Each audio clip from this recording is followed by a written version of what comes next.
Well, welcome to Music City, USA, and to Vanderbilt University. My name is Chris Guthrie, and I'm the Dean of Vanderbilt Law School. On behalf of the Law School, the Owen School of Management, and our College of Connected Computing, I'm delighted to welcome you to our first Digital Assets and Emerging Tech Policy Summit, which we are thrilled to co-host with the Blockchain Association, a critical industry participant and important policy voice in the field. For making this event possible, I'm grateful not only to the Blockchain Association, but also to our sponsors, the Analysis Group, Cleary Gottlieb and Gibson Dunn, and to our visiting dignitaries, including Senator Bill Hagerty, who is an alumnus of Vanderbilt's College of Arts and Science and Vanderbilt Law School, Arkansas Congressman French Hill, also an alumnus of Vanderbilt's College of Arts and Science, South Carolina Congressman William Timmons, SEC Chair Paul Atkins, an alumnus of Vanderbilt Law School, former CFT Chair Chris Giancarlo, also an alumnus of Vanderbilt Law School, current CFTC Chair Michael Seelig, and Dr. Joshua White, who is currently on leave from the Owen School faculty to serve as Chief Economist for the SEC. Our Chancellor describes Vanderbilt's culture as one of radical collaboration. And this event, which will feature faculty from the Law School, the Owen School, and the College of Connected Computing, exemplifies the cross-college and interdisciplinary collaboration that is a hallmark of our university. We are excited today to showcase the cross-college work we are doing at Vanderbilt in quantum computing, blockchain, AI, and digital finance. But our commitment to collaboration extends well beyond our campus. We are grateful for the opportunity to engage with, learn from, and collaborate with all of you. We hope, and indeed we expect, that today's conversation will be the first of many. To lead that conversation, I'm delighted to turn the floor over to my colleague Yesha Yadav. Yesha is the Milton R. Underwood Chair in Law, Associate Dean, and Faculty Director of our LLM program. A scholar, teacher, and frequent media commentator, Yesha has published her scholarship in the flagship law journals at Yale, Chicago, Columbia, Vanderbilt, and others. Today's event is really her brainchild. And Lindsay's. Please join me in welcoming Dean Yadav. Good morning, everyone. Good morning. Good morning. I hope everybody has their coffee and you're ready for some incredible conversation today. Folks, welcome to the Vanderbilt and Blockchain Association, first of its kind, inaugural summit on digital assets and emerging technology. This is our show, and we're building some future right here in this room. We're so incredibly happy, delighted, thrilled, and honored to welcome all of you to our campus today, our incredible and beautiful campus today, and right here at these fab facilities at the Owen School. And for those who are following along on the live stream, you're in for an extremely engaging, thought-provoking, and memorable conversation that starts right here. I may be a little biased, but I have to say that here at Vanderbilt Law School, we are the #1 research center for emerging technologies and digital assets anywhere in the country. We are positioned to lead that. So sorry, Harvard, or should I say the Vanderbilt of the North. Now, this is a place where we are having the most forward-looking research centers. We have exceptional vision for building the next generation of scholarship and policy thinking. And the fact that we can do it is proven by everything that we have right here in this room. As the dean just outlined, 50% or more of this room are basically Vanderbilt alums or connected to Vanderbilt alums. And for the other 50, I'm so sorry, but the good news is you're here now. So at this incredible inflection point that we're at today, thinking about how the ideas of yesterday are going to build the financial infrastructure of tomorrow, Chair Selig, would you like to sit here? Welcome. Also connected to Vanderbilt Law School with our wonderful chair. So, as we're translating our ideas into the financial infrastructure of tomorrow, looking at issues like prediction markets, perpetuals, tokenization, digital assets, blockchain, quantum, we need research expertise to anchor that dialogue. We think that is going to happen here, and we're so incredibly delighted and excited and thrilled and truly excited that the conversation begins right here, right now. So happy that you guys are here for the ride. This is the first of many conversations to come and could not have happened without this baddie right here, Lindsay Fraser, whom you know as the head of the policy at Blockchain Association, but is my co-conspirator and collaborator in bringing this all to happen. So, Lindsay, over to you.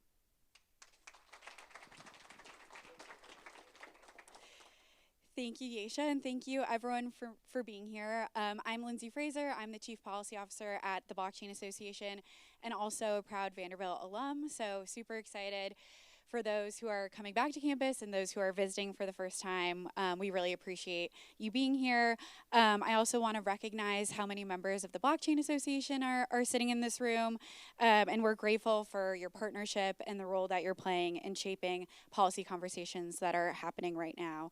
And I also want to have a shout out to the Vanderbilt staff, the BA staff, everyone in this room who's helped put this event together. This was something that I think we thought of about 8 weeks ago, and it's been a sprint to get to the finish line here, and I think we're excited about having different versions of this event moving forward in the future. So everyone keep your calendars open for the same time next year. And I particularly want to thank Yesha, who's been an exceptional partner in building this from the ground up. And then as you see the BA staff, make sure you say thank you to them too, because I came to them with this idea and they've all helped execute and are now hopefully Vanderbilt fans for the rest of their lives. And so I think, as we all know, there's real momentum both at the regulatory agencies and the House and Senate as it pertains to digital asset legislation and policy. And there are fundamental policy decisions being made, particularly around how to treat decentralized infrastructure, how to approach stablecoins, how to modernize market structure without force-fitting these new technologies into kind of regulatory patterns of the past. And I think those decisions ultimately will determine whether this innovation is built in the United States or built offshore. And we're super excited to have a lot of conversations today that talk about how to make sure it's continued to be built here and to keep America at the forefront of blockchain and digital asset innovation. So you'll hear today from leaders across the industry, as the Dean of Vanderbilt Law School outlined, and we are super excited to start today with a Vanderbilt alum and U.S. Senator from Tennessee, Senator Haggerty. You guys can come.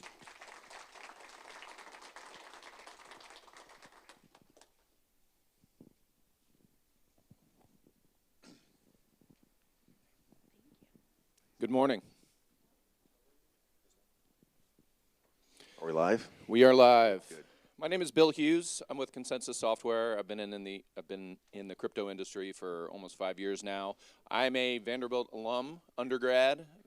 Don't ask me how long ago that was. I'll give you a hint. The football team, basketball team, and baseball team was not very good, and that's being just very as delicate as I can be. I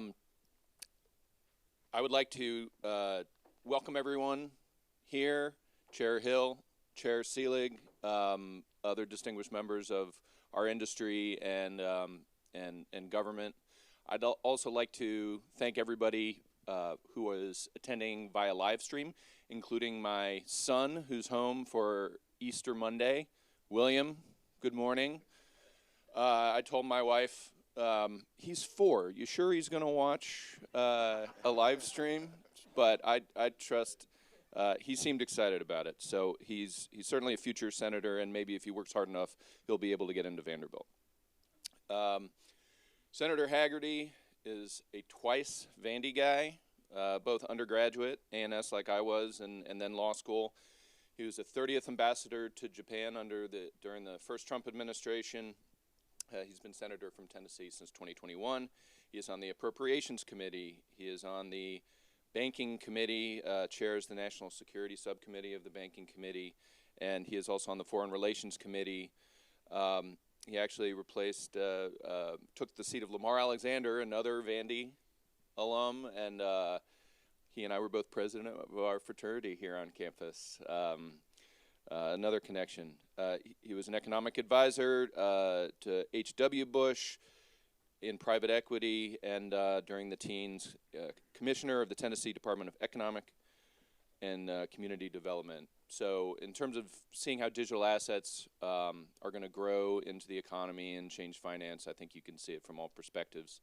And today we'll get into a little bit about how DC is viewing these issues, especially from the legislative process. So I will jump right in, and feel free, of course, to give your welcomes as you answer this first question. I want to start off with the Genius Act. First of all, wonderful name, especially with the House counterpart. I thought it was inspired. It quite simply is the most consequential event, the passage of the Genius Act, which Senator Hagerty sponsored. The most consequential policy act in crypto since its beginning. Maybe in competition with the election of President Trump himself, just to kick this all off. It was very popular, and not a lot of crypto policy issues are very popular. Why was Genius so popular, and what does that teach us about the digital asset debate going forward? Well, before I answer your question, I'd just like to say what an honor it is to be back home on campus. Vanderbilt University meant a huge amount to me in my life. I was the first male in my family to graduate from college. This is where I graduated, and this place opened doors for me that I could have never imagined. And staying here for 7 years seemed like a long time, but it was a wonderful opportunity for me and for a kid from a small town not far up the road here to get to leave here and go work for an alum of Vanderbilt, a guy named Bruce Henderson, who founded the firm that I went to work for, was the one that sent me to work for his firm, the Boston Consulting Group, and I wound up working on 5 continents. That wouldn't have happened if I hadn't gone to school here. That opportunity, that door wouldn't have been open.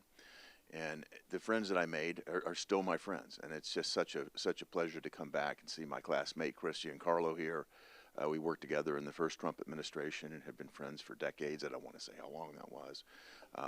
Michael, so good to see you back here. Mike Selig is a great job as our new CFTC chairman and a great mentor, I'm sure Chris has been. And a mentor to me, who was a senior when I was a freshman here in undergraduate school, French Hill. Always somebody that I've looked up to. You mentioned I was at the H.W. Bush White House. I was a White House fellow then. But French actually ran the Domestic Policy Council there at that point in time, and frankly had one of the nicest offices I'd ever seen at the White House. But French has been such a leader in the banking industry. And my staff, Matt Benoit, is here with me, a great teammate, and we've been in the trenches together on the Genius Act. But let's get to the Genius Act. You mentioned that it's quite popular. That wasn't always so.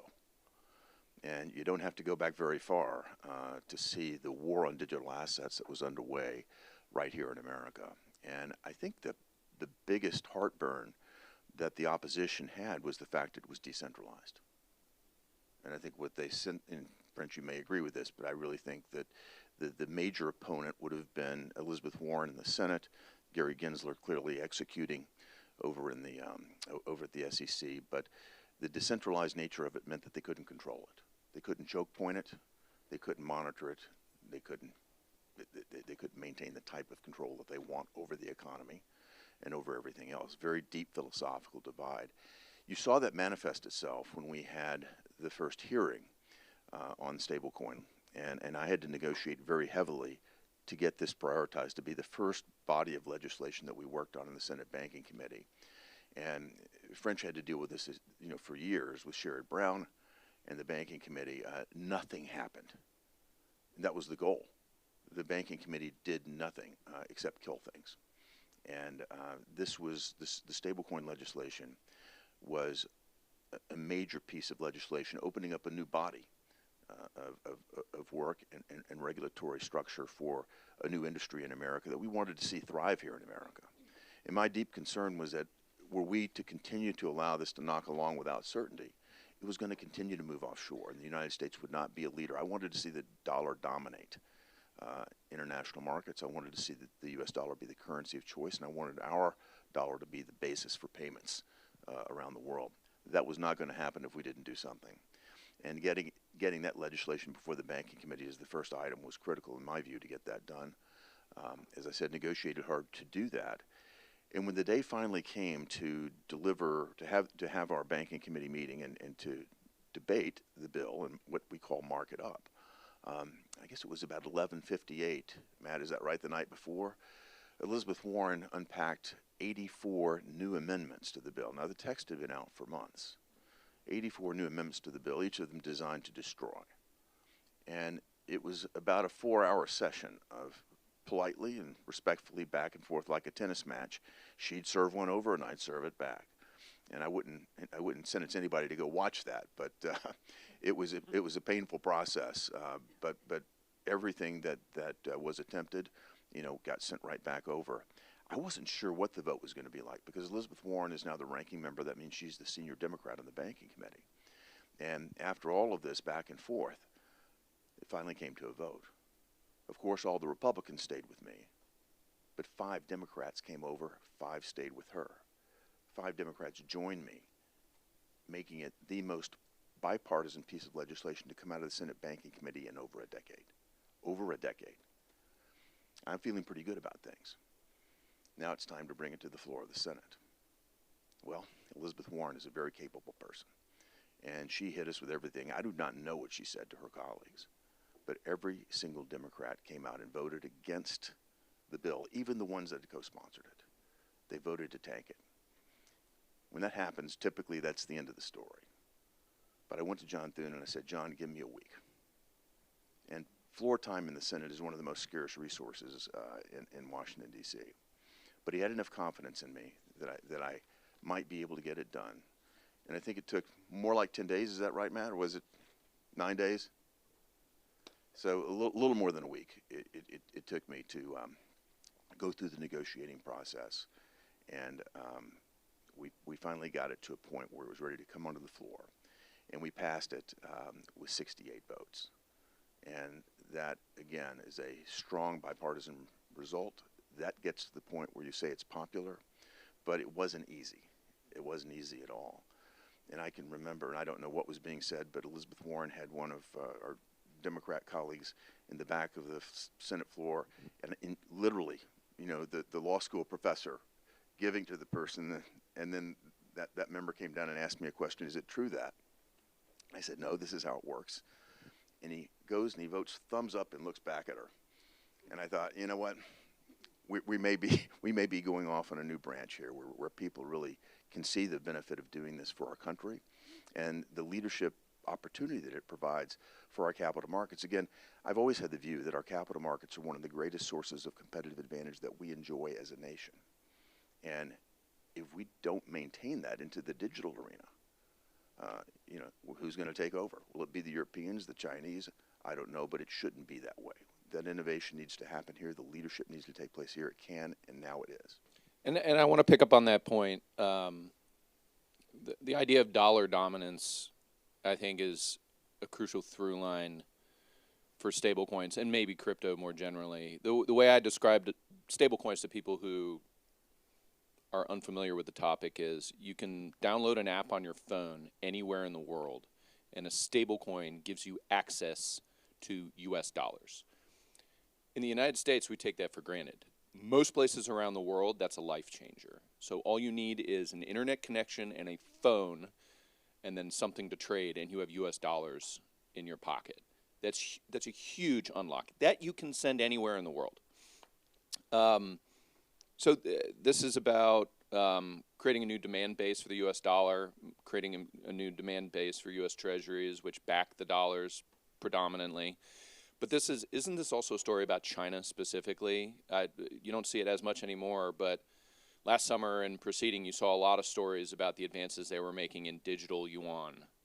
And I recall stories even around I think it was the Summer Olympics in China, where they were forcing U.S. athletes to use digital currency that the Chinese government was issuing. Download it on your phone. What could go wrong? Yeah, what could go wrong? So, you're on the National Security Subcommittee at Banking.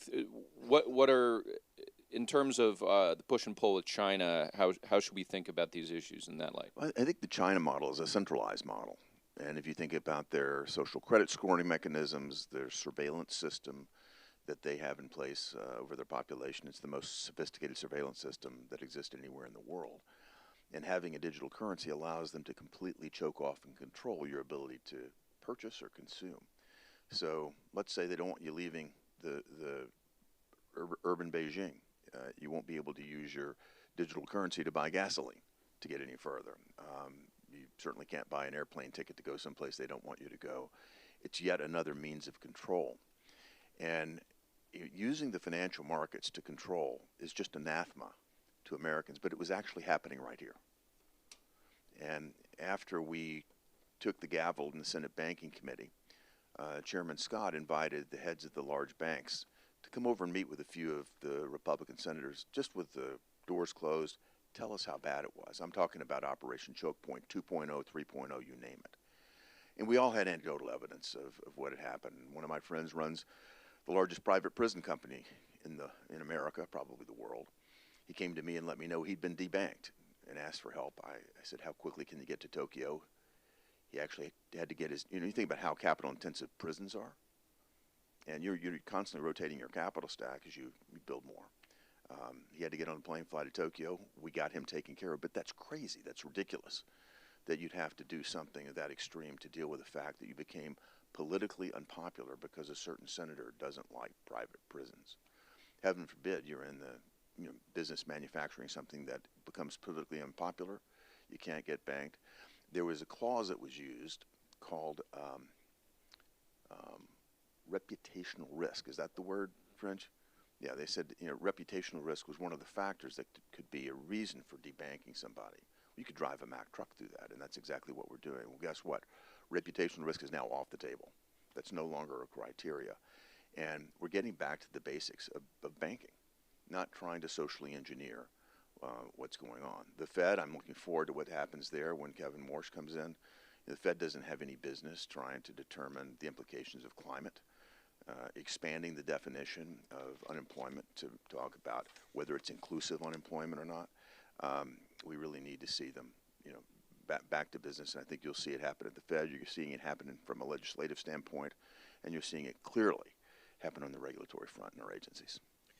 So, leaving Genius and moving forward to the current hot policy debate in D.C., we actually can't leave Genius in the rearview mirror because the issue of stablecoins is still alive and kicking as we're talking about how to restructure the regulatory landscape around tokens and token issuers and other sorts of intermediaries and quasi-intermediaries.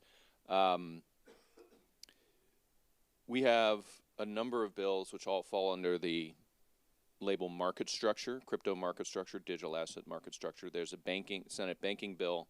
There's a Senate agriculture bill. There are House products under the same name, Clarity. Where are we with the negotiations? I know a lot of the proponents have wanted to have something done and on the president's desk by now. Where are we with the negotiations, and how do the next couple of weeks look? Well, several of us in this room know a great deal about this. Chair Selig right here has been dealing with it on the Senate side. The piece he's concerned about, the ag piece specifically, went through the Senate Ag Committee, was on a completely partisan basis. Every Democrat voted against it. I don't know how it's going to turn out on the Senate Banking Committee side, but it's got to move through both layers, and that's where it is right now. Chairman Hill's done a tremendous job leading the Clarity Act out of the House, and we will be in a position, I hope, to bring all of this together very soon. On the Banking Committee side, I think we're very close, and my expectation is that we get it into committee in this next work period that starts on Monday of next week, so that over the next several weeks we should have this into the Banking Committee. There's several issues still outstanding. I think none of them are insurmountable, and we will get to a point, I believe, by in April, that we'll have it out of the Banking Committee. there's still a lot more work to do. And what do we risk by not doing anything? I know from my perspective, our company is engaged in a lot of discussions, both in the tech world, but also really on Wall Street. And you get the sense that people are sitting on their hands. They're waiting for there to be some sort of government imprimatur placed on the space, and that legislation, much more than rulemaking or guidance, is going to be that open door. What do we risk, and what do we risk by letting this moment slip? Just to be very blunt about it, we're going into the midterms. And I think if we get this done in April, we can clearly get this taken care of before the midterms. What you risk is a reversion to the Gary Gensler type of behavior that we saw before. Because if we're not able to get this into legislation, and look, if we happen to change the gavel in either the House or Senate, this becomes enormously more difficult. The Democrats in the previous, we would have never gotten this done had we not had both the House and the Senate last year. We would have never gotten the Genius Act done. And if Sherrod Brown, this is my understanding, he's been promised the chairmanship of the Senate Banking Committee if he happens to win in Ohio. If that were to happen, heaven forbid, you can believe that nothing will come out of the Senate Banking Committee that isn't a centralized bank digital currency. And I'm not I'm not hoping for this to happen, but I'm just saying this is a risk that is present. So that's why the timeline is critical, that we get it done. And I think if we get this out of the Senate Banking Committee in April, we certainly can get this done before the midterms.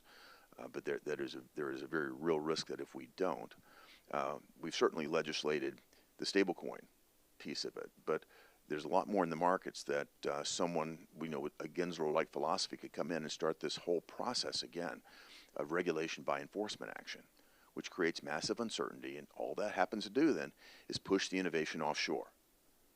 And the industry that we'd hope to see thrive and really dominate here in America, again, is going to start seeping and leaking offshore. I feel good about the dollar's role and our ability there to maintain the strongest payment infrastructure in the world and continue for the dollar to prosper. But the other parts of the ecosystem are going to start to move away.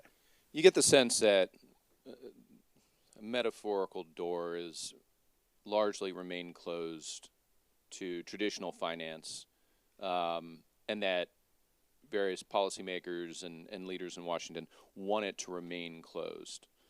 You mentioned Senator Warren. What do you tell your colleagues and other folks in D.C. who want to keep crypto air-gapped from the larger financial system, from the major banks, who seem interested but still their feet aren't entirely warm yet? Well, you can imagine I'll explain the benefits of moving to the digital option on the dollar. And it'll pretty quickly become obvious where my resistance came. If you think about what happens when we move from a system that was developed in the 70s and 80s that takes sometimes 5 to 10 days to clear a transaction, by moving that onto the blockchain, by using a digital currency to do this, a digital dollar, you're taking away a number of risks. One of them obviously is counterparty risk, right? The person on the other side of your transaction in 5 to 10 days could go bankrupt. That's a real risk. That's called counterparty risk. If it's instantaneous, which is what happens when you move it onto the chain, that counterparty risk is negligible. Currency risk. Think about this, trillions of dollars floating around in the foreign exchange system. Being able to close that transaction almost instantaneously takes a ton of currency risk out. All of the money that's tied up in hedging operations right now, well, somebody's making a profit on that, a little resistance there. But the greatest piece of it is think about all of the dollars that are just tied up waiting to clear. Now that money comes back into the economy. That's a good thing, right? Unless you're earning interest on the float. And you can guess where my resistance came from. So it was like whack-a-mole trying to deal with that, because there's certain participants right now that have a float model. And there was, that was not easy to navigate. But I think I was able to clearly articulate that we're going here anyway.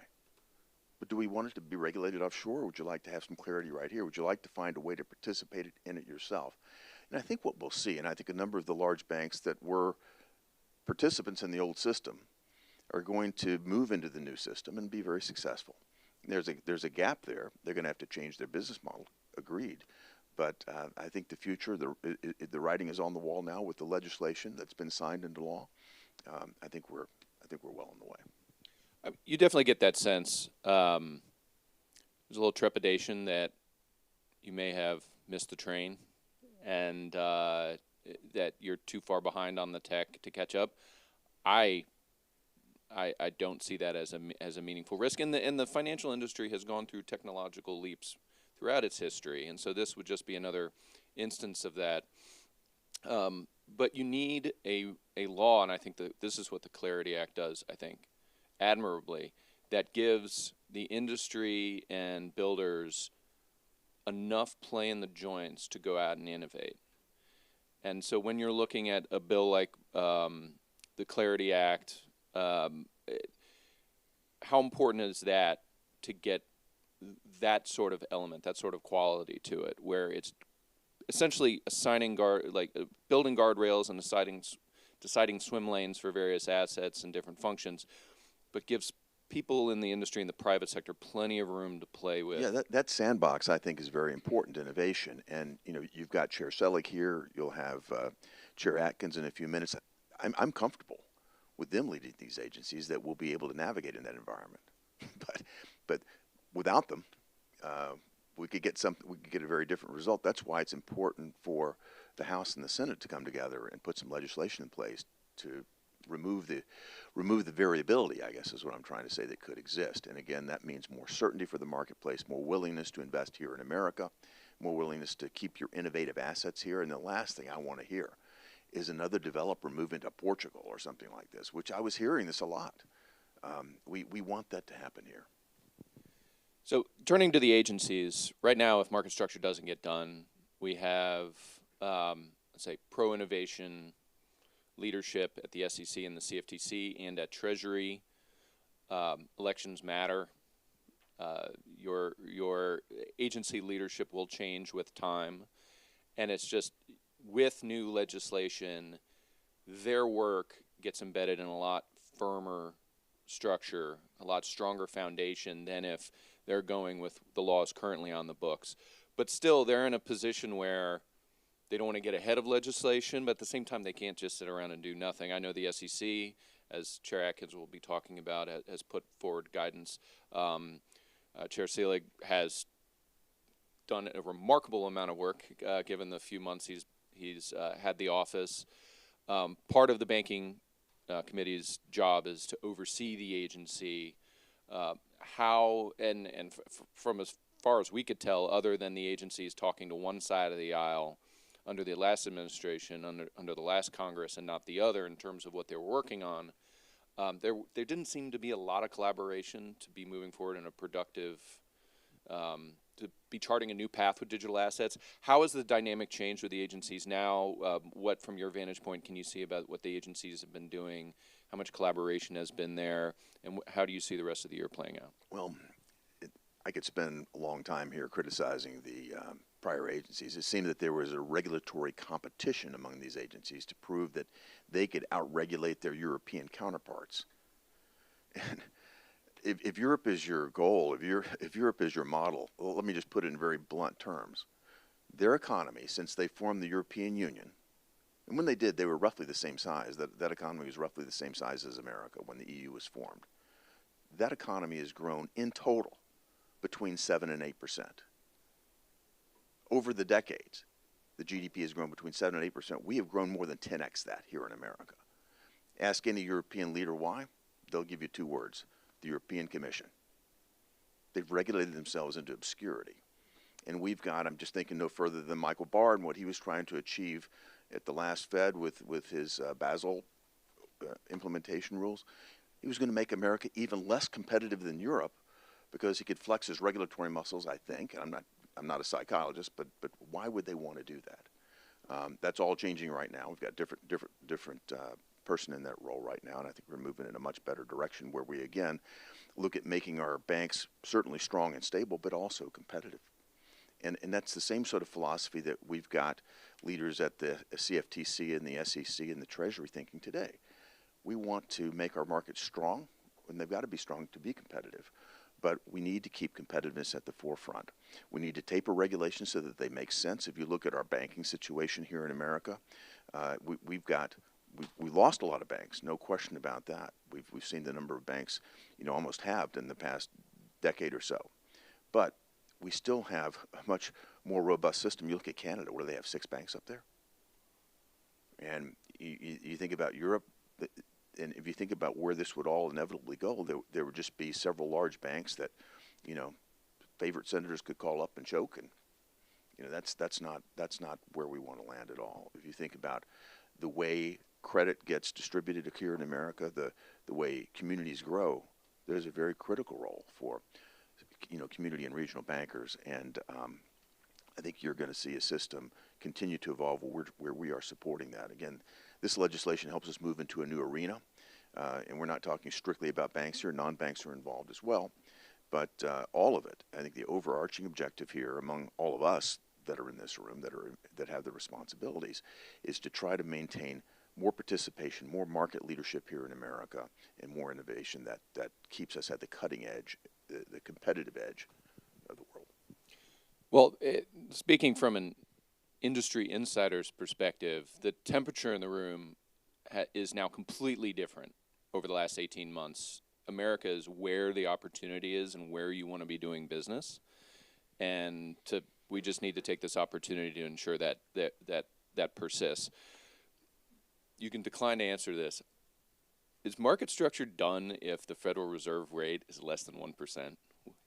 For the last 12 months, if the market and stablecoin yield was just off the table because there wasn't any yield, do we have a market structure? It's not just yield. That's the issue. There are other issues. I tell you one that has got a lot of politicization behind it. Has to do with meme coins and the participation of members of the administration or their families in this, which I think is practically irrelevant, but it is a political hot potato, and we've got members of the committee that want to make a big deal out of this, so they could derail it, just over matters like that. So there are, certainly issues with respect to the DeFi environment, how you regulate participants there. Do you want to basically treat people that are writing code as if they're intermediaries and regulate them that way? These are not simple issues, but there's a lot of good work that's gone into addressing them. But I think there's been a focus, because it's easier to explain. There's been a focus on yield, but I think there are other elements of this that are all still being negotiated, and I wouldn't want to minimize those areas either. Well, we can finish up with this. I recall back in 2024, Nashville, the Bitcoin conference, and I worked for the Trump administration for 4 years, but 2 in the White House. And I recall the look on the president's face when he says he's going to fire Gary Gensler. You repeated it. And the room, there's this one little look where he sort of looks at the crowd. He's like, okay, I just tapped into something here. And it was that look. And I think you are fairly credited with orange pilling the president and getting, I think, a lot, like the campaign and other important people around more focused on the issue. His support of all of this of Genius Act and of the other measures, absolutely critical. I don't see it wavering anytime soon. I see, the criticisms will come, but talk about as we finish up here, just how important it is to have a commander-in-chief who's dedicated to seeing innovation in this space being bolstered. Well, he and I have had extensive discussions, and I might share my own metamorphosis here. I've not spent a lot of time thinking about digital assets, digital currency, until 2018. I'm serving as U.S. ambassador to Japan. I am literally, and if you think about Japan, we have more military stations in Japan. We have a huge intel operation because we're dealing with North Korea, China, and Russia every day. It's a rough neighborhood out there. And at the time, you've got my button bigger than your conversation going on. Kim Jong-un is launching intercontinental ballistic missiles over Japan. And I'm literally on the phone trying to get foreign ministers to not allow North Korean guest workers to work in their country to block a $12 to $17 billion revenue stream. You've got our Secretary of State, calling folks to not buy North Korean coal, ship-to-ship transfers. We might be blocking a $3 or $5 million revenue item for the North Koreans by blocking their ship-to-ship transfers of coal. These are the numbers we're dealing with because we're trying to choke off their ability to threaten the world with nuclear weapons. And then I walk into my office, and there it is above the fold, the coin check heist. $500 million stolen in one night. And the CEO's picture's there on the front. It looks like he's about 23 years old. And I call my team in, and I said, "Are you guys on this?" They said, "Well, sir, it's embarrassing to the Japanese. They won't share," I'm using the wrong word, "they won't share the malware with us." It took me an hour to get the malware. I had it back to the States. State actor definitely did it. We couldn't pin it for sure. I always thought it was Lazarus. But my view was immediately, and I was going back to the States the next week, I sat down with Stephen Mnuchin in his office.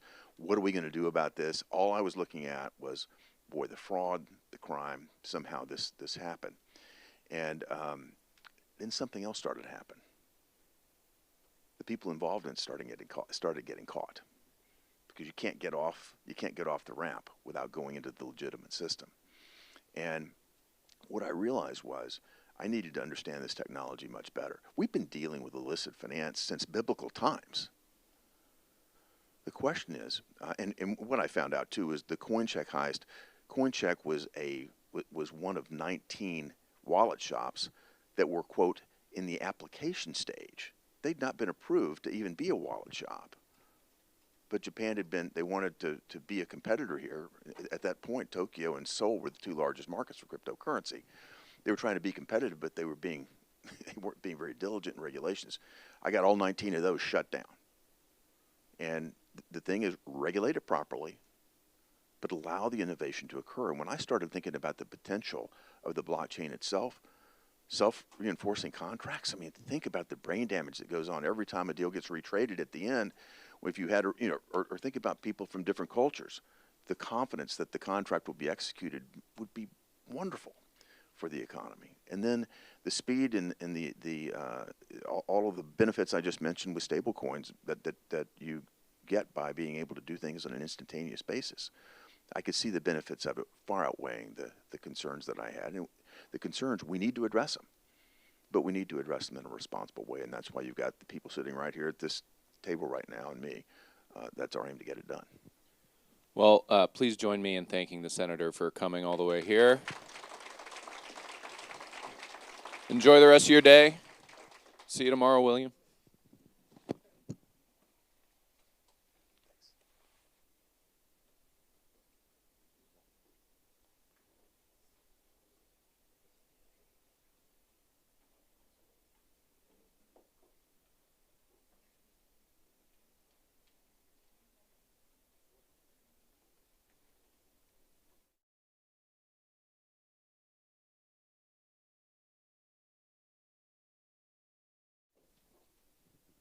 So I have the honor of introducing Chair Selig, who doesn't obviously need an introduction. Apart from perhaps being our very first quantum regulator, who somehow manages to do everything, everywhere, all at once. He is someone who, it's hard to believe, has only really been in office for maybe 4 months, I think, since December 22nd, 2025. And in that time, of course, as we all know, he has been doing everything, everywhere, all at once. We have seen perpetuals, prediction markets, amicus briefs against various states, lawsuits as of last week against various states. We have seen normal, sort of traditional derivatives markets activity, DeFi safe harbors, and that was probably just last week.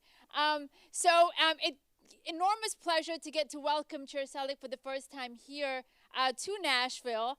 But I think, Chair Selig, you're pretty much meant for this job from the outset if we take a look at your personal bio. I believe you grew up in Florida, born and bred, Seminole. So surrounded by perpetual orange futures and hurricane risk, it feels like. You studied philosophy and political science at Florida State.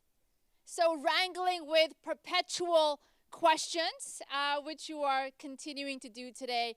And of course, you got your start at the CFTC with our very own Chair Giancarlo, otherwise known as Crypto Dad, as we all know. So I think if we cast Trading Places too, we could probably not have come up with a better with a better chair. So welcome, Chair Selig. It's such an honor to be with you. And so I thought we might do a few questions to start off with before hopefully giving this room some time as well. So I wanted to start by asking you a little bit about the various Vanderbilt folks in your life. Now, obviously, Chair Giancarlo, as someone you started your career with, now, of course, you're working with Chair Atkins, another Vanderbilt Law School alum. Now, both of you have managed to do something that has seemed, for the longest time, to be undoable, which is to bring the CFTC and the SEC in a regular dialogue and understanding. Now, that is something that for all of us in this room has really seemed incredibly difficult to achieve. And in past attempts, like just, Shad Johnson Accord, it has also taken a while to stabilize. So one question just to start things off, given the deep institutional implications of it, what do both of you hope to achieve through this? What do you see as being some of the challenges that this is going to pose for us? And how are you going to make it stick? So for the next 5 years, for the next 10 years, why do you think that this will last beyond the next 10, 15 years? Well, thank you so much for that kind introduction, and it's great to be here with so many Vanderbilt alumni. Of course, you mentioned Chairman Giancarlo, as well as Senator Haggerty and Chairman Hill, and Chairman Atkins, I know will be here shortly. So there have been so many wonderful Vanderbilt alumni who've really mentored me and helped me along the way to help get to where I am. And the opportunity to work with Chairman Atkins, both at the SEC while I was previously in his office and chairman of the crypto task force, was really an incredible learning experience. And I both got to understand the building, what was going on in the SEC, and also got to really understand the chairman's vision and philosophy for making sure that the two agencies are harmonized. And he spent many years in the private sector with the SEC and the CFTC just failing to work well together, and saw the turf battles, and rightly decided that we're going to chart a different course working together. And that really started back when I was at the SEC, but it continues, of course, now that I'm leading the CFTC and pleased to work with him. And our harmonization philosophy is really simple, that we shouldn't have these gaps in our regulatory programs. We should work well together and make sure that we're comprehensively regulating the financial markets, whether it's derivatives markets or securities markets. And then, of course, we've got to have a more kind of synthesized regulatory regime where the agencies work well together and can substitute compliance where it makes sense. So you have this kind of patchwork of regulations that are oftentimes duplicative, sometimes they're inconsistent, and we've got to make sure that these regulations are not conflicting with one another. So we entered into a memorandum of understanding probably about a month ago, and that really sets the initial groundwork for what we're going to be doing and working together, and it lays out certain principles and certain procedures for the staff, really, not just for Chairman Atkins and I, and of course I get to work with Commissioner Peirce and Commissioner Ueda as well, but also the staff to work very collaboratively together. There's a lot of joint surveillance work that can happen. We have with crypto markets and prediction markets and security-based swaps, so much kind of common ground in our surveillance programs, and so we've got to make sure that the agencies are talking to one another and surveilling the markets comprehensively. And then with respect to our actual policy work, we've got to make sure that our rules are consistent. So when you've got securities trading on a blockchain, there's going to be some nuances depending on the product, but we can't have a completely different federal regulatory framework for blockchain products in the security space and blockchain products in the commodity space or derivative space. So we're making sure our policies are consistent. We're making sure that we're cooperating in our surveillance programs. And of course, we're facilitating more of a collegial environment where certain staff might have pride of authorship on certain rules and regulations, but if they don't make sense across the board, we should knock those out and do something that's more works on both sides of the house. So how are you hoping that this continues? In other words, like, are there guardrails that you're building into the institutional cooperative structure at present that can make sure that this legacy and this work that you're doing will endure? Yeah, it does go in part to making sure that the staff develop those relationships with one another. So we're starting to have meetings across agencies on a regular basis. Some of those meetings are weekly, some of them are monthly. We're starting to combine some of our briefings on surveillance and all of that just to make sure that the staff understand what's going on in the commodities markets as well as the securities markets. And just facilitating that collaborative environment, I think, is so important. If the staff have those relationships, we're hoping that that extends beyond administrations and isn't something that's just for the present day. Wonderful. And sort of pivoting to your agency, the CFTC, as much as you're working with the SEC at present, pivoting to what the CFTC is currently presiding over, it really feels like the agency is undergoing another revolution in the scope of the activities, the way in which it's going to address the future. Prediction markets, perpetuals, blockchain, DeFi. There's a lot going on at the CFTC. And yet, of course, as we know, commentators have raised the issue about resources.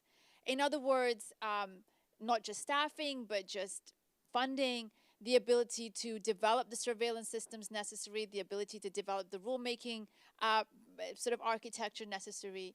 So can you talk to us a little bit about that resourcing issue, given the enormous mandate that the CFTC is likely to receive under clarity, as well as just generally?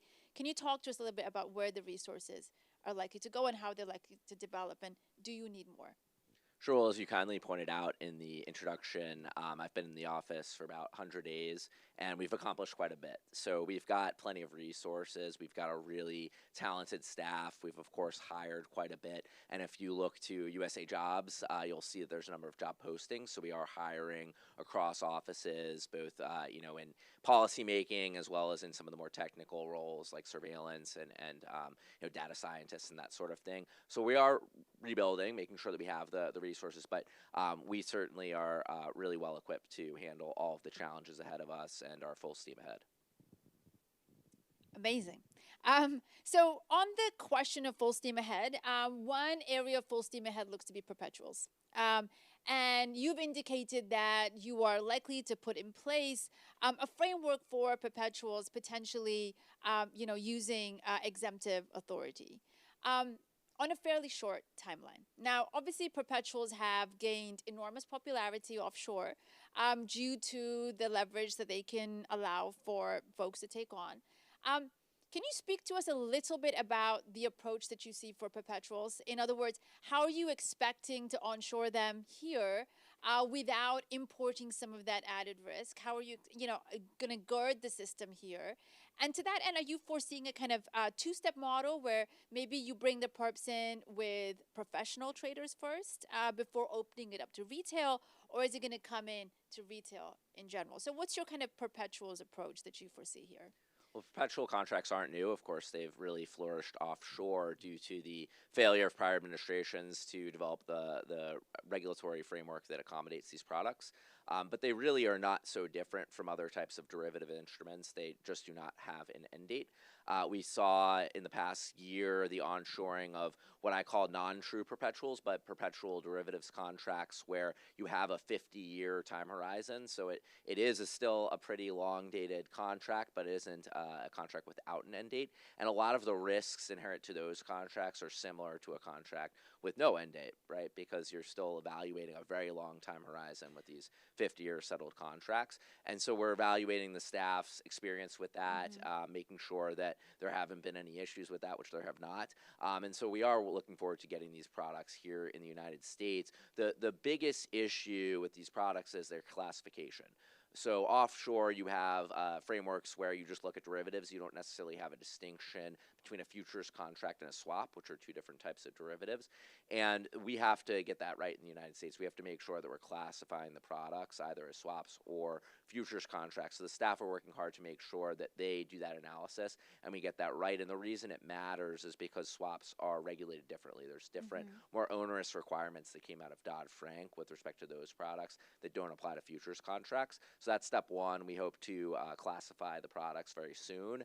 And then once they're starting to list on our exchanges, of course, our clearinghouses are going to evaluate the risk of the products, making sure that they're well functioning and have integrity. But we don't expect necessarily a higher degree of risk with respect to the fact that it's a perpetual as opposed to a 50-year dated contract or a shorter dated contract.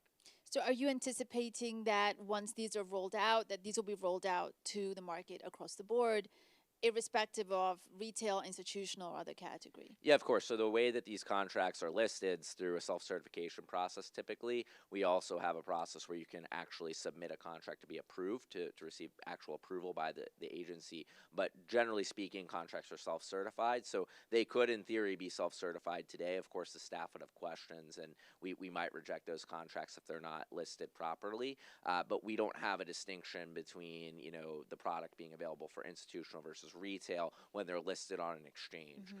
Certain exchanges, swap execution facilities are only for institutions, but when you list it on a retail exchange on a designated contract market, it's available to whoever is able to access the products on that exchange. Perfect. Thank you.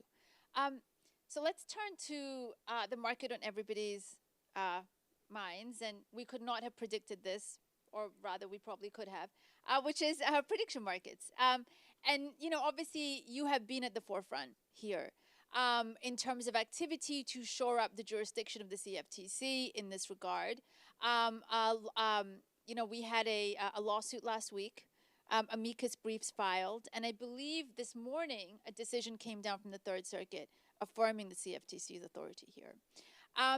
At the same time, of course, we've seen a lot of, collaboration, or at least the CFTC complementing the work of certain platforms in providing self-regulation on their platform, to enforce certain rules on their platform, as well as, working with the NFL, for example, and thinking through how they might see risk in certain kinds of contracts. So given that you are asserting a fairly sort of, aggressive jurisdiction for the CFTC, this is the CFTC's domain, how do you see these different levels of oversight working here with the CFTC, the states, with NFLs and the folks part of these, very near to these contracts, as well as, of course, the private platforms that are super active and the interface between retail and the marketplace? So how do you kind of see that architecture panning out given the litigation posture that currently exists at present? In the early 1900s, we had this sort of patchwork framework of different state regimes for futures trading and for gaming and gambling and all of that. And some states decided they were going to prohibit futures contracts all out. Other states said we are going to allow for it. Some states prohibited gambling or bucket shops. Other states did not. And so we had this kind of patchwork of different state regimes for both gambling and for futures trading. In the 30s, Congress expressly said, no, we're going to have a federal regulatory framework for derivatives markets, for our futures markets. And of course, the states can still regulate their gambling, casinos, and bucket shops and the like. So markets versus entertainment and casinos and kind of risk-taking through wagering. We've had that regime grow over the years. In the financial crisis, we got Dodd-Frank. That created a now federal regulatory framework for swaps, including over-the-counter swaps within that. So to the extent you're offering a derivatives contract, and in particular if you're offering a swap, and event contracts are a type of derivative called a swap, whether it's on any type of commodity, and our definition of commodity in statute is very broad. It includes events on sports, it includes events in politics, it includes corn and grains and all sorts of things.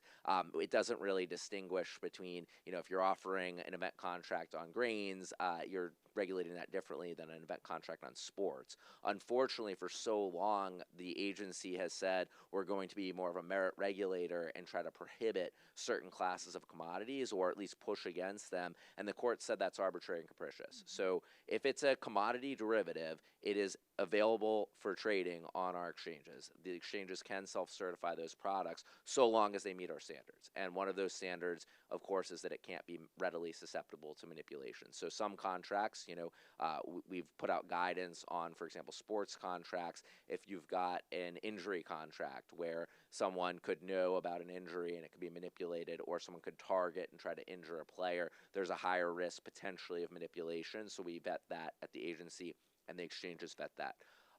You mentioned our relationships with the sports leagues. We find it very important to partner with the sports leagues to make sure that we have information from them about what's manipulable, what sort of risks they see, in particular, things like insider trading. They know who's on the teams, they know who's working for the league, and so on and so forth. So we need that information as a regulator, and we have that partnership now with Major League Baseball, and we're talking to all the other leagues, and we've encouraged the exchanges themselves to work with the leagues and not list contracts that the leagues tell them could be readily susceptible to manipulation.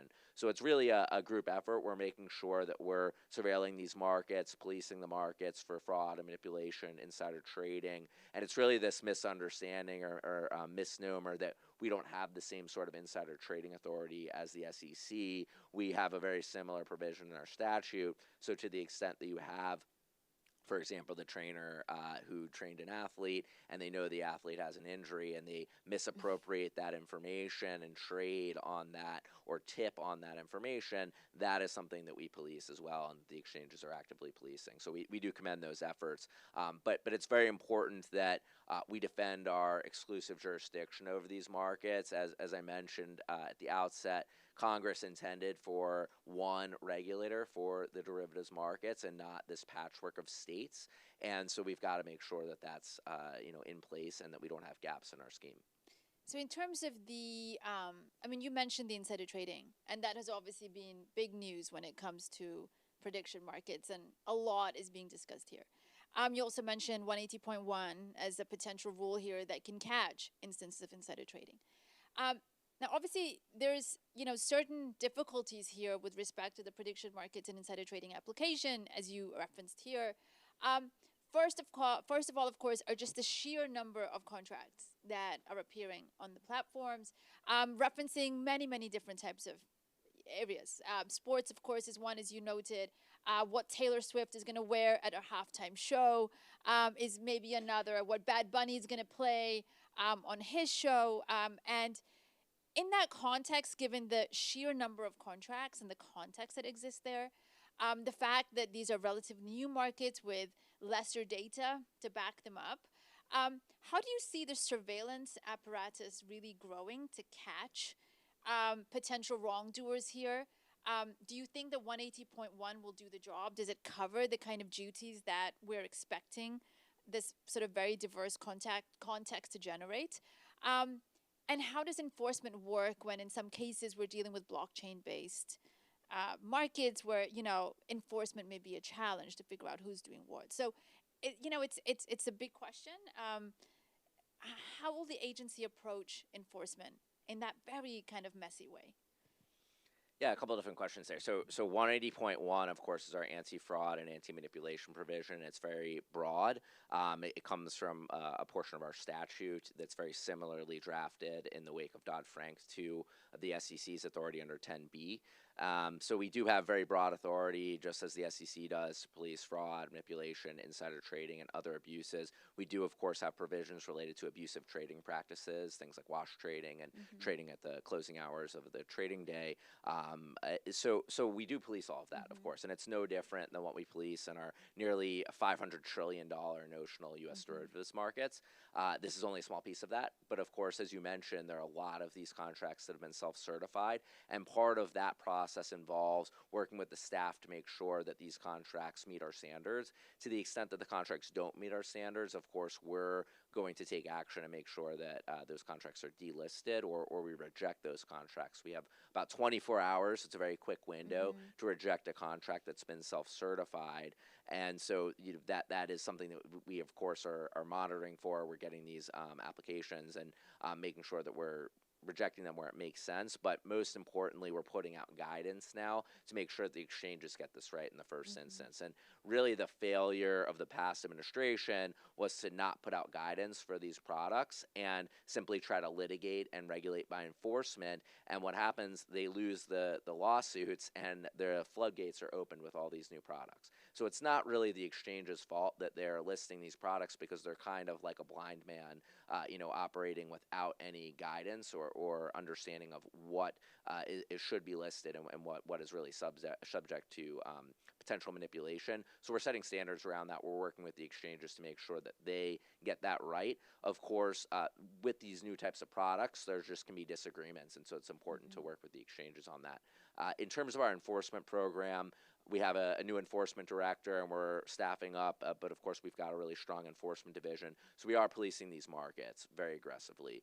We're of course working as well with the Department of Justice to make sure that there's not any criminal behavior in these markets. It's important that we're both exercising our policymaking authority, but also our enforcement authority, because that's what makes the U.S. markets the best in the world. We do not want our American people trading in markets where there's a heavy risk of fraud, because otherwise, they might as well be trading in Russia or China. We've got to maintain market integrity.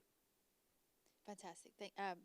Thank you, Chair. So we've covered perpetuals, prediction markets, and I'm sure we'll talk more in the Q&A. But let's turn to DeFi, where many of the folks in this room are. You've spoken a lot about the minimum regulatory dose as being your guiding philosophy here. And in that context, you've provided some no exemption relief for developers, non-custodial wallet providers.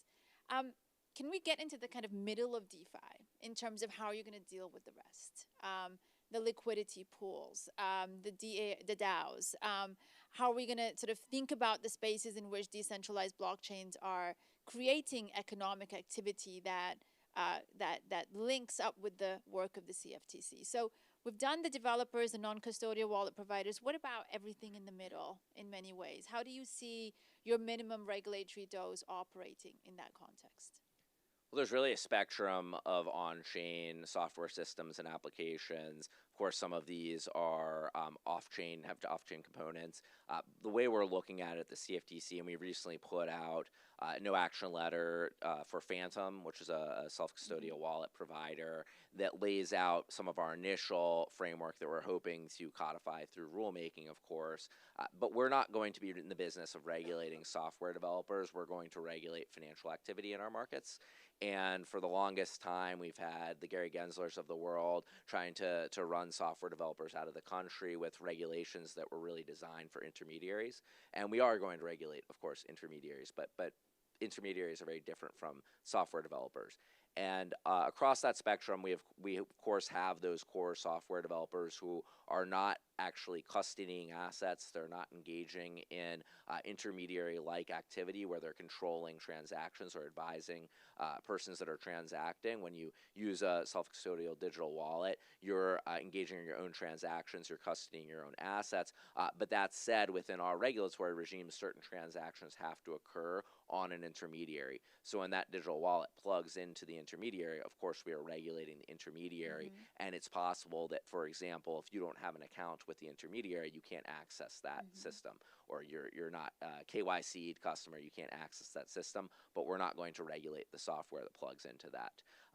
So as you go along the spectrum, certain intermediaries that are actually custodying assets, we have to protect customer funds. We will be regulating that just like any other broker that custodies customer funds. To the extent that you're engaging in trading advising activity, we of course regulate trading advisors when it comes to our derivatives markets. So same kind of rules apply. When we're looking at software systems like exchanges and clearinghouses, the real question is we don't want to force things into a centralized model for the sake of forcing into a centralized model, but we do have certain regulatory requirements that could apply. And so we want to make sure that we develop a tailored regulatory framework for some of these on-chain systems. That doesn't mean they don't have to register with us, doesn't mean that they aren't subject to regulatory obligations under our act and our regulations, but there will be purpose-fit rules and regulations. To the extent we have rules that are more prescriptive, we of course are going to reconsider that. But the Commodity Exchange Act is a principles-based statute, which gives a lot of flexibility. We've actually spoken to a lot of the exchange operators who want to develop blockchain-based systems and clearinghouses, and by and large, they've told us that there's not a huge issue in terms of having to modify things in our rule set or in our statute, but we're of course considering that we have no action relief is something I don't love, but it is a tool we can use in some of the edge cases. Exemptions can always be used. We have very broad exemptive authority. So we are considering things like innovation exemptions to allow for more innovation within our framework to the extent certain rules are really ill fit for the technology.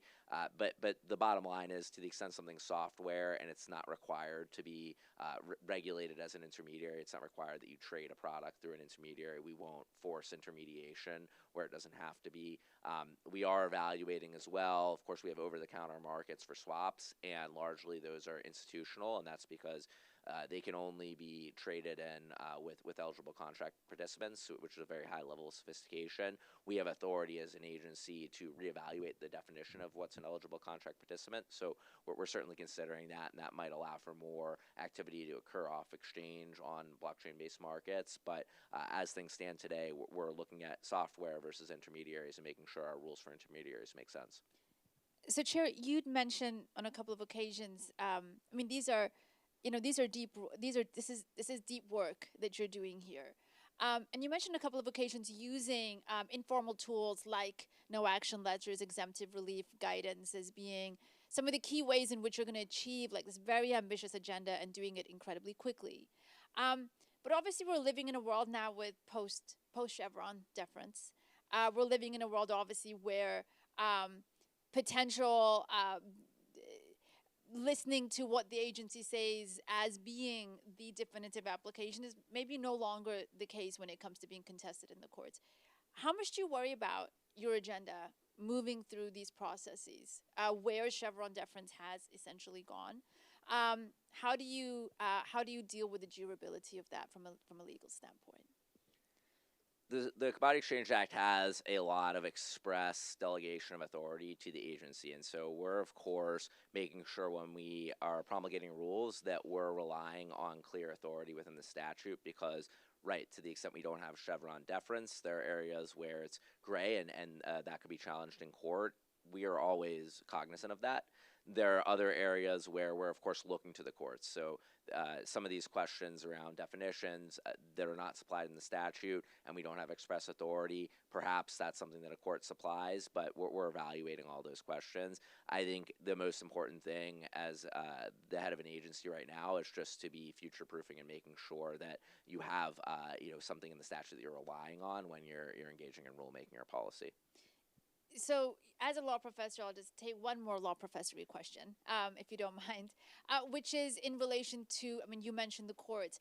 What about the internal administrative court system at the CFTC post-Jarchese? Are you thinking about, I mean, given the potential load and the enormous work that you're doing, potentially looking to internal adjudication in some form post-Jarchese? Like, what is some of your thinking with respect to that, just to manage the load potentially that you're under here? So the CFTC really has not used its administrative law judges for a very long time. So that's not something, unlike the SEC, which still has some of that process going. I think it's probably been about 20 years since we've really used the ALGs very much. So that's certainly not a piece of our strategy in terms of analyzing cases. We move that to federal court. Wonderful. I have one last question before I turn it over to our group. So, Chair, what would you like your legacy to be? We have Crypto Dad right here, about to publish his second book. What does the SELEC CFTC look like in 5 to 10 years? What would you like to be known for? What would you like the CFTC? How changed and what kind of changes would you like it to embody once your tenure is over? I think the most important takeaway for my tenure is modernizing the CFTC so it's future-proof for innovation. And for too long, we've had builders and innovators driven offshore because the system just didn't work for them. The rules weren't set up for it. Our statute actually is a very principles-based statute, and we have things like self-certification that are designed to allow for innovation in our markets and for our markets to move quickly. Derivatives really are these fantastic creative financial instruments where you can have virtually any underlying, which is part of the reason we're in a lot of litigation right now, is because our statute's designed to accommodate trading in all of these really novel products like sports and politics within the same regulatory framework, within a single rule book.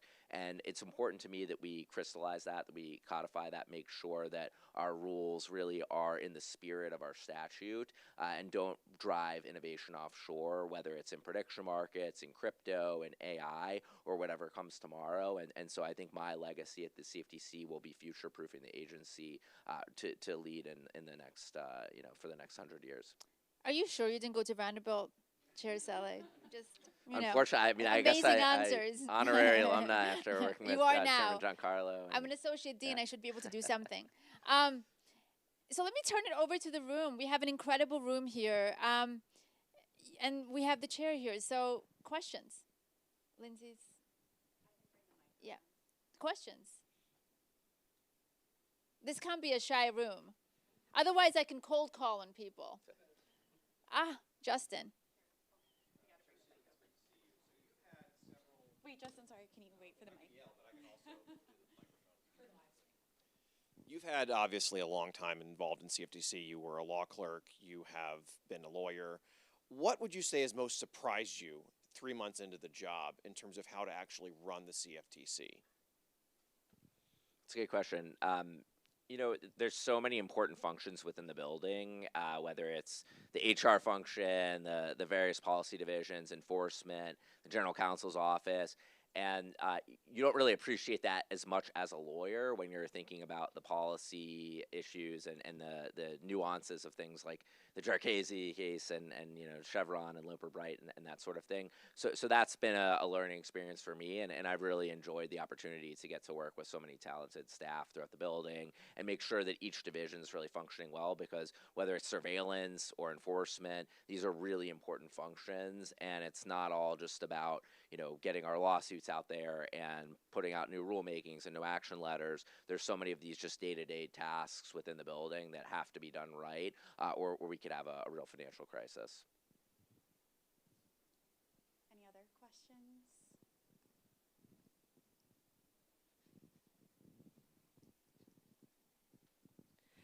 So just thank you for being so open with us. I think like having insight into how you're attacking this is really, really helpful to all of us and helps drive us forward. My question for you is a sort of a painfully administrative one, in the sense that running agencies is really hard, and you spoke about sort of the efforts that are being taken to connect the SEC and the CFTC, which has long been sort of a real pain point. Have you given any thought to sort of a formal secondment sort of program, or ways that you can sort of like deepen the points of connection beyond sort of like, obviously you're going deep in terms of like getting people around the table and talking, which is hugely important, but ways that we can make sure that sort of cross-pollination continues to happen sort of in perpetuity? Absolutely. So we did take a detail from the SEC already. So that's definitely something we're thinking about. How do we get more of those going back and forth between the agencies, as well with DOJ and other agencies throughout the government? So certainly something we're considering and open to, and working across agencies to make that happen. Other questions? Lee at the back?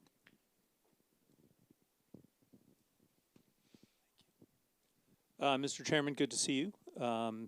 And I think, just as an aside, I think you're doing great work, obviously, but you did great work at the SEC too. So I think the stage is set for that good relationship there.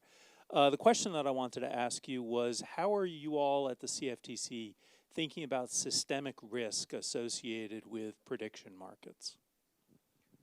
Well, of course, it is a very small portion of our nearly 500 trillion notional derivatives market. So whether there's a systemic risk there, we certainly haven't seen that in our surveillance function, but it's definitely a market that we're considering and monitoring just like any other. And there's a broad range of these different types of products. We see products in sports and politics, in current events and geopolitics and culture and all of that.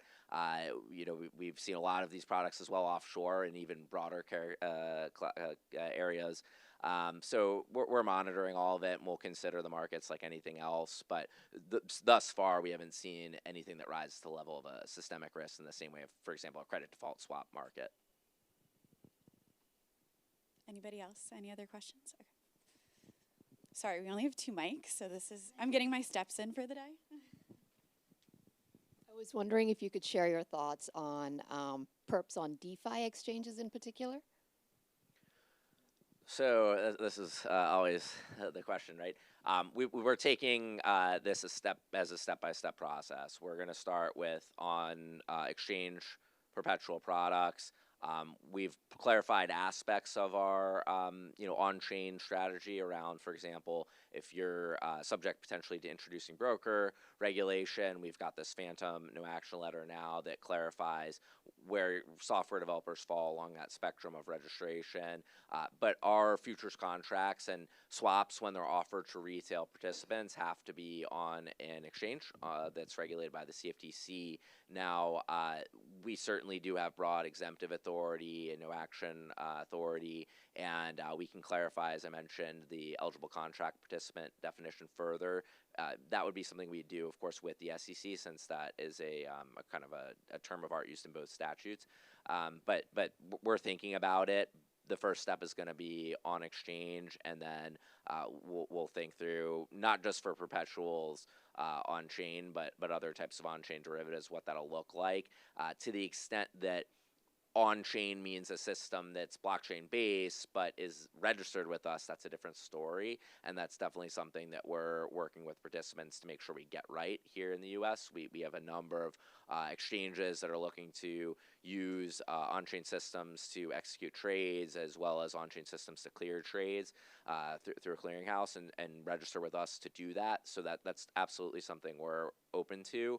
But when it comes to things that are unregistered and operating in the over-the-counter space, our markets are really designed for on-exchange trading. We're very open to those structures, but we have to think it through, and it's not going to be a day.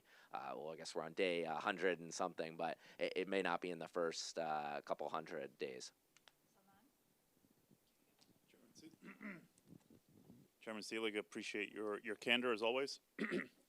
I have a couple questions. So you mentioned the use of on-chain protocols by existing registrants. Is that something that you're going to coordinate with the SEC? And then CME is launching single stock futures. There's a lot of interest in the on-chain ecosystem around perpetuals based on securities, tokenized securities. Is that another area where you are coordinating with the SEC in terms of perpetuals on tokenized stocks? Yes, so we have now a joint initiative with the SEC called Project Crypto, and we're committed to making sure that our rules and regulations and our posture with respect to on-chain markets is consistent across agencies. But that doesn't mean that, for example, futures regulations, which are CFTC regulatory scheme, will have all of the same requirements as the securities markets, so or the reverse, right? And the securities markets allow for a lot more to be traded over the counter than the current setup for futures and for swaps. As I mentioned, our markets are largely institutional when it comes to over-the-counter trading, but we are making sure that a lot of the pieces that can be harmonized are harmonized, and so we're certainly going to be working with the SEC on that, to the extent that we're going to allow for example, an on-chain futures exchange or on-chain clearinghouse. That really is very much within our statute, based on our core principles and all of that. So not every aspect of that will be aligned with the SEC, but we're optimistic that the broad strokes will be consistent, and you won't have, for example, an on-chain system that works for the SEC but not for the CFTC, or the reverse. But some of the technical requirements for trading the products and some of the registration requirements may differ. Ideally, we can get a substituted compliance framework in place where things are completely harmonized, and that's definitely something that I'm very much eager to work on with the SEC. But we're going to start with making sure that our rules and regulations are set up to accommodate this stuff at the CFTC, and then hopefully harmonize.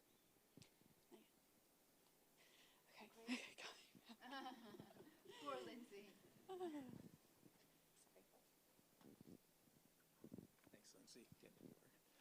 Chairman Selig, I have a quick question about sort of enforcement of insider trading. And when I was at the SEC, basically the way enforcement cases around insider trading typically came to the commission was through tips, complaints, and referrals, or basically referrals forwarded by FINRA. I don't know how the SEC mechanism works for enforcement, but in the context of insider trading, how would you identify insider trading cases in the context of prediction markets? And do you do anything internally, or do you kind of have a let market participants inform us about potential problems?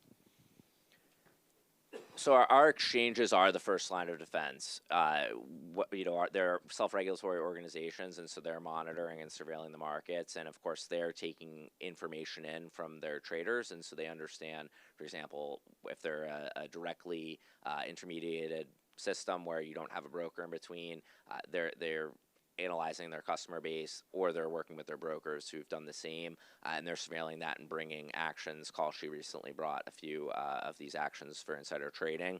Then the CFTC comes into play. We're also surveilling the markets, reviewing trading activity. We can issue special calls, so if we see unusual activity in the markets, we can send out kind of a notice to traders and making sure that we're getting information we need to police the markets. Another piece, of course, is working with the leagues.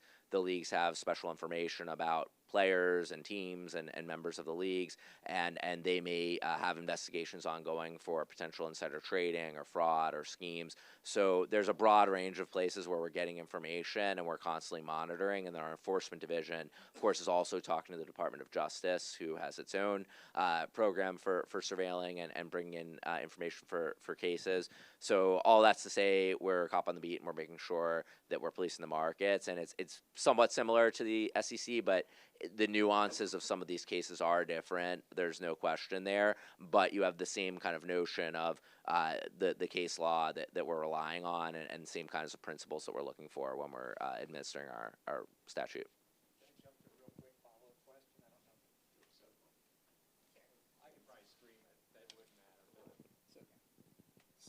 So here's the situation I have in mind. Let's suppose that there's an offshore, unregulated DEX, right, or for prediction markets, or prediction markets that are regulated offshore.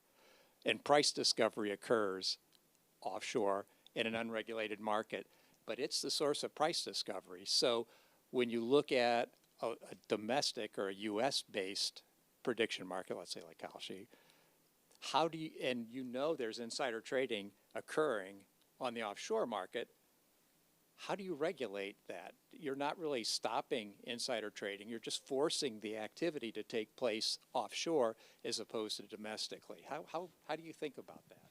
Well, this is really have insider trading regulations if that's where it's how it's gonna happen. Sure. This is really the failure of the last administration. They drove so many of these exchanges offshore. They were not willing to come up with a regulatory scheme that worked for many of these exchanges. So, of course, we've inherited the sins of the last administration.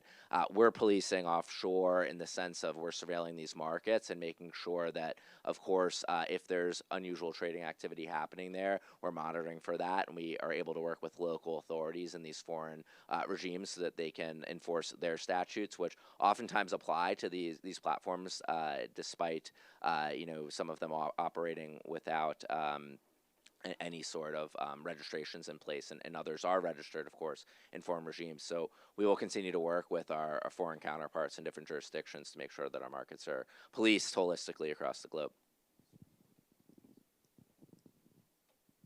So Chairman Selig, I think we've run out of time. I'm kind of looking over at Chris over here just to say how proud you feel, or, you know. Of course.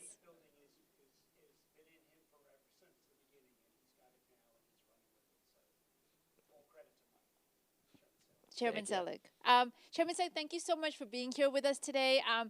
It's an incredible conversation, and we're so grateful to you for making the time and being so open with us this morning. So thank you so much for coming, and you are most definitely an honorable Commodore from now on.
for now, kind of piggybacking off of the last panel about some of these frontier market challenges and kind of the regulatory challenges that come along with them. We are super excited to have a panel here today to talk a little bit more about products like perpetual futures and prediction markets. These are live global markets. And as mentioned in the previous panel, oftentimes due to regulatory uncertainty, they're developing outside of the United States. But we obviously have a new day, both the CFTC and SEC, and we're super excited about the progress that has been made and the progress to come. And so we're really grateful to be joined here by a panel of experts who can talk a little bit more about what those challenges are from the perspective of companies building in the U.S. And I will pass it off here for people to introduce themselves. Thank you.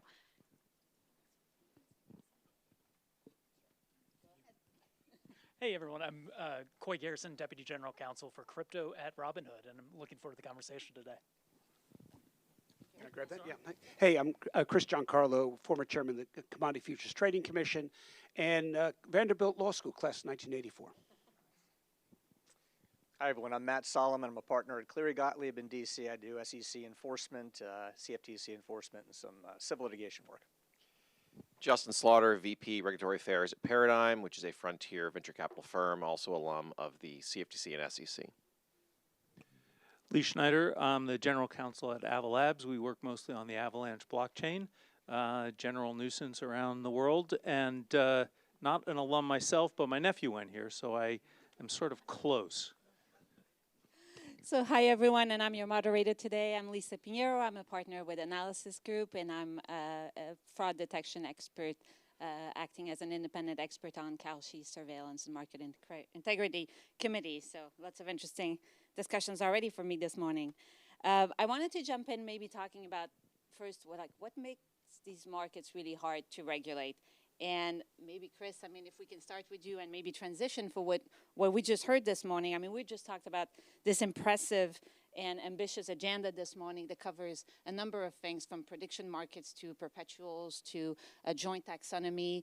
And can you tell us a little bit more about your perspective on this, since you're saying, Chairman Selig is his own man and how this new world? Yeah, a number of people have asked me, well, how will the CFTC under Chairman Selig be able to make its rules durable without a full commission there? And I think it's tremendously commendable that even without a full commission, the chairman is committed to rule writing in normal order and comment periods of longer than 30 days back to the norm of 60 to 90 days. And it's interesting that, in fact, the SEC under its previous administration had the commissioners in place that could have done rulemaking and chose not to. It's a luxury to have a full commission. It used to be the norm. It's less so today. But agencies need to move ahead and do what they're charged to do and can't make excuses of, oh, we don't have the resources to get things done. I hear that all the time. How can the CFTC do what it has to do without the resources? Well, there's actually nothing in the statute that says you're supposed to regulate unless somehow you don't have enough resources, in which case you can climb back in your shell and not get things done. Or you don't have a full slate of commissioners, so you can climb back and not do rulemaking, which was the decision of the SEC not to do rulemaking. I think it's commendable that Chairman Selig is bringing the CFTC back to whatever the resource allocation, whatever the commissioner structure, to do its job. That is rulemaking, that is overseeing its markets, it is surveillance, and all the things that you just heard in the last 40 minutes that Chairman Selig has pledged to do. Thank you. And so let's go into perpetuals then. And Coy, I'll start with you. So Robinhood offers the perpetuals in Europe. So what is it about the US system and infrastructure that makes it so hard to offer them here? Yeah, so I like to maybe parse the perps out for a second and say the U.S. is just a different animal, right? Like, big picture in crypto, the big problem of offering stuff in the U.S. is there's no federal framework, obviously, right? So that's why we really need the CFTC to be given authority under clarity. We're obviously very, very supportive of the federal legislation going through. Right now, different crypto assets are available to customers in some states, but not other states. Staking is available in some states, but not others. That's a ridiculous outcome. That's a bad outcome for American consumers. with no added benefit, right? So that's something that we are actively fighting for, and we're hopeful that legislation gets over the finish line, but we're hopeful and grateful with the dynamic leadership of the CFTC and SEC that even if legislation does not happen, enough of a framework can be put in place that there can be something that moves forward. Perpetuals is a little bit different of an animal, right? So in Europe, MiFID allows for perpetual derivative contracts to trade. So we offer crypto perps in Europe under MiFID, under our MiFID licensed entities. We have 10 contracts that are up and running, and we think that is running really well, and our retail customers in Europe are using the products. They like it. They get 10x leverage. They really like it. It seems to be working. There's a lot of consumer protections involved. We think that model works really well, and we're excited to work here in the U.S. as the CFTC stands up a program for regulated perps in the U.S. We think there's a lot of promise there, and it's really just the change in leadership. You didn't have that in the past, and now you have leadership that's willing to allow industry to come in a responsible, safe way. They're taking their time. They're getting input. That's the way to do it. Wonderful. And maybe as a follow-up, so how do you manage the fact that you're offering products that sort of associated with different regulators, and do you have to treat them all separately? Do you think of it as a whole group? Like, how do you? Yeah, we think of our products based on the customers that we're selling to in that jurisdiction, right? Mm-hmm. We are in a heavily regulated industry that's regulated differently in each jurisdiction. So depending on the product, depending on the jurisdiction, I have a different main regulator. You know, in the U.S., I'm always thinking about the New York DFS. I don't leave the room without their permission, right? It's not the same in Europe. I do the same, but with Bank of Lithuania and our friends in Slovenia and Luxembourg as well. So it's just a highly dependent jurisdiction-specific process. So still very fragmented. Thank Yes. you. And maybe, Lee, let's go to you. And so thinking about permissionless blockchain infrastructures and your work at Ava Lab, so how are these ecosystems thinking about, compliance issues when you're in a framework that was designed for intermediated markets? I'd say we try not to think about compliance at all. No, just kidding. Look, I think one of the things that Coy said in particular is very important, is that you need responsible actors to be coming in and doing these things. And by the way, you can be a responsible actor even if you don't know what the regulatory regime precisely is. We all spend a lot of time advocating with Congress and with regulators on what we think the regime should be. But the basis for that is that we arrive at reasonable conclusions, arguing by analogy, thinking about similar use cases, et cetera, to come up with what we think is a reasonable way to proceed. And so when you look at layer one blockchains, obviously that's a different animal. The transaction layer there is very simple. But as layer ones start to get specific for specific use cases, they look a lot more like applications than just a layer one. As they get integrated into a larger tech stack, they start to look at like all kinds of markets and whatnot. And so from our perspective, most of the job is about coming to what we think are reasonable, defensible conclusions when we're implementing something new. And we think that's a very important part, even when the regulations are clear, or mostly clear, because you're going to get that edge case where it's not quite covered, or you could read the statute this way or that way, et cetera, et cetera. And so there's a lot of room for that kind of good, solid thinking, we believe. And do you believe all of this compliance can be embedded in the protocols, or is there limits to that? I personally think there's limits to that. I think trying to program a protocol for today and trying to speculate about what it will look like tomorrow and how people will use it tomorrow is a very difficult thing to achieve. And so you do need the ability to have the protocols grow and change. That gets back to trying also to ensure that you've got more good actors than bad actors in the protocol, because you want people who are trying to comply by default rather than trying to cheat by default. Thank you. So maybe Matt, do you want to go next? Sure.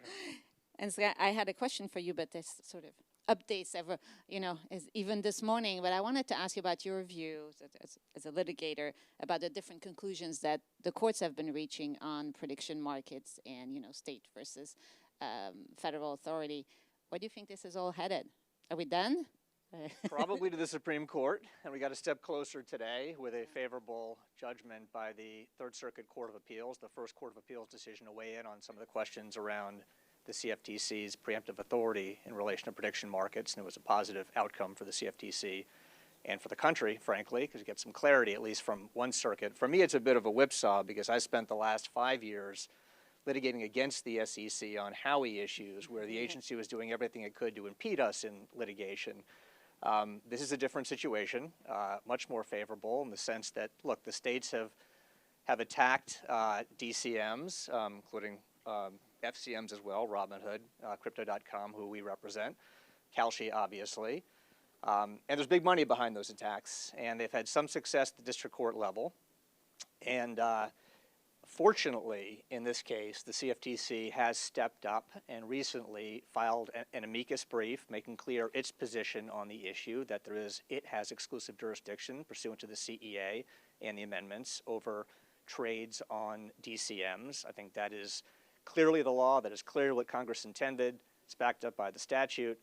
But they've gone a step further in that they have actually now sued 3 states, along with the Department of Justice, Illinois, Connecticut, and the state of Arizona. Now, why Arizona? Because Arizona has commenced a criminal investigation of Kalshi, as you well know, because I know you sit on their surveillance board. So having an agency put its money where its mouth is, and I commend Chairman Seelig and others, and actually putting their position out there in federal court. And there's a history for this. The OCC has done it. Other agencies have done it. There's nothing new about it, but it doesn't happen as much as it should. But having that wind at our backs now in our ongoing litigation, having the key regulators speak to the intent of Congress, to their intent as the chief regulator in this area has been incredibly helpful. But I do think that these cases aren't going away. There are some split determinations in the district courts. We've got one favorable decision in the Third Circuit. The Fourth Circuit should be soon to follow, then the Ninth. And I think ultimately, circuit split or no circuit split, the Supreme Court's going to have to resolve some of the key issues on this preemption issue, and I expect that to happen in the next couple of years. Speaking of preemption, can I jump in on this? Absolutely. Can I preempt before we go to Justin?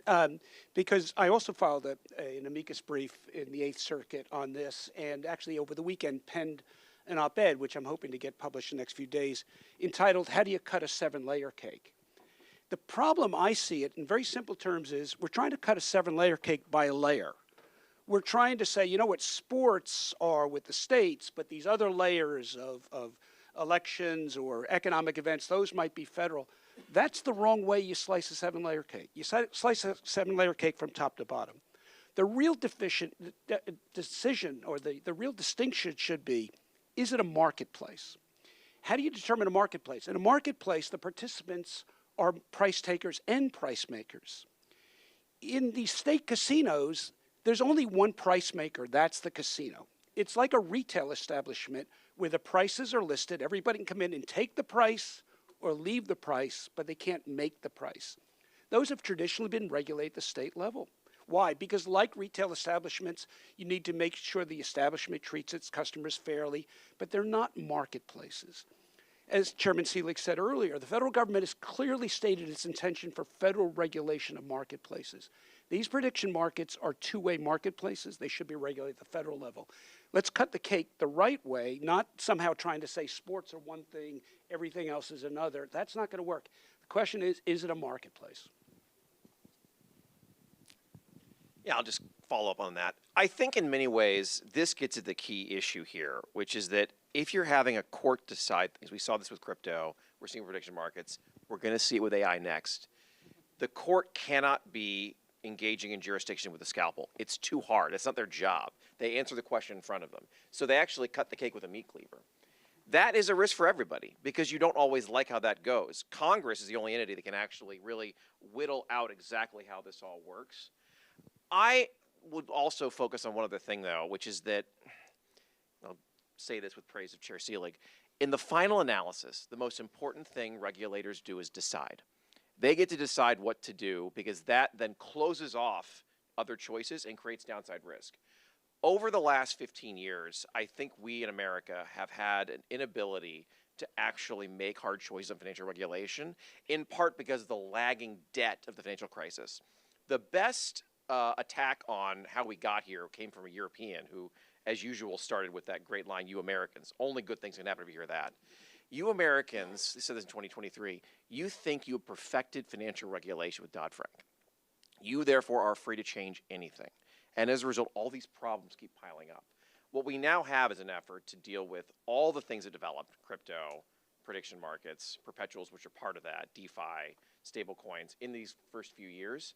And so far, it's going well. I do think you're going to see, unless there is real clarity from the courts in a very positive direction, the same mistake yet again, though. Because even if the Supreme Court comes through and says this is all legal, that doesn't end the game. Congress can still act.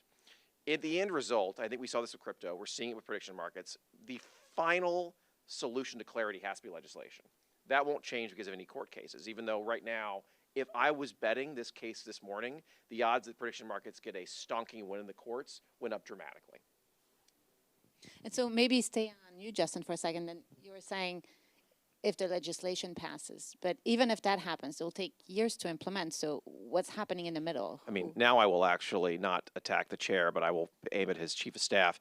Technically, there's still a rule not finished under Dodd-Frank at CFTC. There's one. Almost everything else is done.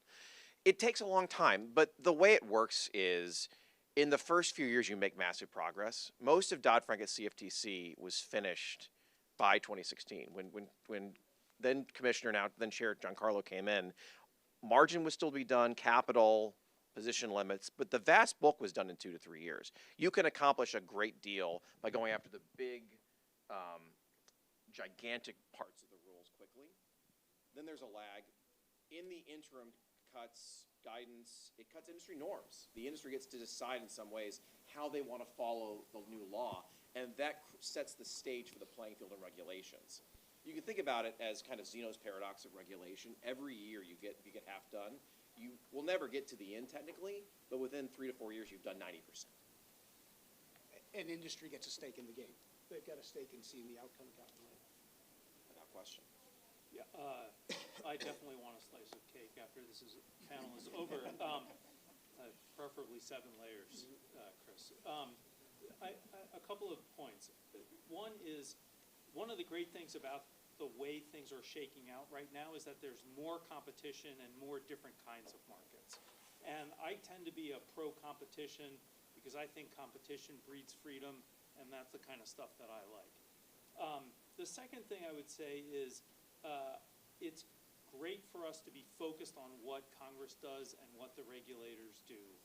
But I'm going to go back to the point that I made when you asked me my question, which is I do think that we all have responsibility too.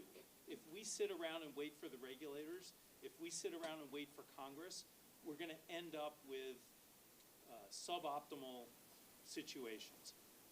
And the example I'll point to is Congress will hopefully pass market structure, and quote-unquote issuers of tokens will have clarity about what that means. And my guess is there's going to be about 0 real issuances of tokens going forward because it's just not a thing anymore. I mean, I'm being overly dramatic there, right? But seriously, what was the last super successful token launch aside from Hyperliquid? And that wasn't even super successful when it came out. So we're looking at the world already having changed and going back and fixing problems that are going to be applied retroactively if some people have their way with the legislation. We all need to keep looking forward. We need to keep setting the standards for everybody else in the space, whatever space we're in, because that's really where the decisions are going to be made. Everything's moving too fast for things to be otherwise. Thank you.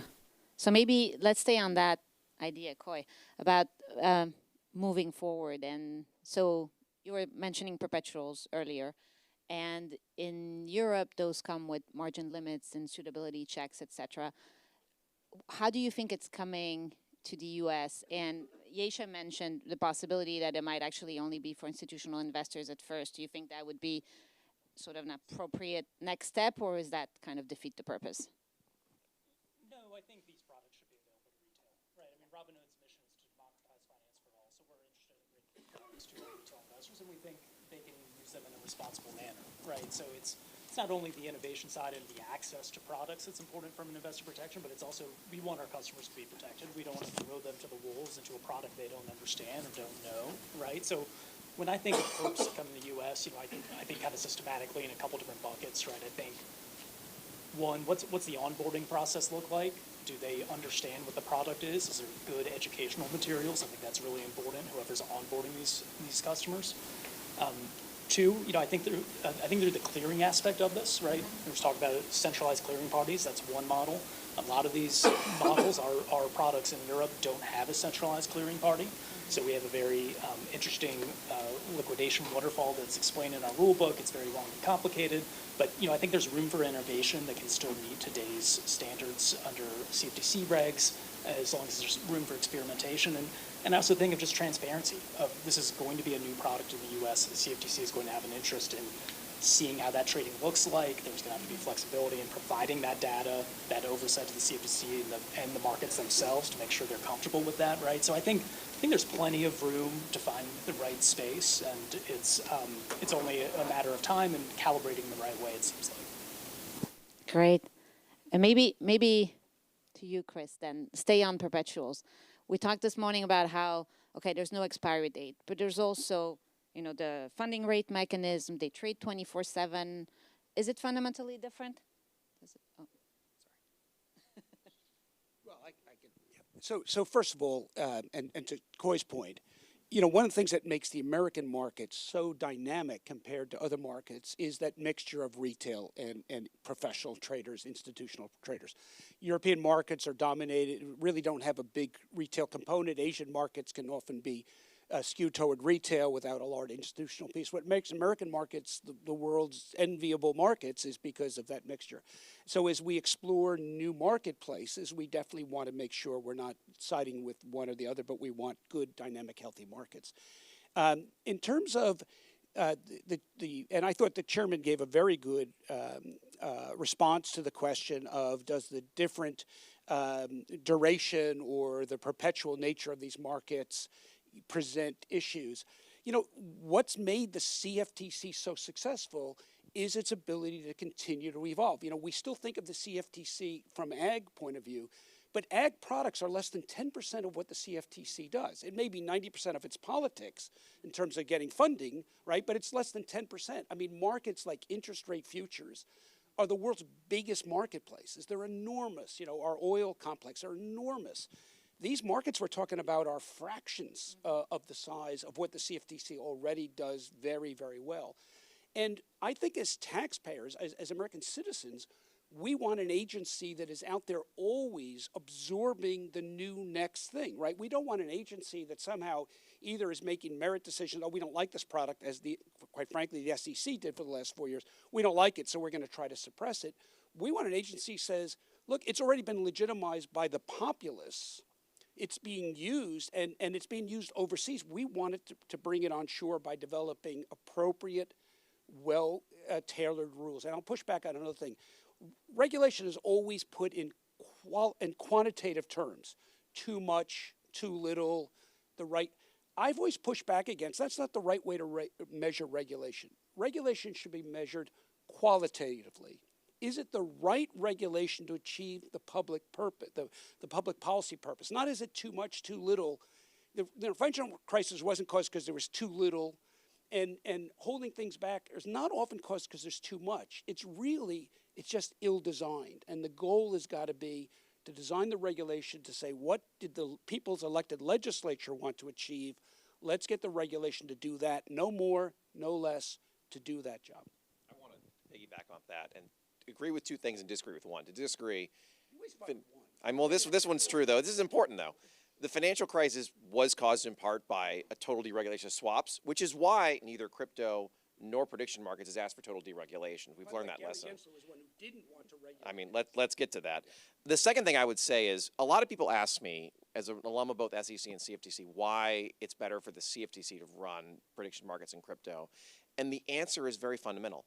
they looked for these markets. They were willing to experiment and learn about them. In 2015, it was the CFTC which held Bitcoin as a commodity when everybody in DC was joking about it.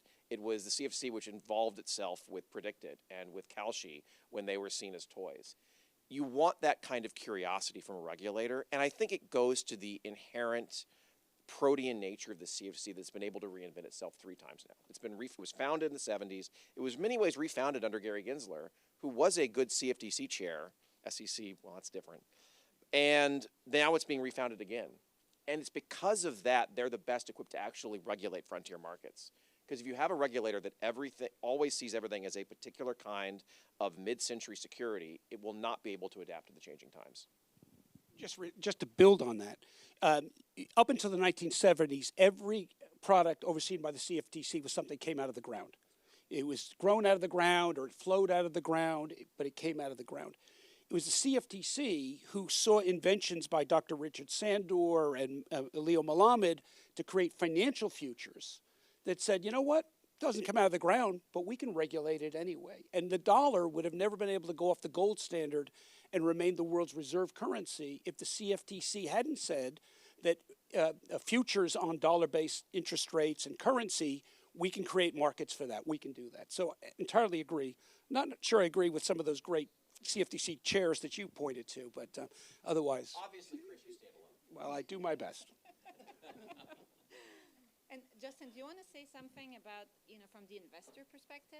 Yeah, I mean, this is really important. So first off, I am not an investor at Paradigm. I helpfully work with our investing and research team, which is comprised of people who are often 10 years younger and with 30 more IQ points than I have. But the way to think about investing is you have to first focus on the business model. You have to make sure, does this business make sense? And does it make sense not just for today, but for tomorrow? That's the most important thing. That is what LPs who invest their money with you ask for, I'd say. In general, the job of policy is to look not at individual companies, but to look at the ecosystem, to look how does this fit with the world as we think it will develop. So it's a different task, and it's one that I really enjoy, obviously. But when people ask, how do you invest as a policymaker, I'm like, you're asking the wrong question. The business should focus on business, very much, give unto Caesar. Policy focuses on policy. Awesome. I want to make sure. How much time do we have left? 8 minutes. 8 minutes? All right, I do want to talk a little about prediction markets. Just before we jump there, Matt, tell us a little bit about, again, now there was an issued joint guidance. Oh, sorry. And I should speak in it too, that would help. So I was saying, tell us a little bit. So in the context of the joint guidance from the CFTC and the SEC for the, digital commodities, tokens, et cetera, and I know you were saying how you worked on that for a while, but do you think that this is going to still be challenged in court, or are we done with that? I think we're probably done with that in terms of challenges. I think the value of the guidance that's been issued, the joint guidance and also the SEC issuing its own guidance and the CFTC, is obviously putting market participants on notice about what the do's and don'ts, various product development, various practices, and also the allocation of responsibilities between the two agencies. Obviously, in this post-Loper-Bright environment, these agency pronouncements are perhaps not going to be given as much weight as they would have given before, but I do think it's important and refreshing for all the reasons that you said. We didn't have this kind of guidance over the last few years. We have it now, so I think that's a positive development. Awesome. All right, let's jump in about prediction markets for a second. So let me see, in 5 minutes.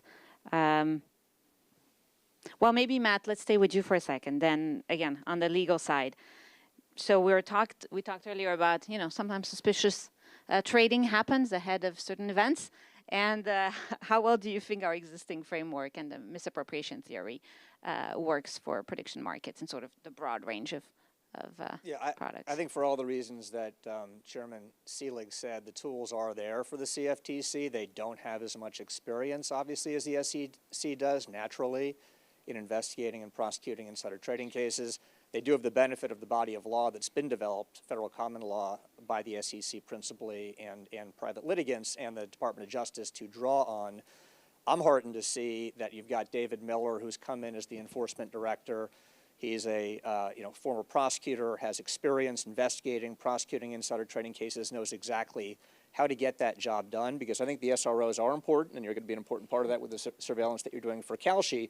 But I think for market integrity purposes, and the CFTC has clearly recognized this, that agency has to have a role. They are staffing up a bit, I think, in the enforcement area.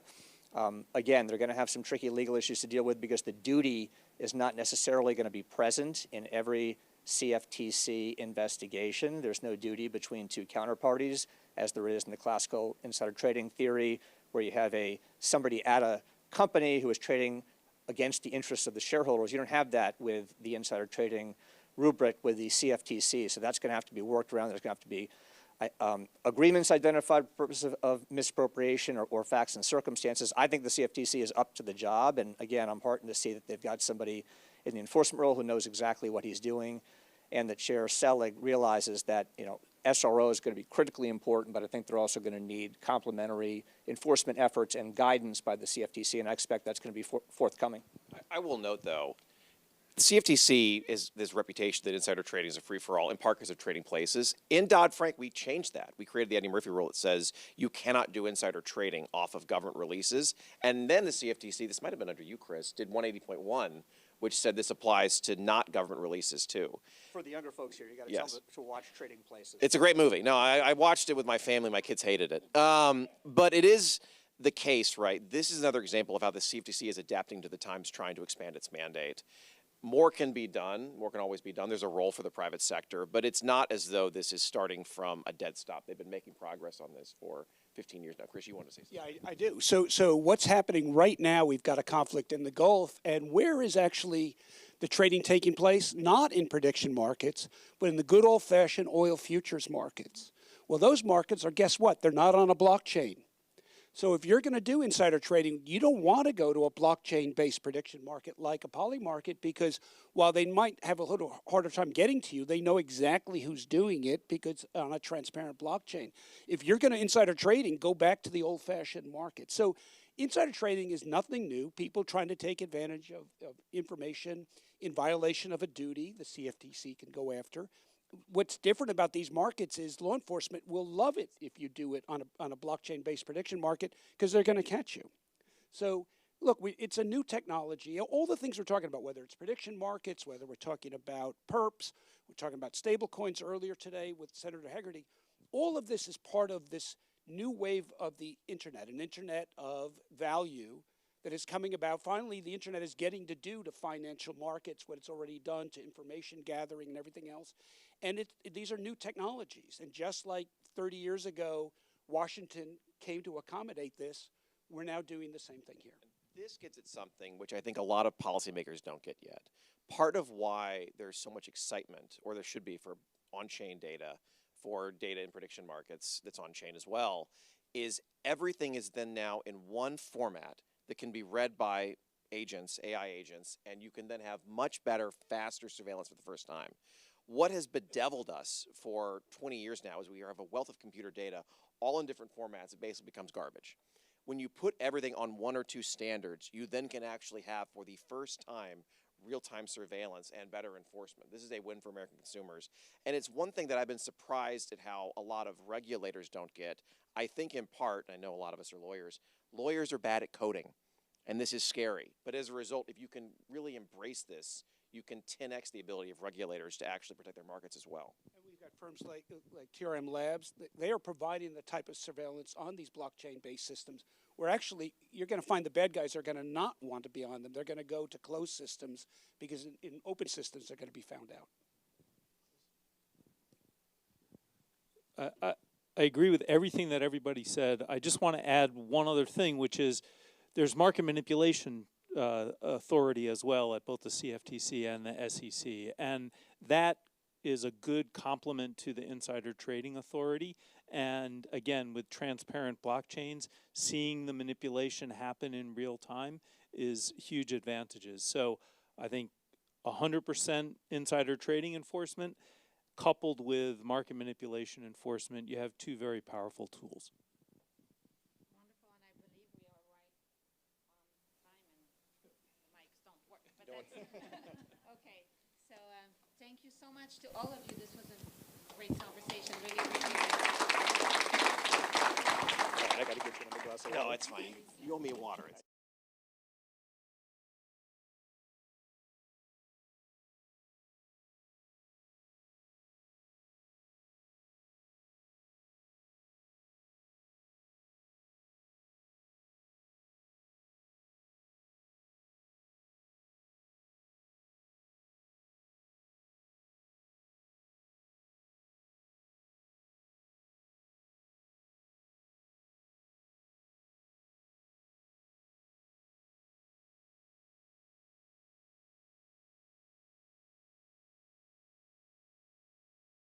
Everything here is going to be Chatham House Rule and quiet. So we're going to keep everything in the room. For our next panel, I want to introduce our moderator. Where is he? There he is, reporting for duty. I want to introduce our wonderful panel. Our wonderful moderator, Stephen Kelly. Stephen is a senior advisor at the FDIC. This is incredibly timely because it is going to be the first agency that's starting post-genius rulemaking as of tomorrow. Stephen is very much at the forefront of this. He is a financial crisis, financial stability expert at the Vanderbilt Yale School of Management, not a patch. Not anymore. School of Management, might I say, not a patch. He is a expert in systemic stability, systemic crisis, which is a kind of a good thing for the FDIC to have.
Hello?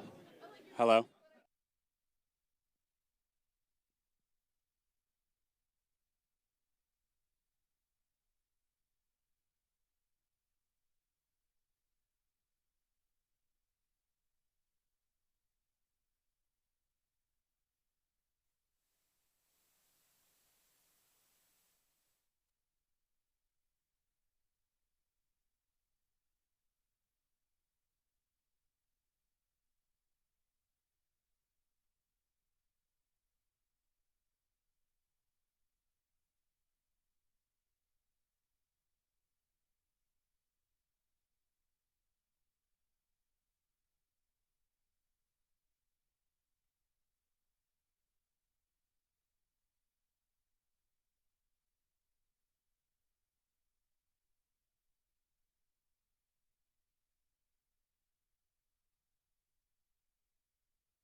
Hi, everyone.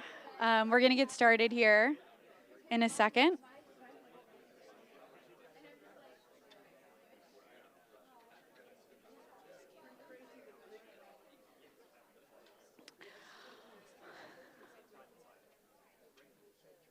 All right. Well, thank you, everyone. I will hand us off over to Eleanor Tourette from Crypto in America, who will be moderating a fireside chat with Chairman of the House Financial Services Committee, Representative French Hill, who is also a Vanderbilt alumni. So thank you both. Thank you.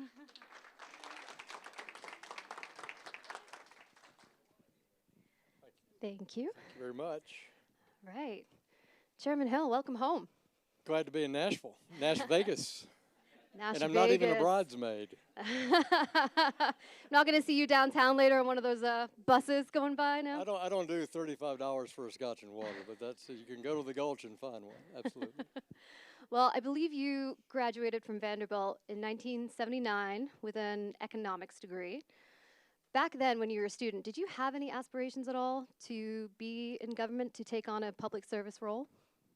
You know, I don't think that I did, but it was at Vanderbilt where I really learned my appreciation for international business. I had an amazing professor in the history department who was Korean. He was a Korean American, and he taught every summer at the Getulio Vargas Foundation down in Rio de Janeiro. He was a Spanish and Portuguese speaker and an expert in Latin American economics, which is really got me interested in Latin American economics. So I took all those classes. And Vanderbilt at the time was famous for its economics department among all the schools and finance ministries in Latin America. So I really, at Vanderbilt, connected with international business, which I've been in and out during my career. And I'd say in macroeconomics, I really fell in love with the idea of how government's responsibility worked.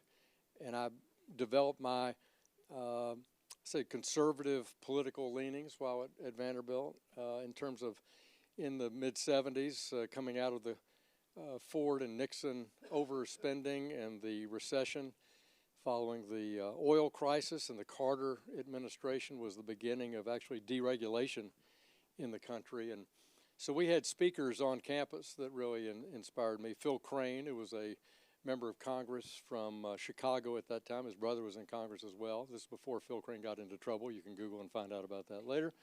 But Phil Crane had written a book about the sum of good government, and that was what we talked about when he was on campus here some 50 years ago, and it got me really interested in sort of that Jack Kemp, Phil Crane philosophical outlook that was pervasive in the 70s. Now, back then, there were no crypto, blockchain, digital asset courses being taught, but now it's a little bit different. I think the times are catching up. I don't think there's, correct me if I'm wrong, Yesha, but I don't think there's any crypto-specific courses being taught, at least in the core curriculum, but it's much more of a sort of outside extracurricular activity, at least in some of these schools. But with Vanderbilt specifically, do you think, and other schools as well, but do you think that crypto now, blockchain technology, should be being taught as core curriculum in places like law schools, business schools, especially as it's coming into the policy conversation, as Congress is writing the rules, it's becoming such a big part of the emerging economy? Well, as we've talked before, Eleanor, people always ask me, well, how did you get interested in distributed ledger technology or crypto or decentralized finance generally? And the real answer to that is I've always been interested in technology and how it reduces costs, increases customer service, increases accountability, all during my financial services career, including using technology to find new businesses and serve people differently. And I've done that twice in my career, where I've used the technology to essentially invent a new way of doing business. So that's always been my first attraction.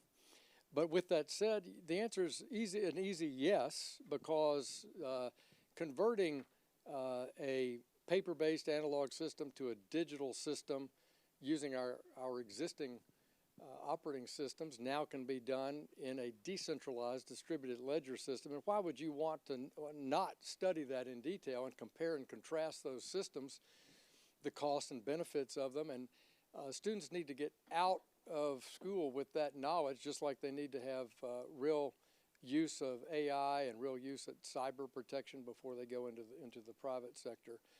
So again, my attraction to it had nothing to do with Bitcoin or any digital asset per se, other than the Bitcoin white paper that demonstrated the mechanical success in a distributed ledger technology and the validation thereof. That's what attracted me.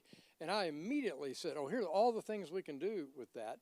So there was no squeaky wheel there. I was a forest guy, not a tree guy. I think a lot of people get into this, interested in this with a tree. Bitcoin might be a tree. It also happens to be a successful blockchain. Or they find something they're interested in. But to me, it was the system. And therefore, I look forward to the competition. I think we're going to have dramatic competition in writing code and on the backs of different blockchains for different purposes, whether it's Ethereum or Avalanche or Bitcoin. And that's what's exciting to me about the future of this technology. Mm-hmm. And you coming at this from a banking perspective as well, being a former banking guy, so you kind of get the whole ecosystem perspective of it as well. So before we get into the great stablecoin yield debate of 2026, I do kind of want to just take a step back and take a look at how we got here, because it's been 3 months in the making of the Senate debating over this issue that was really a genius issue, not a market structure issue. But there's two kind of competing schools of thought as to how we got here. The banks will say that Clarity was supposed to always revisit the issue of this so-called loophole, right, when it comes to stablecoin yields. Crypto will say, oh no, this was completely buttoned up in genius, and it was done, and we are now relitigating the issue. Which is the right narrative? Well, you won't get me to answer that question directly. I'm going to try. Because I don't know that it has a direct answer. Honestly, we passed Genius in the House with a very solid vote, 300 votes in round numbers. That's very unusual in the House. We asked the Senate to consider some changes to Genius, which they verbally invited us that they would consider those. And we put those in Clarity. We passed Clarity with 78 Democratic votes in the House. So whether people think there is no final, legislative proposal until it's on its way enrolled by the House and Senate on its way down to 1600 Pennsylvania Avenue. So I would say just because we passed that doesn't mean that senators don't have the ability to, sort through that, take new testimony, and think through the direction. So I'm just not stunned by that. We did pass that bill in July, and it's now April. So I don't, the part I would not characterize as it's 3 months debate. It's been a debate going on since, the middle of July last year, once we passed both Genius and Clarity. But I have every confidence that senators on both sides of the aisle know these issues. They've now come ashore on these issues. And to the audience that's not deeply involved in the legislative process, the House has been working on digital assets policy for 10 years and intensively for 6 years. So 3 Congresses putting forward bills, debating those bills, taking those votes in the House committees, and going across the House floor twice. In the previous conference, we had an excellent bipartisan vote on my Fit 21 bill back, now almost 3 years ago. And then we had last year's vote on Clarity and Genius. So to some degree, the senators have to come along and go through the stages of due diligence and question answering. And that's how our system's built. So it's not for me to complain about that. I think it's fine, although time is of the essence, and so I hope that they can reach a conclusion soon. Let me reframe the question a little bit. Are you surprised that this issue was revisited in Clarity and that it's taken so long? I'd say no, based on the public positions of some people in the debate, where it's a challenging debate based on those public positions. I go back to sort of basic tenets. I'm a very practical, problem-solving type personality. We said no yield, but we also said that bank and non-bank issuers would all have the same compliance burdens, same capital requirements, same process. And the implication in Fit 21 and in Clarity was same business, same rules. So to me, that implies sales practices too.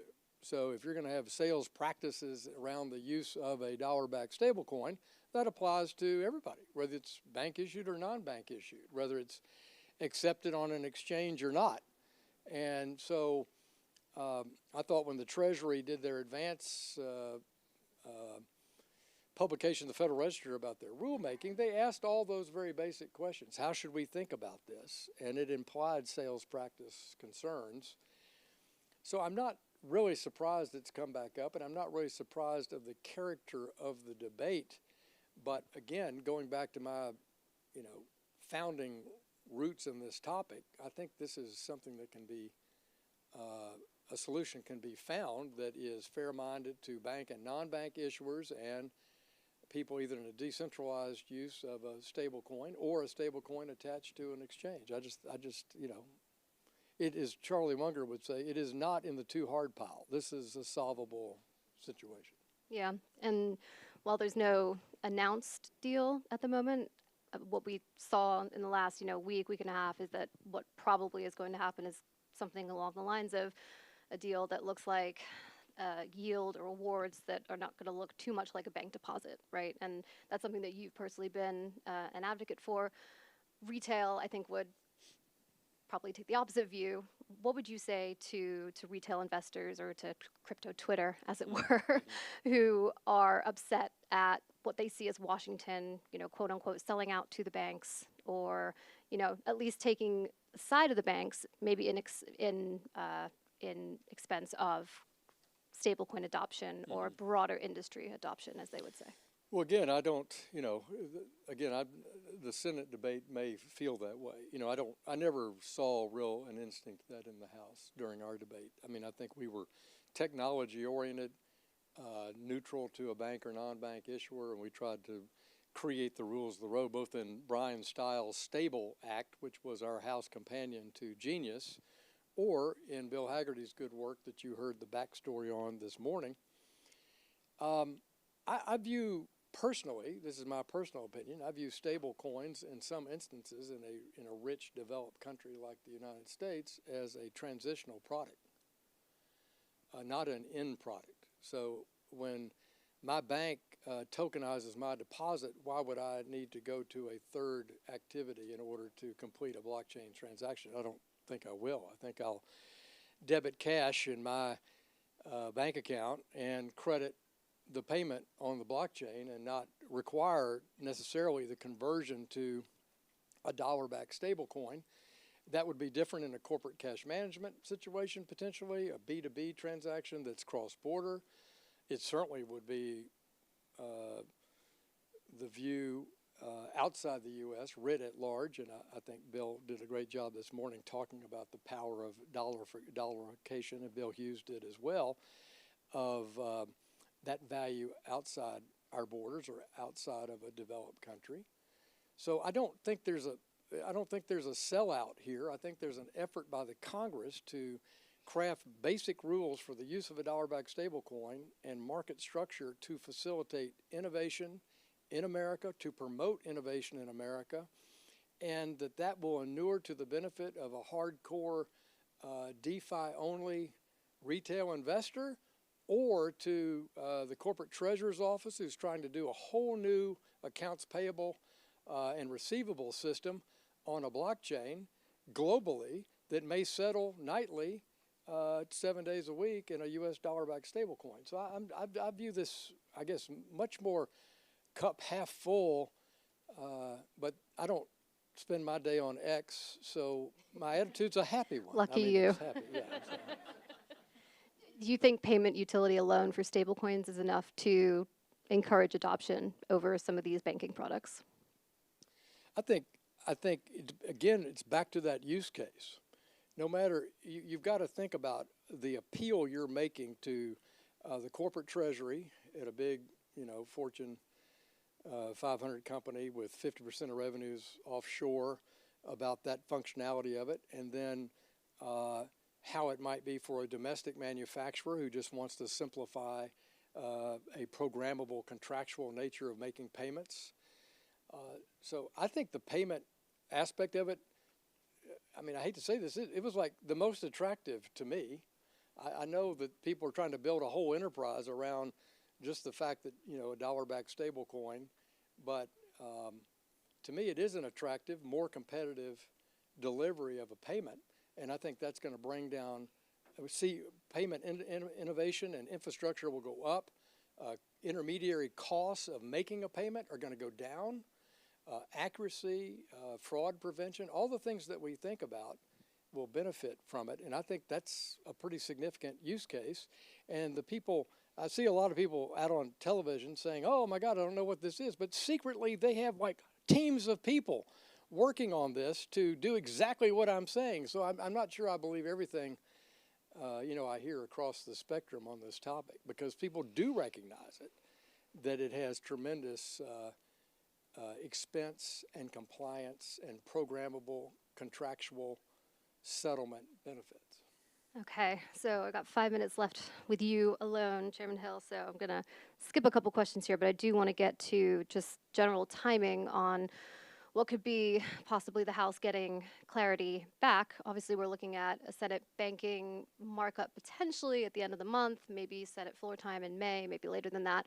But given the recent tensions with the Senate over the housing bill, are you expecting a smooth handoff and potential negotiations with your Senate counterparts around clarity?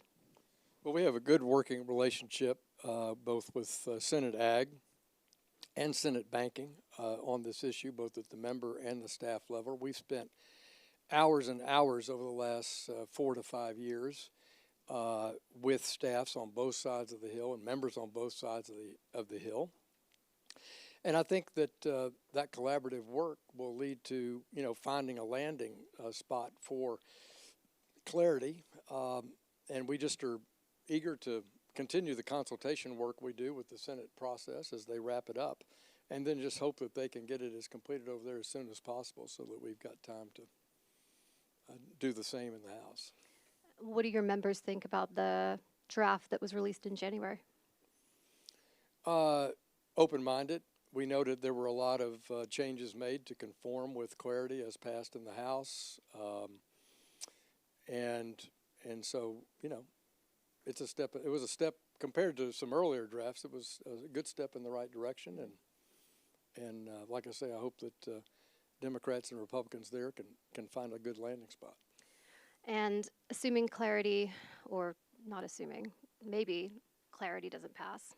I'm not trying to put the bad energy out there, but if it doesn't pass, then what does 2029, in your opinion, look like for crypto in general and for the crypto market and maybe the overall market?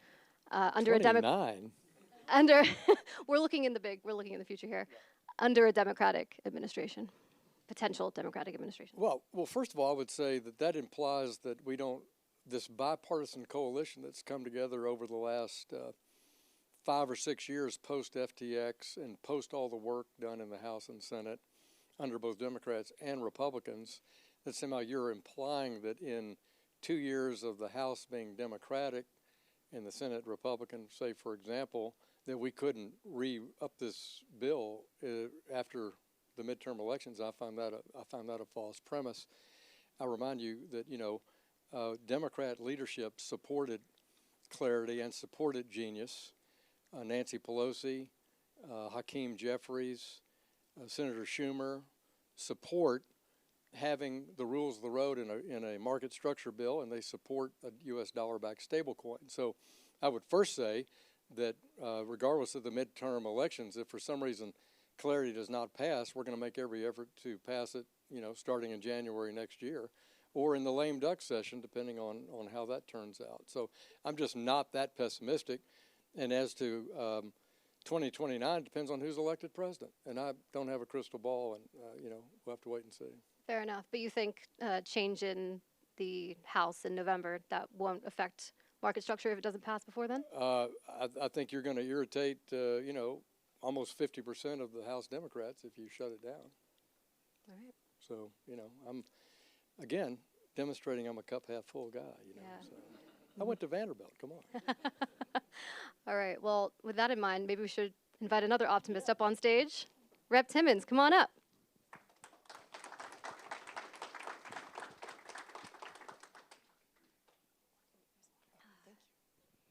What's your take? I always use the story of Canon and Kodak as the analogy to where we are right now. So everybody in this room has a cell phone in their pocket that has a camera on it. Kodak obviously did not adapt, and they filed bankruptcy, and they currently have like $1 billion market cap. Canon did not file bankruptcy. They're currently about $40 billion market cap. So they adapted. And so what we're seeing right now is the Canons and the Kodaks trying to legislatively protect market share. And I think that that's a bad idea, because this is going to get solved somewhere on the planet, and we need to make sure that the U.S. is the center of the global economy. So I understand that the interests pushing this yield conversation are concerned about the future. I would be too if I was them. But be Canon, don't be Kodak. I like it. And how do you feel about the potential change in say the Democrats take back the House in November? I've been in Congress now for 7 years and 5 months. It's like a reverse prison sentence, when you got there. So I have seen, I have seen, when I first started out under the second 2 years of President Trump's administration, this was just an emerging discussion. And once the Biden administration took over, and just whether it's regulation by enforcement or just outright antagonism towards the entire digital assets industry, it caused a pushback. And that pushback made this front of mind for everyone in Washington. And it is no longer popular or even advisable to be anti-emerging tech, anti-digital assets. If anything, it's do so at your own risk.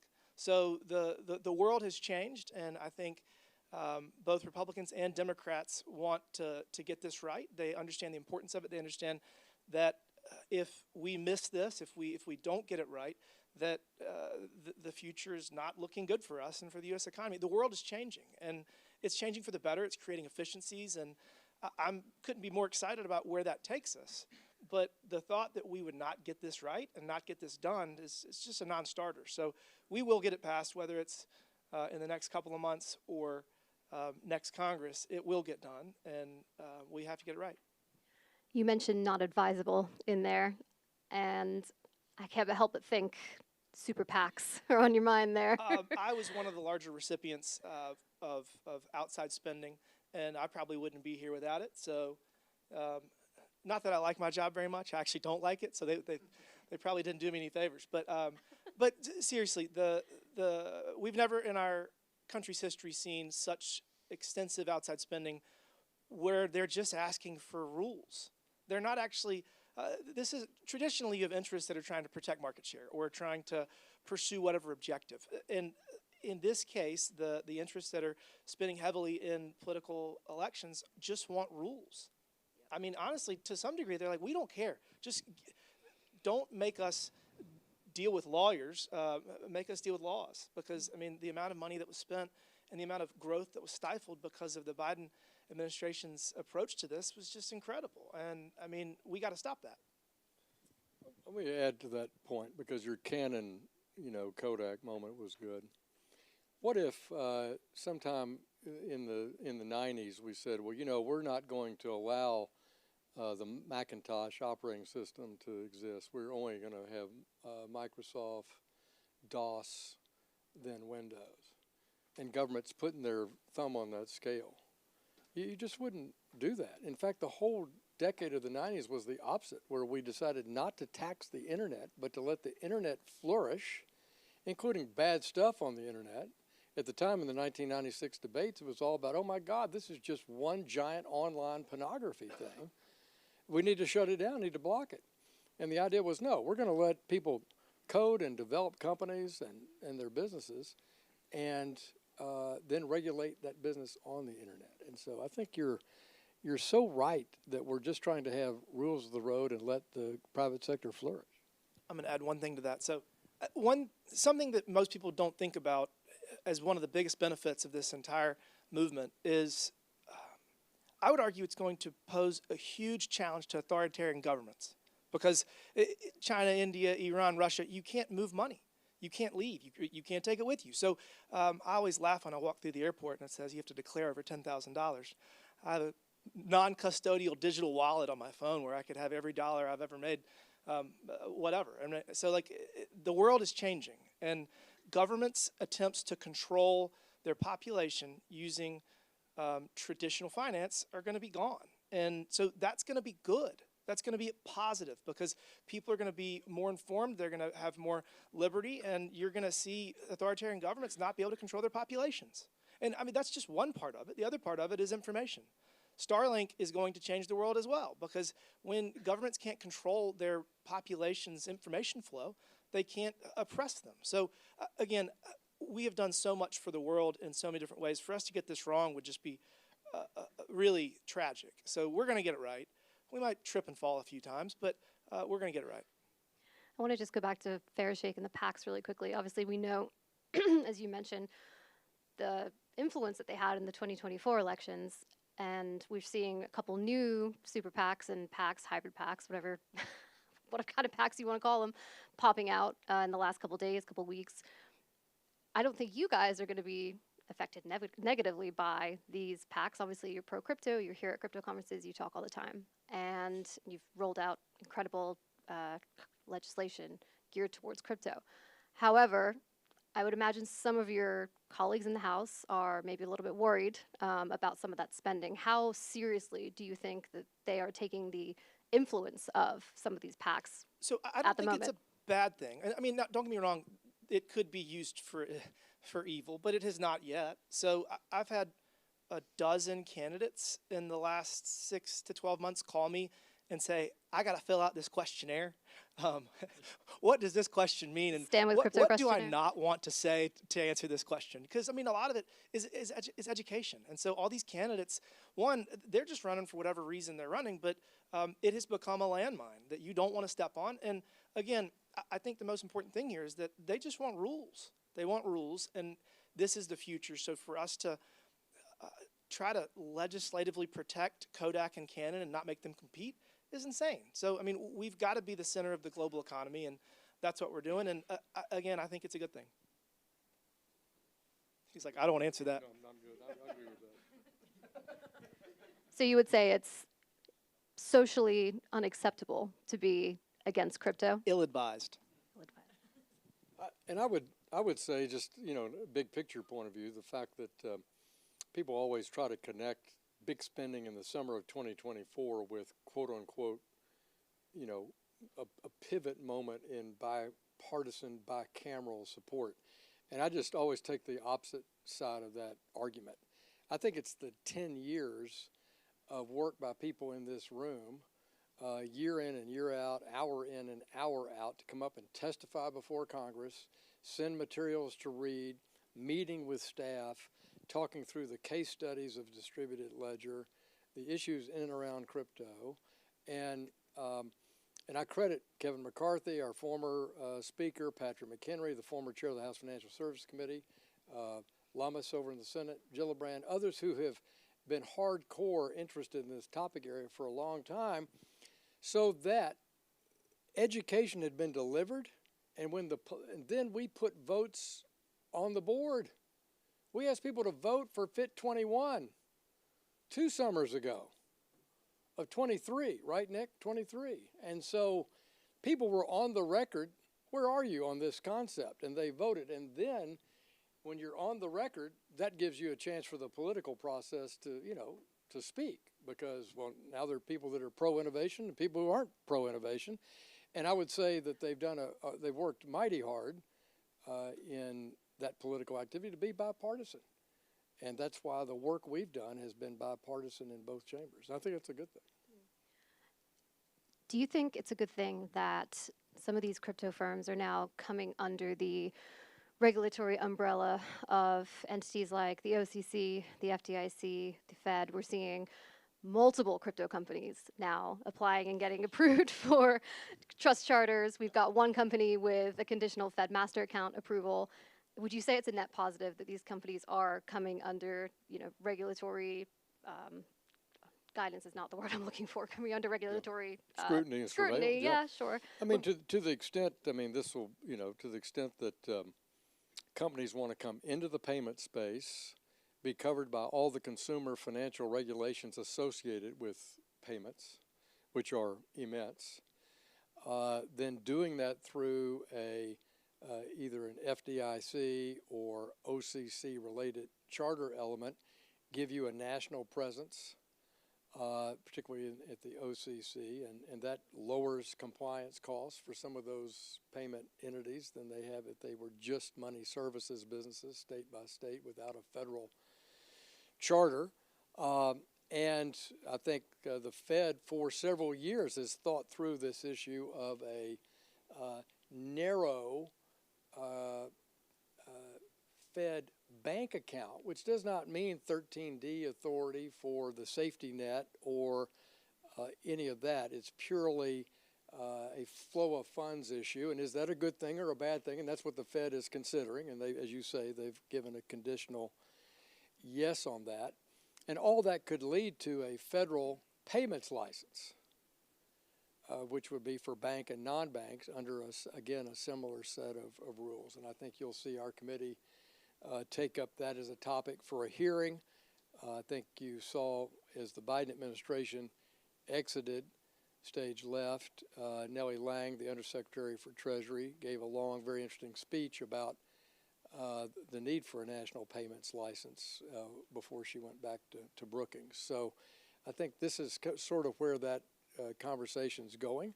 And again, I'll repeat, to be inside that system under that rule and oversight, I think contributes to trust and safety in the device, in the ecosystem. But it speaks to just what my friend from South Carolina said, is this is why we have to get it right, and we have to get our market structure bill passed so that all this has the right environment to innovate and expand and keep that business, you know, here in the U.S. So you gave a little teaser of what might be next in House Financial Services when it comes to crypto, but maybe Rep. Timmons can expand. Beyond clarity, what else can we expect? We saw the tokenization hearing, and I think it I've was been your working on- most watched ever, someone I've been told me? working on tokenization for a while now. I'd Yeah. hoped that we could include it in one of the bills, but it has to go through Energy and Commerce as well, which is just it's already a heavy lift. Including Energy and Commerce would be very difficult. So I think that's next. I think there's a number of different legislative proposals that we're going to be considering, because we just have to layer on all of this other regulatory certainty that's necessary for the innovation to occur, but also for the investment to occur. It's hard to raise money if you don't know the law. It's hard to raise money for your business. It's hard to invest and expand if you have the uncertainty that we currently have. So again, that's why we have to get it right, and we're going to start with Genius and Clarity, and we're going to get that right, and then we're going to layer additional legislative proposals on top of that as we can agree to. And I believe, so if you win in the midterms, this will be your last run? Yeah. You don't like it, huh? 10 years was plenty. I had a full head of hair when I got elected. And Chairman Hill, if you win again in November, you plan to serve another full 2 years? I do. Okay. Look forward to being chairman of the House Financial Service Committee next January and continuing this work. And I think some of those themes William has touched on. He's been such a great leader on our committee, and particularly on this topic. He's been a very active contributor to our debates and in passing our stable bill out of committee and also getting clarity out of committee, and appreciate your consistent leadership. Tokenization is an important issue, and that's why we did our full committee hearing. We've done a lot of roundtables and staff and member education on it. And what I like about it is, 2 years ago, people were talking about tokenization, and, it was some fairly small groups of people doing specialty things and thinking about it in the context of their own business. And you flash forward to today, and as we approach this summer of 2026, our semi-quincentennial summer as an independent nation, everybody's talking about tokenization, and not just in the securities market, but as you point out, in non-security applications too. And I want to do a series of hearings. We've already had one, and I think what Paul Atkins, who you'll hear from in just a few minutes, and Chairman Seelig noted, is working collaboratively. We can look and see in tokenization what do we need to do in education of members? What do we need to do in education of the regulatory system? What do we need to do, if anything, legislatively vis-a-vis actually a law modification compared to just making sure that we have clear, collaborative, harmonized approaches in our two principal regulatory elements? So I think that's going to be a really excellent theme. And then William and I have a great colleague, Max Miller, who is working on House Ways and Means to try to also have the mirror collaboration on clarity from a tax point of view, on holding and using digital assets, which I think is very important. Cynthia Lummis also has been a leader on that in the Senate. So we can't predict the track of how Ways and Means is working or not working on it. I do think that's another area that we need to have legislative agreement on and move forward as well. I think that too will add to the innovation push and the holding this innovation in the U.S. push. Great. Before we go to audience Q&A, I have one more question for you, Chairman Hill. It might be a little spicy, so don't get mad at me. But say the House does turn blue in November, then what does a Maxine Waters-led House Financial Services Committee look like for crypto? Well, let's give Chair Waters a little credit during the Libra experiment at Facebook and the collapse of FTX and the meme stock craze. Those were all events that took place under her chairmanship, if my memory is right. And her staff is experienced in this topic. And then don't forget her members are, as you heard Senator Haggerty say today, it's kind of 50-50 over there. And they're a pro-innovation, pro-digital assets ecosystem, market structure, dollar-backed stablecoin, privacy, all the things we've talked about today, Democrats. And I think they will be empowered to argue in their caucuses, their private meetings with Mrs. Waters, that this is an important thing to get right for the country. And I don't know how Chris feels, but I mean, I've seen Mrs. Waters move to that positioning to some degree compared to 5 years ago or at the beginning of the Biden administration when Chairman Gensler at the SEC almost, it was my impression that whatever his press release was the position of the Democrats on the committee. But over that 4 years, as again, William talked about, and you heard in the previous panels this morning, all that changed. So I don't automatically think it would be a zero at all. I just, I'm not there. I want to be the chairman, and I want to be the one to deliver that product because I think we have good solutions and we can do it in a very straightforward way. But do you feel differently about that? I don't. I'm going to clarify. I don't think that the Democrats are 50% pro-innovation and 50% anti-innovation. I think that the 50% that are not supporting these efforts would prefer to use these legislative opportunities to do what they always do, to try to reshape society and their perfect worldview, to try to address perceived inequities, racial, socioeconomic, to be every American's second mother. I always joke, I have one, she's plenty.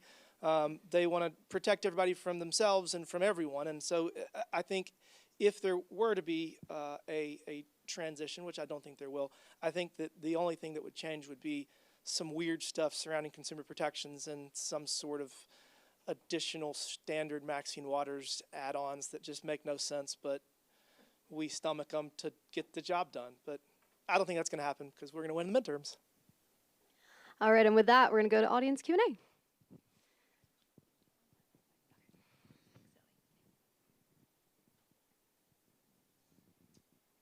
answered all of your questions. Great. Oh, Chris? So if there are changes in where the bill is now, where would be the most likely, when you're trying to sort of steer all these different personalities and sort of get things through, are there any areas where you're sort of anticipating a higher likelihood of change in order to get, everything across the line? Or is it really the sense of like, look, we just have to, we have to move what we have to move and sort of succeed on every front? Are there certain kinds of lines where maybe you or your members are sort of strategically thinking,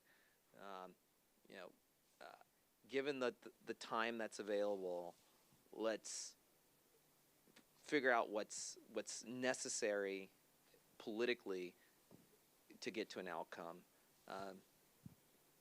or is it really just an effort on every element?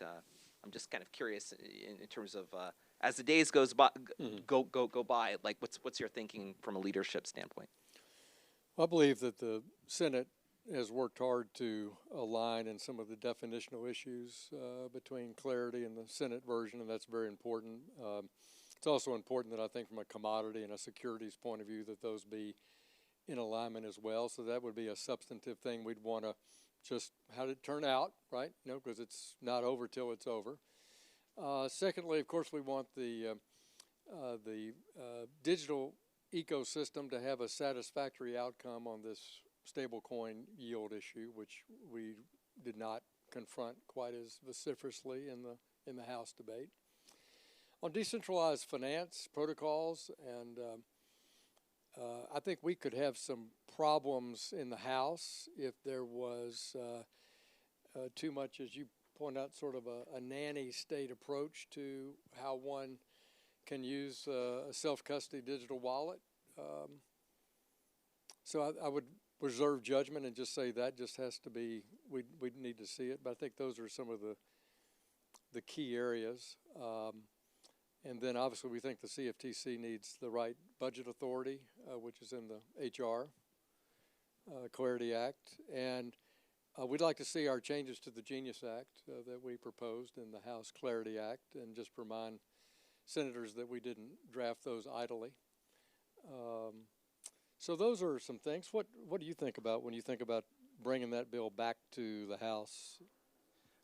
I'm going to take this from a different perspective, just from the process. So if you asked me 8 months ago, I would have told you, I told everybody that I thought that we'd be done by now, that we would have had market structure passed. So what happened Well, the Democrats shut the government down for a month and a half over healthcare subsidies. And then we have major combat operations in Iran. We're in another shutdown of DHS over ICE funding. So I think that the White House is doing so much. Like, it has been exhausting the last 16, 17 months. The speed at which they are engaging on every single front is honestly kind of exhausting, but it's impressive to watch. So I would say that this is going to happen, and once the plate is somewhat cleared up from the White House, they're going to start pushing hard again. And I think, for better or worse, they've also learned a couple of lessons here and there. I mean, the housing bill that's been worked on for a very long time, that's maybe exhibit A of what not to do here. Don't put something in there that's going to make it unpalatable for the House and put everybody into a really weird spot. And I think the leadership at the White House is going to be very much involved in this process, and we're not going to see that that outcome, because this is extremely important to the president. It is extremely important to the president that this gets done, and so I am confident it will get done, and it'll get done sooner rather than later. But while it is a very high priority, there's a lot of priorities. So I just would add one other final comment on that.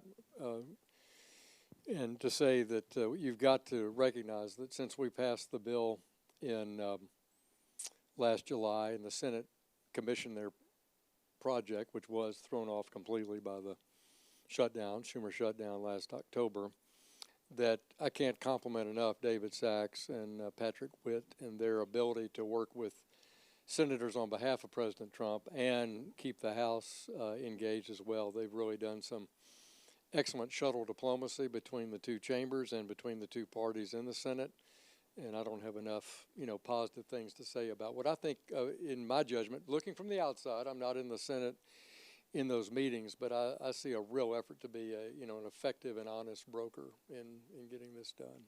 So, thanks. Chairman and Congressman, first off, thank you for your efforts from the start of this Congress. You've been stalwart this right out of the gates and have kept it going.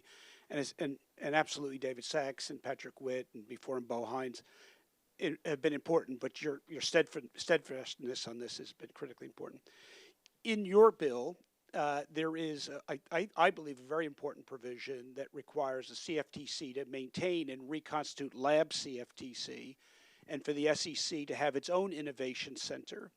And in my experience, those centers were really important for innovators to be able to come to the agency and say, here's what we're doing. It's unorthodox. It hasn't been done before. What do you think? Where are the hiccups? And they could meet with people in the agencies that themselves were tech savvy, and they were not part of the enforcement group or others that would look at that and say, well, we're going to sue you for this. And we really saw that during the Gensler years how the lack of such an office at the SEC was really problematic. Unfortunately, the Senate bill doesn't contain companion language, and I just want to say it would be wonderful if, when that legislation comes back to your side, if your approach to that could prevail and both agencies could be required to have innovation labs at the SEC and the CFTC. So if we go back, unfortunately, to what we've had in the last few years, those innovation offices will remain. Well, I couldn't agree more, and I thank McHenry working hard during his chairmanship to make sure that every agency in our oversight in the House Financial Services Committee all had an innovation office, an ability to have a sandbox approach for both technologists that were looking at AI, blockchain, banking as a service, partnerships where you could go get this kind of hands-on advice. So I'll certainly support that and invite everybody here, if you like that idea, to be in touch with your favorite United States senator to include it.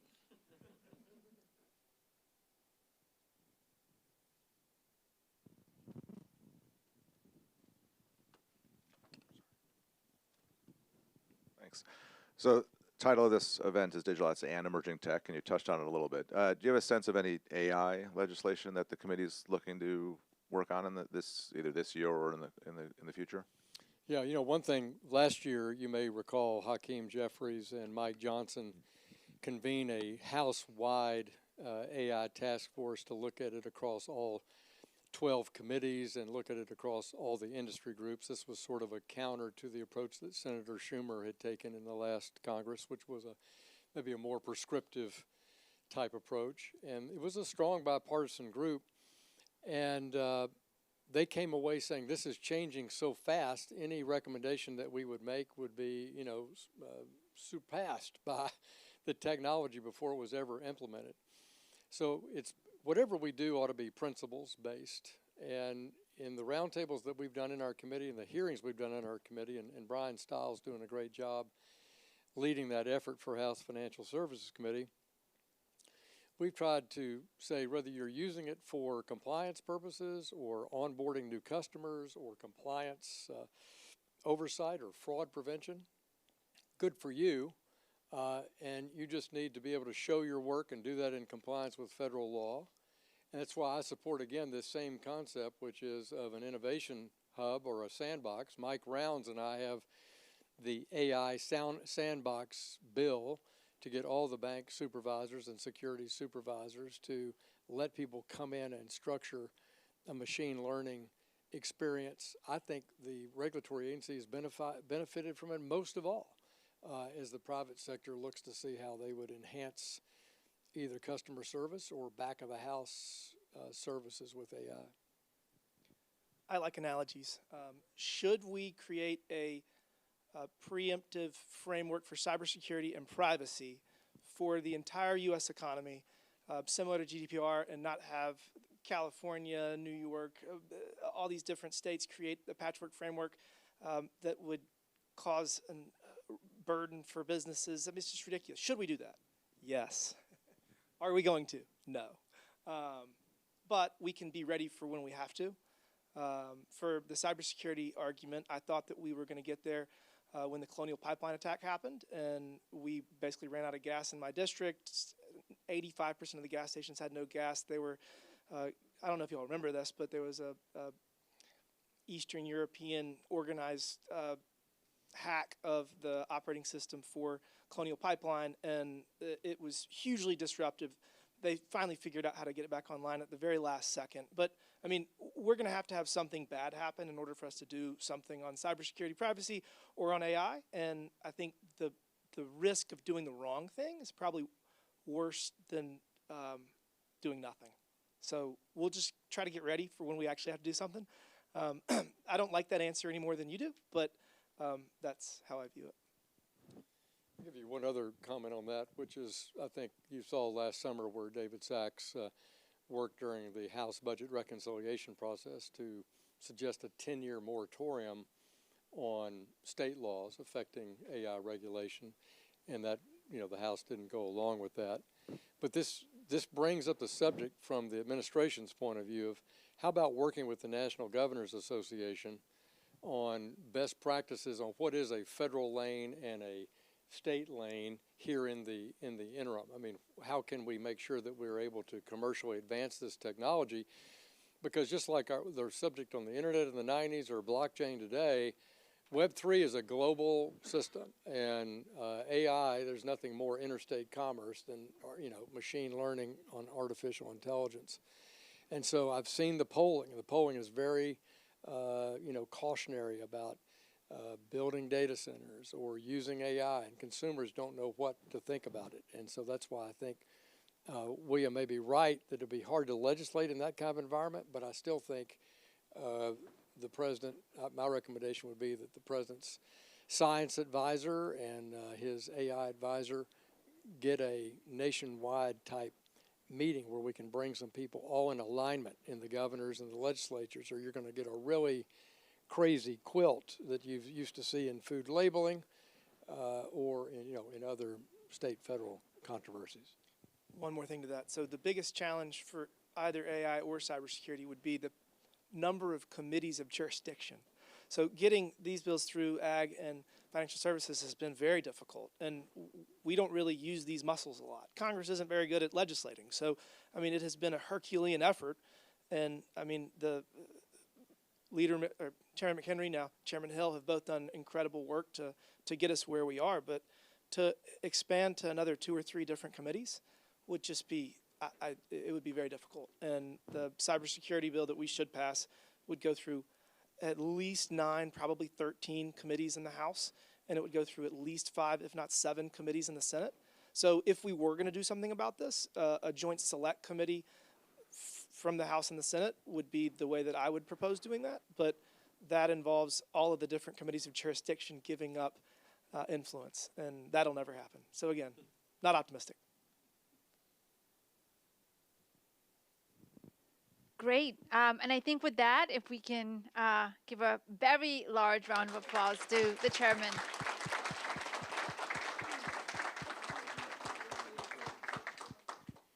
So I have an incredibly special job. We obviously have the chair, Chair Atkins, who has just arrived in our corner. Welcome, Chair. And I have the wonderful job of introducing our other chair, Chris Giancarlo, to introduce his friend, Chair Atkins, as part of this conversation. I think he does, actually. Welcome. All you've missed today, we've had a lot of jokes at our expense of having come up together here at Vanderbilt. And a lot of people said, well, what was in the water back then? And I've been thinking about it a lot today. When French Hill left here in '79, Paul, I think you arrived in '80. I arrived in '81 along with, I know he's Senator Haggerty now, but he was just Haggerty back then. And of course, it was Greg Abbott, governor of Texas, just Greg, and Hans von Spakovsky, who was at the Federal Election Commission, and others. Nashville was a very different place. It wasn't Nash Vegas. It was Nashville. And it was a funky town. I mean, some of the best bands you could hear, you'd hear them in a strip mall. And this was a unique experience. And I remember, I don't know, Paul, if it was your first day, but it was certainly when I arrived, we had this orientation day. And after learning a lot about the different classes and the schedule, we finally were all ushered into a big auditorium. And I can't remember what the name of the auditorium, the law school has changed so much since we were here, but the name over the auditorium was the same name as the speaker who came to talk to us. And he was an old codger, and he came up to the stage, he had a cane, and he greeted us in this gravelly voice. And he said, I know you young people are all here to become lawyers. He says, I was a lawyer here 40 years ago or 50 years ago, or a law student here. And my father dropped me off to the law school and said, now, son, I expect you to go and I expect you to study. In fact, I expect you to spend the next 3 years in the law library, not in the bars drinking. And then the old guy said, you know what? I should have listened to my dad, but I didn't. I spent those 3 years in the bar. And you know what? I met a lot of clients. I wouldn't have met any of them in the law library, and that's why my name is over this building. And then he rambled off. And I thought about that a lot. You know, there was something in the water then. Nashville was a fun town, and although we went to Blackacre on Friday nights, afterwards we'd go to some of those clubs and some of those bars. And as the years gone by, I look at a guy like Chairman Atkins, who very early on engaged with digital assets through the Digital Chamber and others, and Senator Haggerty, who came to this, as he explained, early in his own way, and French Hill and others. There was something about, I think, the Vanderbilt people in those days that allowed us to take a different approach and to approach things like the digital asset innovation and other areas in a very open way. And so you can find Paul Atkins, Chairman Atkins' bio on the SEC website. It's rich with his history of having been at the SEC, worked with Chairman Breeden, became a commissioner in his own right. So many people in the SEC world have been alumni of the Chairman Atkins network. But I think that what most distinguishes Paul Atkins, Chairman Atkins, and many of our colleagues is that openness to innovation that we, during our time, that I was honored to serve and that he serves today, that we brought to that openness to furthering innovation in America. So with that introduction, my good friend, always will call him my good friend, Paul Atkins. Have fun. Great. Thank you very much. Hi there. Good to see you all. Craig Lewis, how about that? So anyway. It's a tough introduction to follow, but thank you all for being here today, and thank you, Chair Atkins, for being here. As a fellow Vanderbilt alum, it's very exciting to have a day full of prominent alumni here to share their thoughts on these very important topics. Chairman Atkins brings a uniquely deep perspective to this moment before returning to lead the SEC, where he previously served as a commissioner, and in between his periods in public service, he's advised financial institutions and market participants globally on regulatory strategy, risk management, and compliance, giving him a clear view of how policy decisions translate into real-world market behavior. And so that combination, experience both inside the commission and direct engagement with market participants, comes at a very critical time. Chairman Atkins has been clear in his recent remarks that we are now at an inflection point in digital asset policy in the U.S., and the decisions being made now, both across the federal agencies and in Congress, will shape not just this industry, but the future architecture of our capital markets. So what I'm hoping to do here today is unpack how the SEC is thinking about that responsibility, where there's clarity emerging, where there are still open questions, and how this all fits into the broader push towards a durable framework. So thank you again for joining us. And I guess to start, a more Vanderbilt-focused question. So earlier today, as we mentioned, we had your former roommate, I believe, Senator Haggerty, join us. With them here at the law school. Yes, and I would love to hear, you know, back in the days when you guys were roommates, did you ever think you'd be back here in this capacity, having these sorts of conversations? Well, with Bill, yes, of course. With me, no. But anyway, no, it's fun to come back and see all the changes that have been here in town. And so even the house I used to live on with Bill on Music Row there doesn't exist anymore. It is now a recording studio. So how about that? But anyway, so it's great to be here and the students. I've actually. Everyone in my family has been educated in Nashville, only one at Belmont, the rest of us at Vanderbilt. So anyway, so we have a real connection here to Nashville. Yeah, well, we're very excited to have you here, and we hope to do future iterations of this just with such a strong network of alumni. So as I remarked before, you've described this moment as a turning point for digital asset markets. And so I think starting there at a high level from your perspective, what do you think has fundamentally changed, either in the market itself or how policymakers are approaching digital assets? Well, both. So maybe I should go back here 2-3 years to the blockchain conference here in Nashville, where Bill Haggerty was very instrumental, from what I understand, to getting it here. And so, candidate to be president, Donald Trump, was here. And as an offhand remark that somebody told him to do, he said, "On day one, I'm going to fire Gary Gensler." Well, and so I mean, you can, if you look at that, I'm sure you all have seen that video clip of it. But I mean, the shock on his face when this huge roar erupted. He had actually said it another 2 times just to make sure that wasn't just a fluke. But that was quite a microcosm of the pent-up energy in this particular subsector of the economy and of innovation, and of the frustration that everybody had with respect to the SEC. And so so I am still living that now, as far as the PTSD that I've experienced and the staff at the SEC from in many ways. And of course, my predecessor destroyed the CFTC before he destroyed the SEC.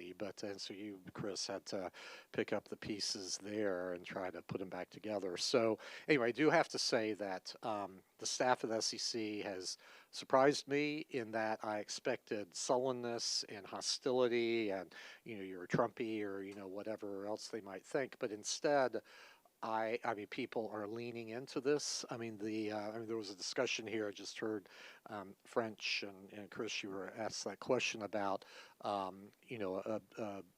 hub, like a innovation hub, which I actually did away with, not out of any animus to innovation, exactly opposite, but it had gotten at the SEC such a bad name under Gensler that people said, oh yeah, I go in there to talk to these guys and I go home and find a subpoena on my front stoop.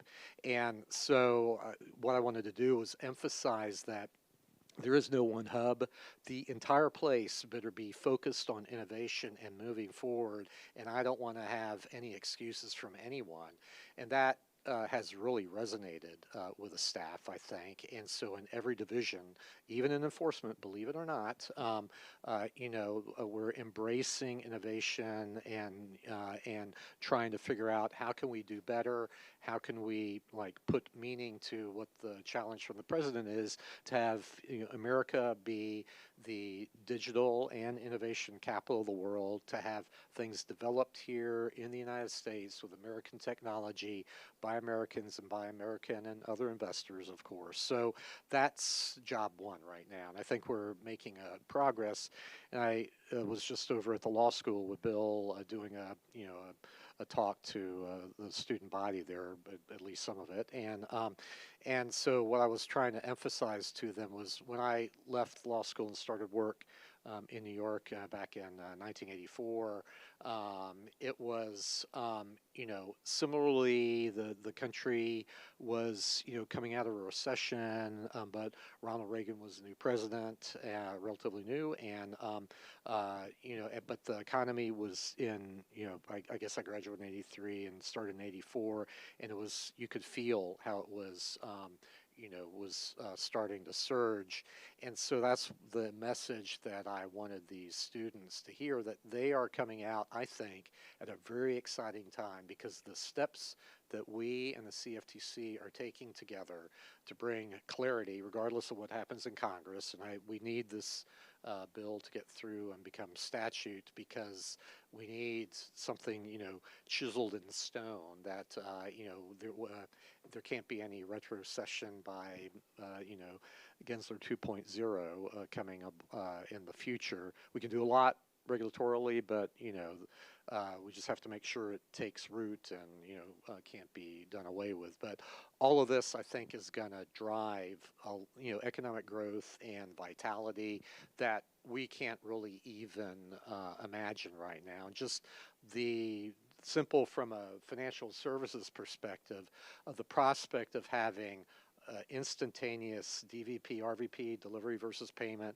receipt versus payment on chain with things, forget stable coins or whatever, but we've okayed our approved people to go forward with tokenized money market mutual funds, tokenized bank deposits are going to be next and whatnot. So all of this, on chain, the payment rail being with, trusted things that types of payment that people already are accustomed to, and then as well as new ones, let the market go at it and see, what gets market acceptance. And so, vive la différence.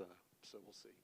Yes, and I think to your earlier point, a lot of our member companies at the Blockchain Association have come in and engaged with the SEC Crypto Task Force and other staff at the SEC, and I think that's been one of the most welcome differences, is being able to come in, do demos, kind of provide expertise and experience in the technology, and that's been a total shift, obviously, from the prior administration. So I know we have a lot of people at BA that are really appreciative of that approach. And I want to spend a little bit of time on regulatory clarity, because I think for most of the industry, this has been a gating issue for years, not a lack of willingness to comply, but a lack of clear operational rules to comply with. And so you all have obviously recently taken steps to introduce more structure into that conversation, particularly through the joint taxonomy on digital assets with the CFTC, which constitutes a very important shift from kind of a case-by-case analysis to something more predictable for those in the industry. So in your opinion, looking at that guidance, what are the most important takeaways for builders deciding how to launch in the United States? Well,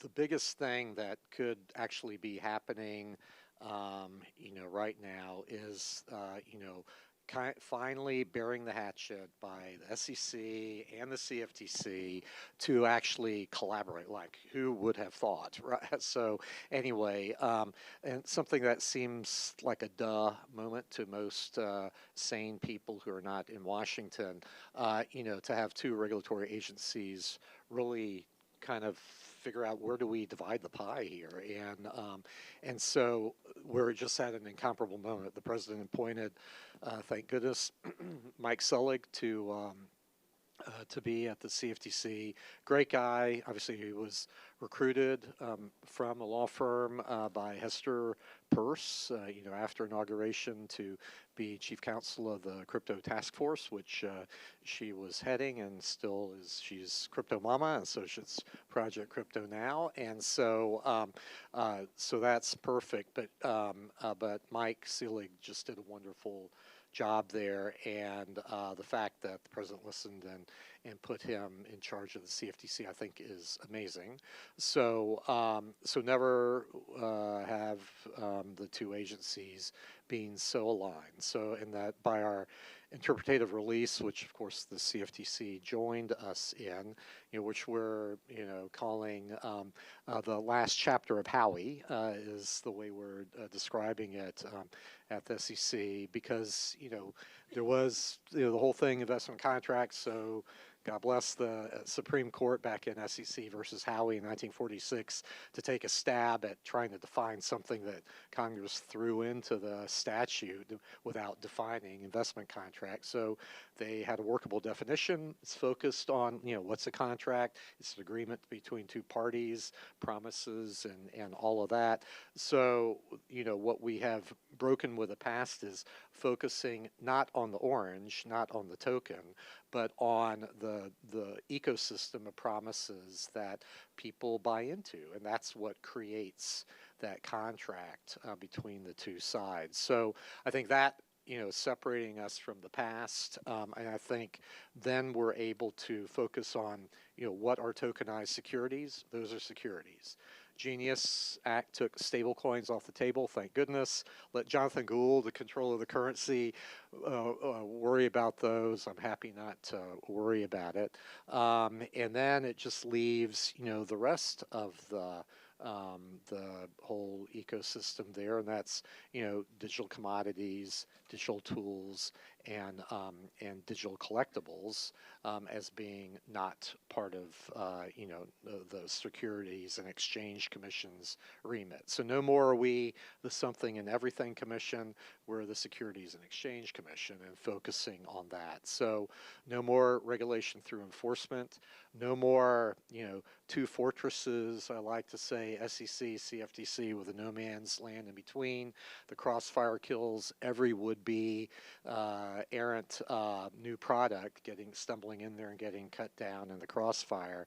So now, we are out to, give people certainty, and so that they're not going to, be wondering. And so my dream is to, as we work more and more with the CFTC, to have in the future the goal of having a super app type of cross recognition, and we can do substituted compliance with whatever country abroad, but why can't we do it with our sister regulator in Washington? And so that's the goal, to really have it so that it's seamless as between the market intermediary and what the registration can be, and there might be little nuances here and there, but it shouldn't be the end of the world to have to upend your whole way of doing business. Like when people have tried portfolio margining in the past, that's just been anathema on both sides of the two agencies. We're out to change that, not just in my lifetime, but here in the next year to make that possible. So that would have been a pipe dream even 10 years ago. So anyway, so all these things, not to belabor the point, I just think that, the disintermediation that will come, the innovative spirit that can come out of all of this, I think is good for everyone, for investors, market participants, and even those who may be disintermediated. They can, there's plenty of time to see the future now and to try to pivot and to, get with a new reality. Yeah. And I think kind of diving a little bit deeper into some of those kind of defining lines that are necessary for clarity for the industry, where do you draw the cleanest line between a capital raising transaction that implicates securities laws and when that investment contract can cease to exist? Well, it's easy to fall back on, well, the matters circumstances and, whatever. So, I mean, that really is, the rub, I guess. But, we try to lay that out, this interpretative release, because at some point, promises are either completed or they're impossible and no longer extant. And so I think that's really the focus of it. But, we will have Reg Crypto that we'll be proposing here shortly. It's in fact at OI right now, which is the next step before being published. So that's pretty exciting. That's focused on the 33 Act and how to give much more meat to what we're talking about. And so we'll be going out for obviously comments. So I think everybody should focus on that. And we're serious about comment. We're not like the predecessor here that I had where, it was all kind of disingenuousness. But we're obviously, we want to hear from the marketplace, want to see how we can make this, safe harbors and other things that we're going to be building into it, exemptive relief and whatnot, to make it workable. Great. And you'd mentioned earlier about disintermediation. So I think this is a good opportunity to turn to DeFi, because I think this is where existing regulatory frameworks are under the most pressure. A lot of the assumptions embedded in securities laws around centralized issuers, identifiable intermediaries, and control over assets don't map neatly onto systems that are open, permissionless, non-custodial, and in many cases governed by distributed participants rather than a single entity. So I think starting at a high level, how does the SEC approach applying securities laws to systems where there is no centralized issuer or intermediary and no single party exercises unilateral control?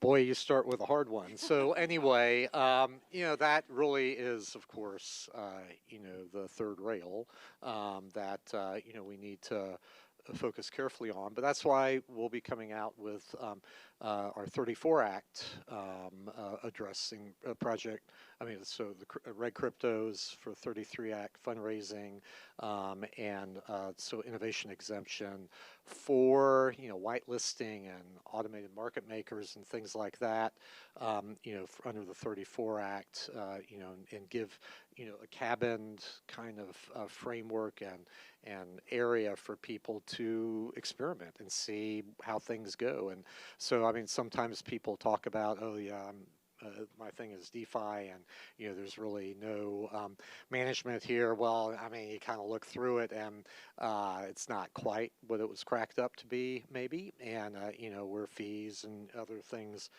come into it to support the inner workings of it. So, we need, and first admit that we don't have a lot of experience in this, and so we need help. And this, I think, the SEC has never tried this in this past, anything like it. And so, why not? And why shouldn't we? And I think we have the authority to do it. And as soon as long as we're trying to make it clear to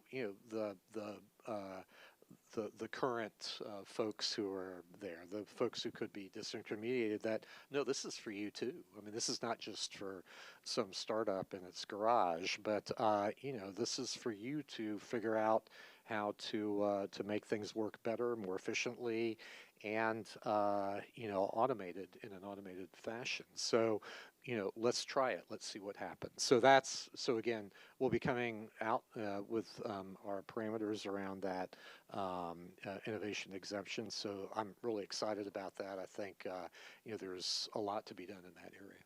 Yeah, and I think a lot of people in this room are also very excited about it. Selfishly, before joining the Blockchain Association, I worked at Uniswap Labs, a decentralized exchange. So we obviously are very appreciative of the work that you all are doing in this area, because I think DeFi specifically, builders are very hesitant to start their projects and build here given the prior history of enforcement. And so I think just taking a step back when we think about disintermediation and DeFi, to you, why is it so important that we make sure that we're onshoring this development here, and making sure that the United States is the world leader in the development of open permissionless systems and decentralized technology? Well, my boss, the president, said that. But anyway, leaving that aside, it really is important. I mean, Europe is a great contra example of how they got all excited about digital assets and everything else, and so then they had a big taxonomy legislation and whatnot that came out of Parliament, and so those of us who were involved in this area were just bewailing that fact that here we're stuck in the Stone Age, and if anything, the whole regulation through enforcement a type of approach that was coming out of the SEC and to a lesser extent the CFTC was just terrible, and then not even to mention the bank regulators and Project Choke Point and everything else. So that was just really like the heavy hand of the state coming in and really displacing everything. So now again, we are focused on trying to change that and to make sure that things are done here on shore, because if you look at the Europeans, so Parliament did its thing, but then you have the big evil European Commission. Don't quote me on that, but anyway, but they're not evil, but whatever. I mean, they just can't help themselves, but they basically strangled the baby in the crib with overweening regulation and whatnot. And so we have a great opportunity now to push forward. And with one example I love to make is FTX, which was a disaster for investors and customers of it. But there was one real bright spot, and that was Ledger X, which was a swaps trading platform for crypto, and so they were focused on that area, and so it had been purchased by Sam Bankman-Fried as part of his strategy, I guess, to come, onshore to the U.S. That, and then lots of political donations. But anyway, so then in the implosion of FTX, LedgerX didn't skip a beat. It was, under CFTC rules, and the NFA came in to, kick the tires and examine them. And so they had segregated accounts for customers, and boom, nobody lost any money. And that was like a real triumph of a good regulatory scheme that wasn't overweening, like not like broker-dealer registration, but whatever. Fit for purpose for more of a institutional market. And so boom, it was a real success story, I think. So that is why we need to do things under American law here in the United States for the benefit of American and other investors, and we will then experience the benefit of that worldwide, frankly. And I think one area where this tension between disintermediated systems and regulated intermediaries, where we see this show up a lot, is in regards to tokenization. And I know there was a hearing in the House Financial Services Committee last week. The Blockchain Association CEO Summer testified amongst some traditional financial players, and you could kind of see it play out a little bit, the differences in opinion kind of how tokenization should be handled.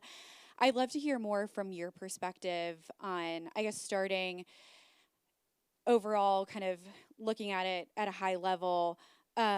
how do you view tokenization? Is it kind of an incremental improvement on the system that we've already had, or kind of a structural shift in capital markets? Well, I mean, we'll see what happens, right? But I mean, it's clearly an incremental improvement. I mean, if we can, like I was talking about, T0, for many instruments being the potential, why not? That's great. I mean, no more uncertainty as to clearing and settling and all of that. That would be a huge advancement that people have dreamt of for centuries, so that's great. But there are probably many more things that we don't even think about. So, distributed ledger technology. Whenever people ask me about, tokens or this, that, or some other token, is that something that I approve of or whatever, I'm agnostic about all of that. Let the market figure out what is good, and we should focus on making the soil fertile for new ideas to grow and flourish or perish. I mean, depending on whether there's uptake or not. And we shouldn't be protecting incumbents.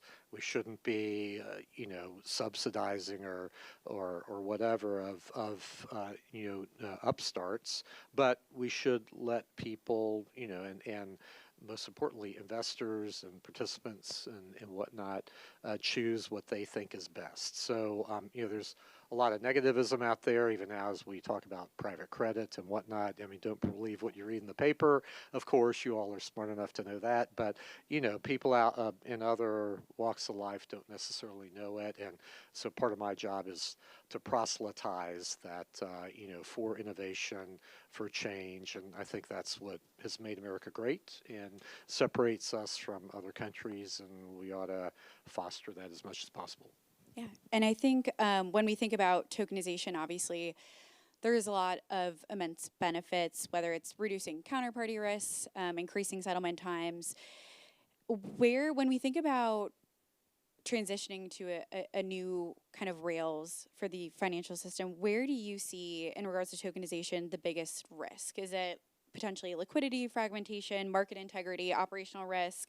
And how do you think, and how is the SEC thinking about how we manage those risks without slowing down innovation?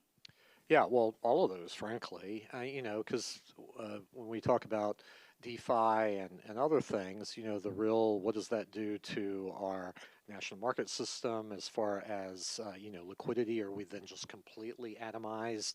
I mean, I of course, decried our Reg NMS back in 2004 or 5, whenever the commission went against Cindy Glassman's and my dissent. But I can say I told you so, because, the whole fragmentation, or not necessarily fragmentation, but the in effect, subsidization of this multiplicity of venues, came about and just made it much more complex, more than it probably needs to be in a normal marketplace, among other things. There are other issues with all of that, but now, I think we need to make sure that there is interconnectivity, and you don't necessarily have to do that by the government mandating it, because even back when ECNs were coming about, alternative trading systems back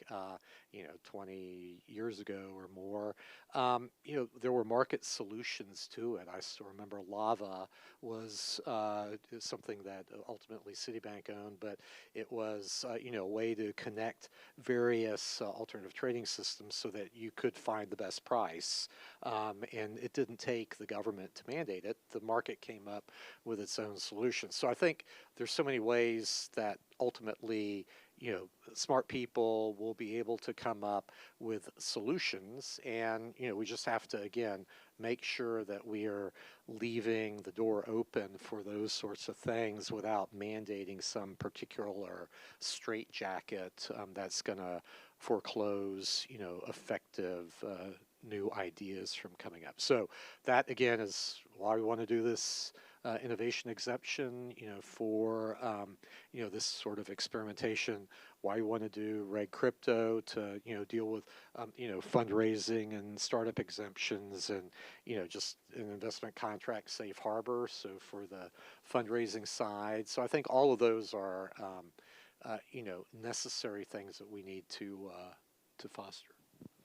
Great. And I think, one of the things that's also been part of the debate around tokenization, and we saw this play out a little bit in the hearing last week, around, the SEC's authority to issue, an innovation exemption, no action relief, other types of iterative guidance, so we can, further study exactly how these markets will operate before doing a full, notice and comment period. And so this is probably a bit of a leading question, but in your opinion, the SEC has the authority to issue this sort of like iterative guidance to assess the market before going to a full rulemaking period, correct? Yes, so I think we do. We have pretty broad authority under the 34 and 33 Act, and then Congress specifically, said as much, and under the 240 Acts, frankly, as well. So, a lot of this stuff, we will feel our way around, and the innovation exemption doesn't take any rulemaking, in my view, and we'll be coming out with, obviously, a proposal there with Red Crypto and whatnot. So, these are just normal steps to take, and I think we have enough of a runway now, even notwithstanding what may happen in the midterms, although, I really still want a friendly Congress, obviously, so, because they can throw, a tax on the road in front of our tires, but, they're not going to really slow us down, but still, we have to make sure that the seeds we plant will take root and grow so that they can't be, pulled up by whatever may come in the future. And I know you'd mentioned earlier in this conversation the importance of getting the Clarity Act over the line. So obviously there's great collaboration between the SEC and CFTC, and then we're now starting to see, more industry friendly and appropriate kind of regulation from a legislative standpoint.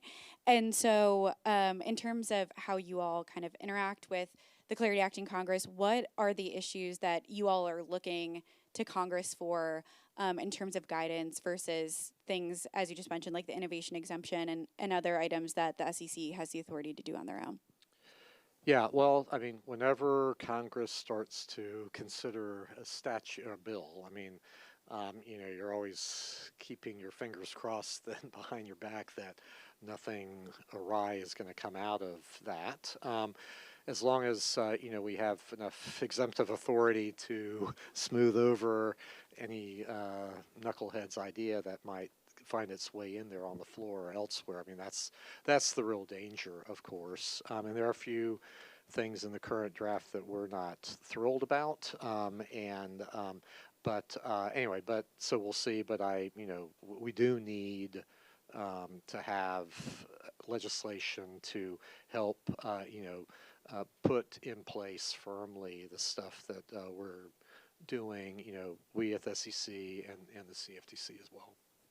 And I guess a follow-up question there, this room, we also have people joining us on a live stream, are full of different builders and innovators in the space who are engaging heavily, I think, both with the regulatory agencies, with SEC Crypto Task Force, but also with Capitol Hill. Is there anything in particular, any particular policy area as it pertains to market structure that you think industry, others building in the space can do a better job of kind of advocating for or, pushing towards SEC kind of authority and guidance? What areas would you say would be most helpful for the industry to help push on? Well, I think, and I'm not going to go into this because, I mean, it's whatever I say can and will be used against me. So I think that, we need a good focused bill that will give us and the CFTC a good firm footing so that we can build all the things that we're talking about. So that's why, I'm that for you all to make sure that these differences can be bridged. So there was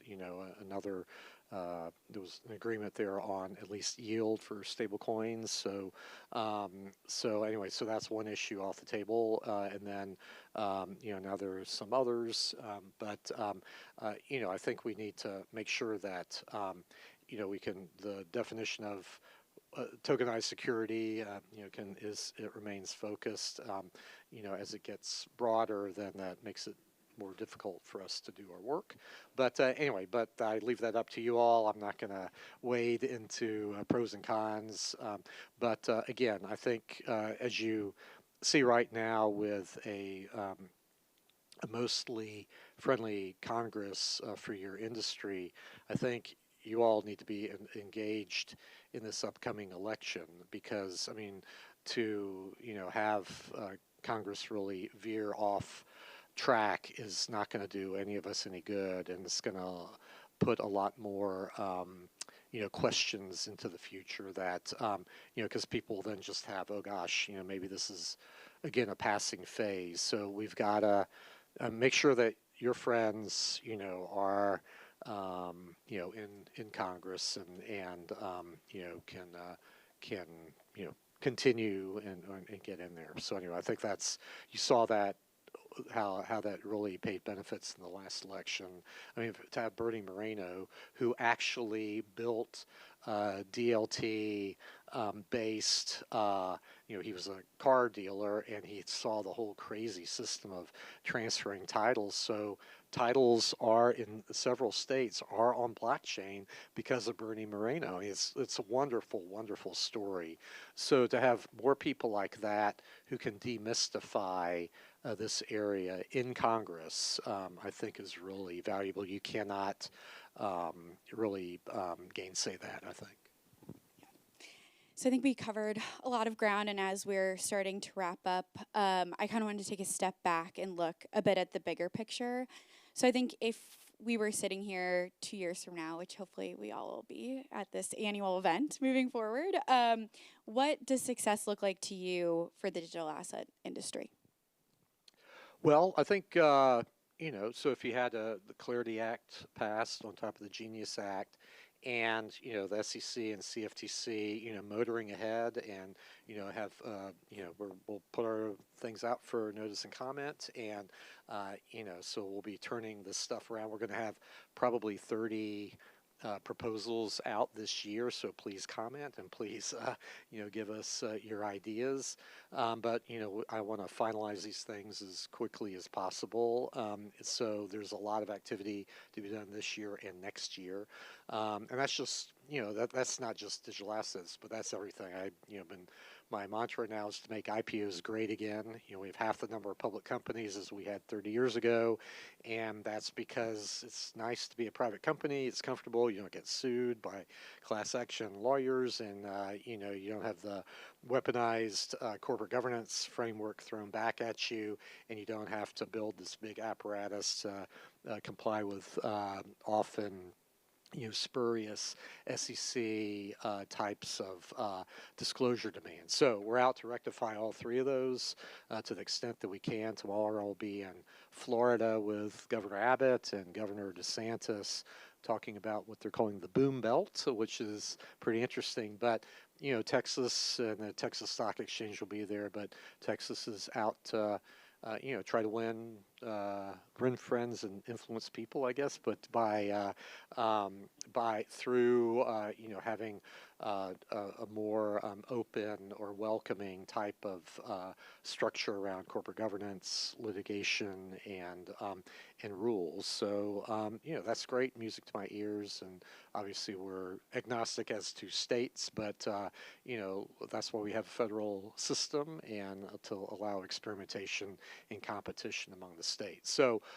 So all of that, I think, is a long-winded way of saying, let's keep innovation, experimentation going, and if we can have a good, solid framework to build on, then that's for the best. And if we can have, continuity, with respect to the Congress and its interaction with the White House and the courts, that's a dream come true too, if we can keep that going. But all of that makes for a good environment for entrepreneurs and investors to take chances. And that's what it really comes down to, individuals making the decision, and all of that is, here's the 250th anniversary of the United States. It's also the 250th anniversary of Adam Smith's Wealth of Nations. And so obviously he nailed it as far as the power of the free market and the invisible hand, to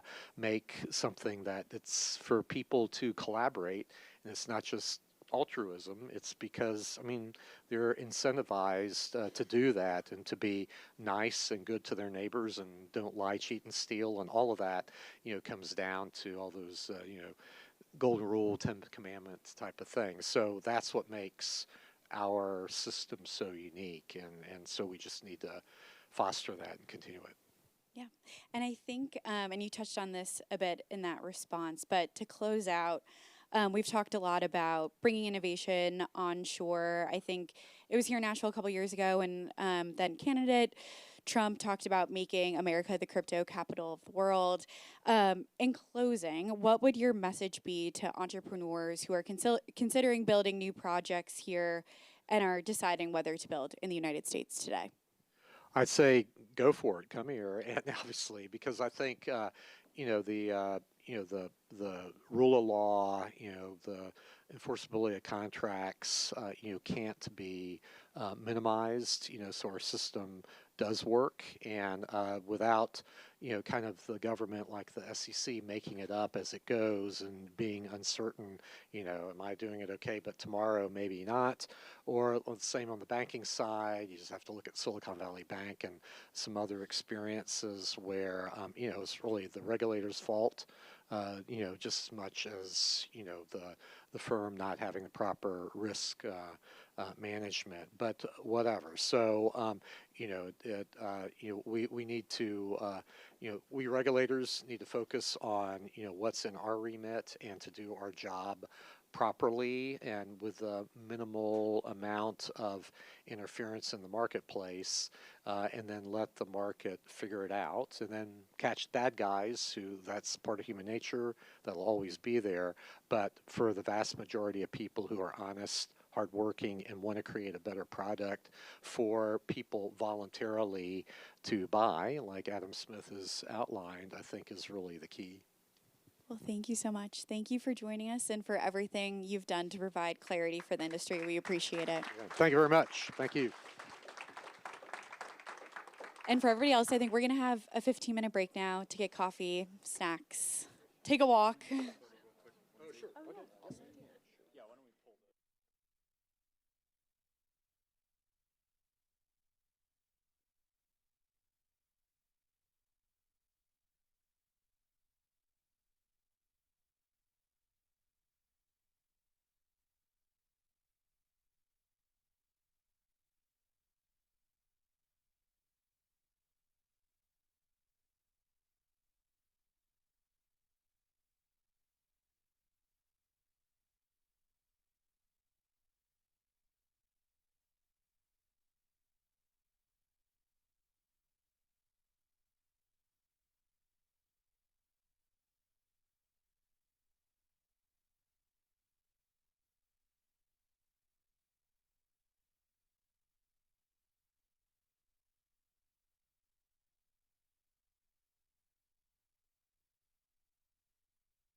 Okay, everyone. I think we are going to go ahead and get started. We're in the home stretch. We have 2 more amazing panels in front of us, and then we all get to listen to some live music and enjoy a fun Nashville evening. So I think this panel is very fitting after the conversation we just had with Chairman Atkins. We're going to turn to focus on tokenization, one of the most immediate evolutions in capital market infrastructure. So at its core, tokenization is about modernizing how assets are issued, recorded, and transferred. The underlying rights don't change, but the infrastructure does, and that has real implications for settlement, risk, and access. And the question is how quickly regulation adapts. So please join me in welcoming our panel on tokenization and the future of capital markets infrastructure.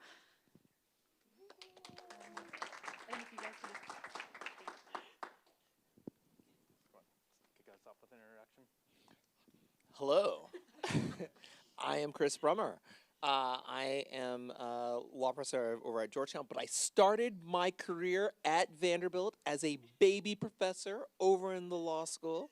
So, I'm still, very proudly go Doors kind of guy, and also CEO of the FinTech Foundation and DC FinTech Week, where everybody is also invited to participate.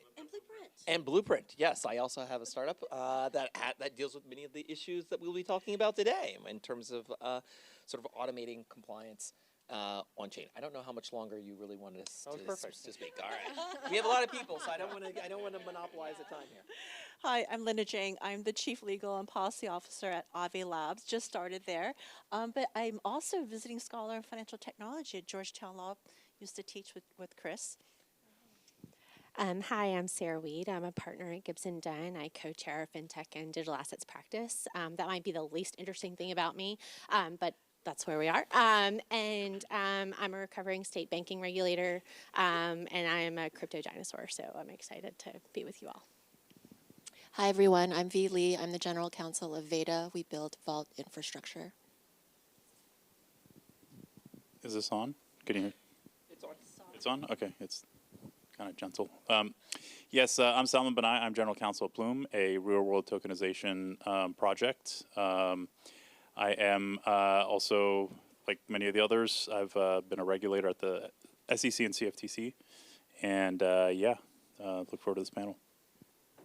Hi, Amy Oldenburg, Head of Digital Asset Strategy at Morgan Stanley. And I split my time between New York and Florida, so I'm very eagerly waiting the new Vanderbilt campus in West Palm Beach. 2029, I volunteer my services when it opens. I can walk to work. Great, and I'm Mark Berberian. I'm with Analysis Group, and very excited to moderate this panel, and we can hopefully have a lively discussion here. We have a bunch of wallflowers in this panel. You're totally not going to get that these days. So, Linda, do you want to kick us off that many view equity market structure as already highly efficient? So at a high level, what's the real value add from tokenization, and does it require rethinking underlying legal frameworks like ownership and enforceability? Super easy question. So I remember when I worked at the SEC, 20 years ago or something like that. It was actually on Reg M&S, and that's when I learned how that even came about. Was because of the paper crisis. Does anyone remember the paper crisis of New York Stock Exchange? 1968? The New York Stock Exchange couldn't handle all the shares that were being traded. It was like 12 million shares a day. It was all in paper. And they just couldn't handle it. They had to close down once a week, every Wednesday, close down. Sometimes they had to close earlier in the day because they just couldn't handle the volume of paper. And so that's when they started moving towards a central registry, which we now know as the DTCC. And the DTCC just stood in as the main registry for the public. And that's where we know where beneficial ownership is recorded. And it's worked for, half a century. And then here comes blockchain technology. And so this now raises a question around, do we still need a central security depository? And then also, do we need a transfer agent as well. And transfer agents are those that actually help to record the transfers and securities and also help manage corporate voting transactions. So these are questions now that are really being kind of raised for the first time because of this type of new technology that allows for a shared distributed ledger and automated agents. Thanks. That's super interesting and gives a good historical context of where we are. V, I know you are really passionate about tokenization benefits. Can you share with us your insights there? Yeah, sure. So, you know, I think traditional markets are very efficient at certain things, right? Like price discovery, you know, they benefit from very deep liquidity and decades of institutional learning. Where they're not efficient is at things like custody and settlement and transfer of ownership, right? So like if I sell my stock, it's at least 5 days before that money hits my bank account. That is not efficient. But I don't think that efficiency is the only and even main benefit of transitioning to on-chain capital markets. I actually think one of blockchain's most interesting and maybe important contributions is it replaces intermediaries with infrastructure, meaning systems that are rule-bound and controlled by rules, right? Which means that you can bake things like fairness and accountability and integrity directly into the markets themselves. And I actually think that that is game-changing, right? It allows you to achieve investor protection and market integrity in more efficient ways, and it completely changes the nature of how compliance is conducted, and it modernizes the way that regulatory oversight works. And so I think those are really underappreciated aspects of transitioning to on-chain capital markets that I would just love to see us focus more on as a policy community. Yeah, please jump in. I'm totally wrecking the flow here. No, I this is what we recognize that. want. But Chris said we were going to do this. I'm just kidding. This isn't your fault. So you said something really interesting about sort of baking into into the technology, sort of the things that we would otherwise sort of impress upon intermediaries in these transactions. Just, is there any tension with the sort of idea that we don't regulate technology if we're sort of assuming that we subsume, and this might be a question for you, Chris, like when the technology starts to sort of act in ways that are, you know, consistent with how we have thought about those that we would otherwise regulate, does that change our relationship to the technology and that sort of like bright line that so many have drawn that like we don't regulate technology, we regulate intermediaries? Jump ball. I'll let you start and then I'll clean up. Yeah, so I actually think that this, like the right way to think about, you know, as we're transitioning to on-chain capital markets, how do we think about adapting like regulations to this very new system and this very new technology? I think the right way to look at it is not how do we adapt existing regulations, right? Because that's not what regulators regulate. They regulate outcomes, investor protection, market integrity, accountability, fairness, these sorts of things, right? And so the right question and the right framing is, can this technology achieve those regulatory objectives in an equal way or sometimes even in a superior way, right? So that's what it means for me, at least, to be tech neutral, and I think that's the approach that regulators should take. Okay, well, Sam is raising his hand. Yeah, so I want to take issue with something I've heard on a number of panels, which is only intermediaries are regulated. That's not correct. So, for example, introducing brokers are not intermediaries. They will take a customer order and then route it to a clearing broker, which then routes it to an exchange, which then routes it to the DTC for clearing. That's just one example. There's also types of clearing agencies that act as middleware for settlement purposes, and they're also not intermediaries. So when it comes to certain core parts, important parts of the current TradFi financial system supply chain, we do have regulation even when the service provider is not acting necessarily as an intermediary.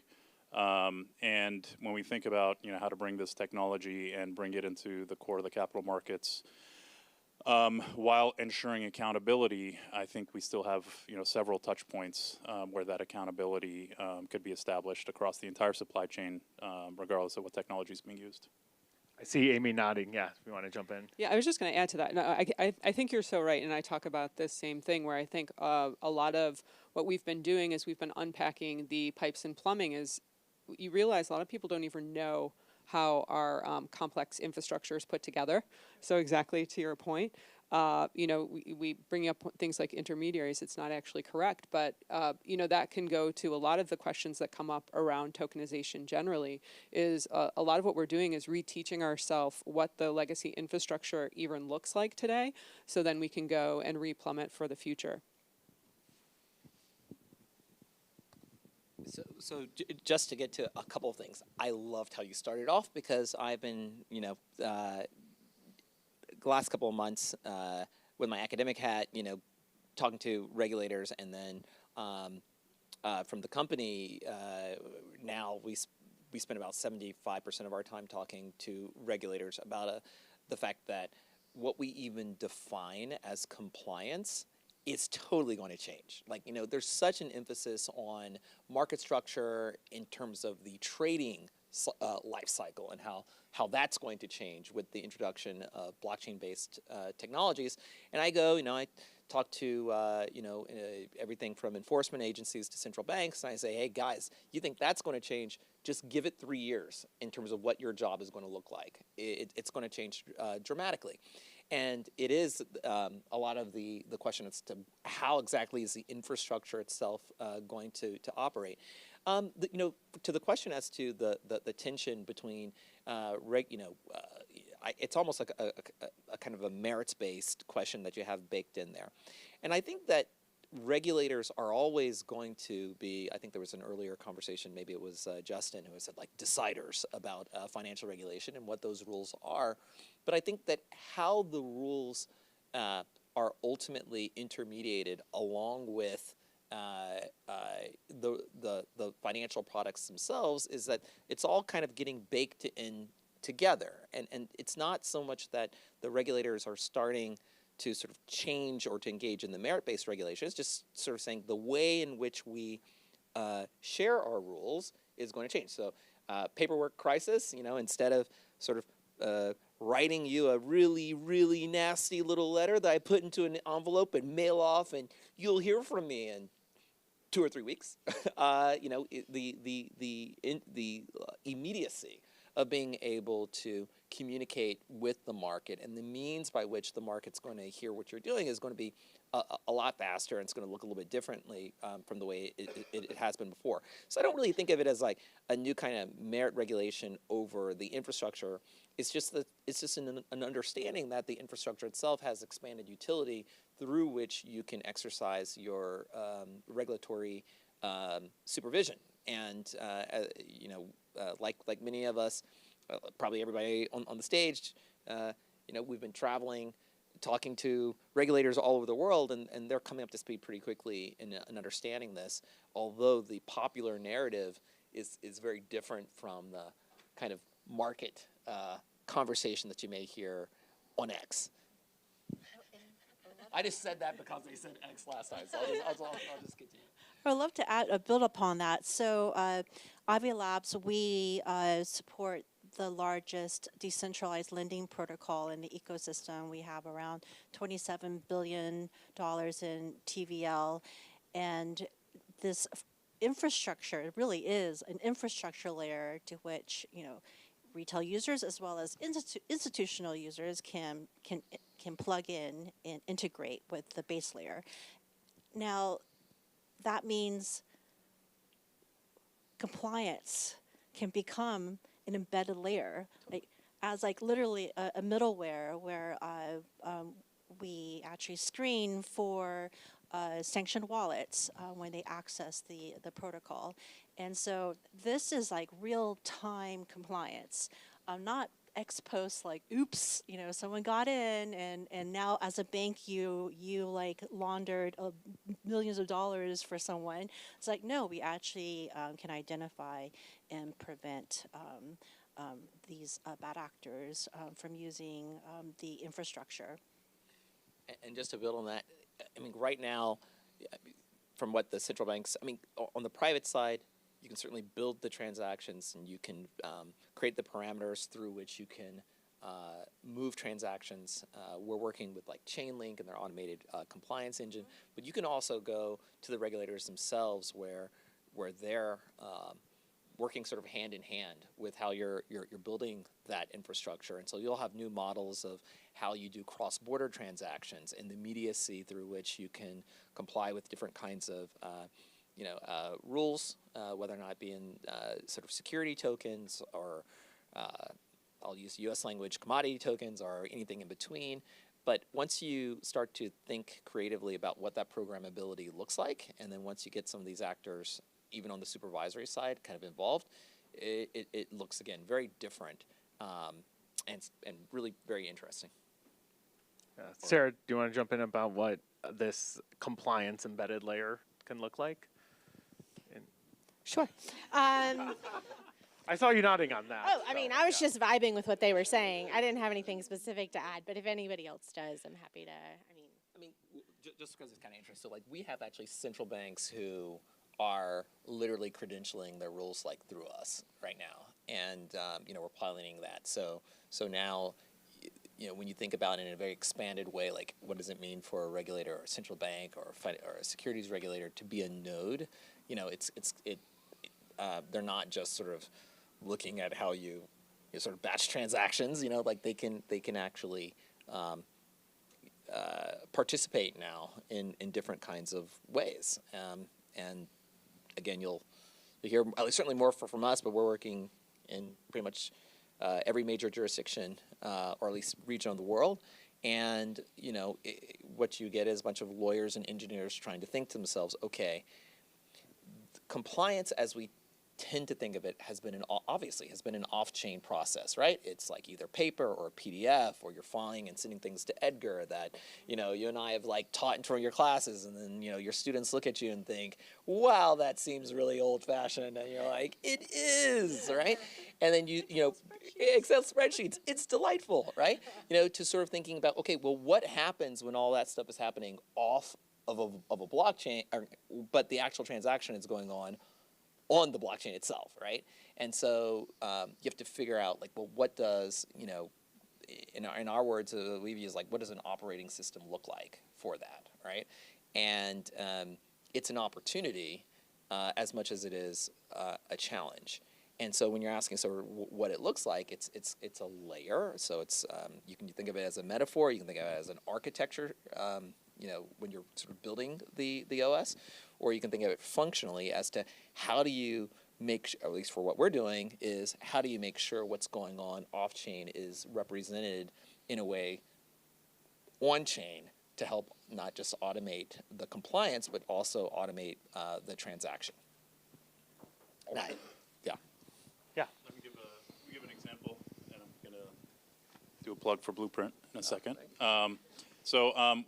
Plume has developed what we call the compliance layer for Ethereum. So we have the only layer 2 of Ethereum, which has embedded AML controls at the protocol level. So before a transaction is sent from our layer 2 sequencer to the Ethereum mainnet for final settlement, the wallets involved in the transaction are screened against the database provided by Elliptic of illicit wallets at a high-risk parameter, particularly for sanctioned wallet addresses. So that's one example. And actually, an interesting data point is when we first launched our blockchain back in June, we saw about a 1% failure rate. Right now, we're seeing 0.00005%, which indicates kind of the deterrent effect of having these types of controls, which I think is pretty powerful. The other instances, registered funds under the 40 Act are required to use a qualified custodian, an independent custodian, in order to avoid conflicts of interest that might come from the registered fund manager also having assets or control over assets that belong to customers ultimately. And so we're working right now to enable self-custody, in our case through a vault protocol. We're trying to address that core rationale for using a qualified custodian by using Blueprint's proof of collateral service, which provides independent third-party verification that the assets that are purported to be behind the vault are actually those assets. And so those are two examples of embedded compliance that Bloom is working on. Does anyone else have an example of embedded compliance they want to share? Okay, but if we take a big step back though about embedded compliance and think, do these compliance-enabled DeFi models actually solve the key barriers for adoption that we're seeing from more traditional finance and investors, or do they risk undermining what makes permissionless systems valuable? I'll put that to the group. So one of the reasons we built embedded compliance was to encourage institutions that have to manage their compliance risks with engaging in financial activity on chain, and so it's one of the differentiators between our blockchain ecosystem and others' blockchain ecosystem, and it's been decently successful. So yeah, I think when it comes to regulated institutions, it's definitely a differentiator. But I think beyond that, over time, as liquidity, more and more assets are brought on chain by these institutions, then for those that are not subject to anti-money laundering regulation, for example, they're going to migrate to where the liquidity is. And so over time, I think you will see embedded compliance parts of the blockchain ecosystem, particularly when it comes to regulated assets, becoming the focal point for liquidity. Maybe I can just add from the operator perspective. I think it's not what's limiting institutions. I mean, we did a tokenized equity secondary offering a couple weeks ago, and this is just a massive, massive infrastructure built out for all of our clients. So even if we can deliver tokenized equities, all of our clients, asset managers, hedge funds, you name it, they need to have the infrastructure to be able to take delivery of the asset. But also their internal compliance departments and all of the other teams that sit in-house. It's one thing for the portfolio manager to call us and say, yes, I'm taking delivery. It's another thing for them to call their middle office and back office and get their clearance to be able to do it, because they don't actually have the process, the infrastructure, the protocol in place to do it. And that is just a massive undertaking. I think that's one of the things we're really trying to do now is how do we help accelerate that with our clients? Because ultimately what we hear is, can you just take delivery in your PB and then convert back to traditional shares? Like that should not be where we're going when we're tokenizing equity. We need to be able to deliver on the promise of the technology. This is actually one of the reasons I hate the term tokenization, because tokenization is not the goal, right? It's a means to an end. You tokenize something so that it will be legible to on-chain systems. And that's what leads to the innovation. Once something is tokenized and can interact on-chain systems, that's where you get programmability and composability and all of the things that allow you to eliminate traditional intermediaries. So the point isn't tokenization. The point is the actual on-chain market structure and what tokenization enables assets to do. And meanwhile, I think the fact that we're sort of building the road as we're driving on it is one of the pain points that comes up consistently, is that we've gotten it sort of we've been so intently focused on the tokenization sort of piece of it, and we haven't thought about the fact that you can sort of fall off a cliff in terms of user experience, and I think sometimes take the wind out of our sails in terms of progress because it didn't deliver on the promise, because we weren't all the market players weren't sort of equally situated. And so the question is sort of, some of you have heard me give this metaphor before, forgive me, it was very traumatic. In the third grade, taking you back, not at Vanderbilt, this is not a Vanderbilt story. In the third grade, I was in the three-legged race with my very good friend Yvonne, who I'm sure was smart enough to go to Vanderbilt, so that's my tie back to Vanderbilt. And we practiced every day to get ready for field day. Okay, small town. This is like a big thing. Okay. And meanwhile, despite the fact that we had practiced and practiced and practiced, once, whatever, they blew the whistle or whatever, she just ran and she dragged me with her. And so we came in second, so that's exciting. I had, like burns for days. But the point is, like, if you're not all working together, it doesn't really deliver on the promise. And so I think that's some of the issue is we've got some institutions that are, really bullish on this and they're ready to build and they're ready to invest. But if we don't all work together, that network effect can't really happen. And meanwhile, sort of we can say, well, see, it didn't work. And it's not that it didn't work because it couldn't work, right? It didn't work because we weren't all sort of coordinated. I don't even know how to follow that. But so as probably the sole DeFi company here on this panel, I'd like to also share a way DeFi is evolving that is actually integrating with CeFi. So, we have this decentralized lending protocol that's governed by a DAO. But in addition, we also now have a MiCA licensed entity in Ireland, as well as a UK FCA licensed entity in London. And the idea is because we want to be able to onboard more users to access our lending protocol. And these entities are going to be doing the KYC AML. So this is probably not something you would have expected DeFi to be doing like 2-3 years ago. If you have asked me, I'd be like, what? No way. But it is actually what's happening now. And then we're planning on also building out here in the US and getting licenses here as well. So this is really, you're going to starting to see more of an integration between DeFi and CeFi. So we're hearing a lot of examples about integration. Is there a risk, though, that tokenization leads towards fragmented liquidity, where we're creating parallel markets for the same assets?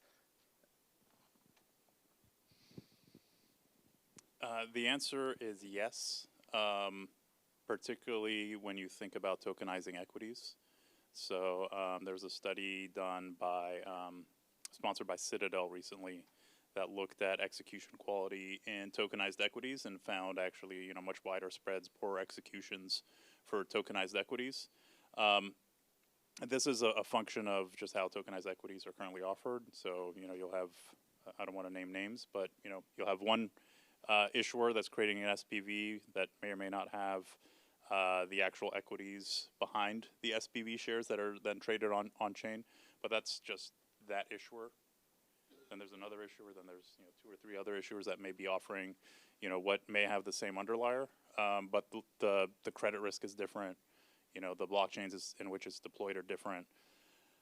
So that does fragment liquidity, which is why I think it's really important for the SEC to think about how to minimize that. I think DTC's recent move to enable securities entitlements reduces that, because it reduces that reliance on that offshore SPV, and instead you have these tokenized entitlements coming out of one issuer, which is DTC, which then can be redeemed, on demand by the holder of the security for the off-chain version of the same asset, or vice versa. So I think that is an initiative that will help reduce that friction. But yeah, there is that risk, and the regulator has to be proactive in trying to reduce that fragmentation risk. So prior to heading digital assets, I ran our emerging market investing business for over a decade, and fragmented liquidity is something we dealt with fairly often. You would get exchanges that would woo companies, so you'd have the Nigerian company that was wooed by the London exchange to put a GDR and split liquidity. And the companies would come and say, guess what, we're so excited, we're going to have a GDR, and we would just go, no, don't do it. It's going to be terrible for institutions to try to manage that. And I think maybe 2 things on the liquidity. One, either the market solves itself, and those that are a little bit more apparent will win and be a little bit smarter about it. The other thing too is you'll have entrants that are always willing to offer you a service, to help create that liquidity. So I do think there's potentially entrants that will come in and help to re-aggregate some of this liquidity. But again, maybe it goes back to the promise of the technology. I don't think our promise is to like fragment liquidity here. We're supposed to be like delivering on better liquidity. And I think maybe just to throw another keyword in there is I'm always worried about liquidity and then velocity. So I think I'm more concerned on what the velocity of assets potentially looks like as we continue to modernize this space and go into a 24/7 environment and how we manage that, because that's going to be another challenge for our business. Great. Linda, do you have thoughts on how private law can help tokenization scale? I can certainly talk about how private laws needs to be improved to help tokenization scale. The Aave protocol began as a simple ETH lending protocol. You put ETH up as collateral to borrow stablecoins in return, usually USDC or USDT. Now we are starting to whitelist tokenized securities like short-term treasuries. And so we really want to make sure that what we're listing is legit and bankruptcy proof. Whatever is posted to the protocol can withstand market cycles, crashes, etc. And so it brings up a lot of questions about, well, what is it that you actually own? And with V, like, I actually don't like the term tokenization. Like, what does it really mean to tokenize something? Are you really tokenizing the ownership in the security? Or are you just tokenizing the economic right to that security, and DTCC still has the ownership of that security? Like, what is it that we're really tokenizing? And then what ends up getting posted to the Aave protocol, right? And so here in the US, we have introduced UCC Article 12, which gives us the right to determine that you own your digital asset if you can show that you control it. And the reason why this happens because for centuries, we only had two types of assets. Tangible assets, like stuff you can actually touch, like that microphone or the desk or the chair. That is something you can physically possess. And then intangible assets, which are essentially like rights in action, which means you, in order to demonstrate ownership, you have to exercise a right against the other party. So usually that's like a debt instrument or security or something like that. But it could also be IP. But digital assets don't fall in either category because they're not something physical. You cannot physically possess them, but at the same time, you don't need to exercise a right against another party to prove that you own the digital asset. And so what we did here in the US was we stuck digital assets under the intangible assets category, but then at the same time carved them back out and gave them the features of negotiability. And so I'm only sharing all this because in the end though, you may be able to prove that, okay, I control that token and therefore I own it, but that doesn't mean you actually own the underlying. And that is when tokenization starts to fall apart.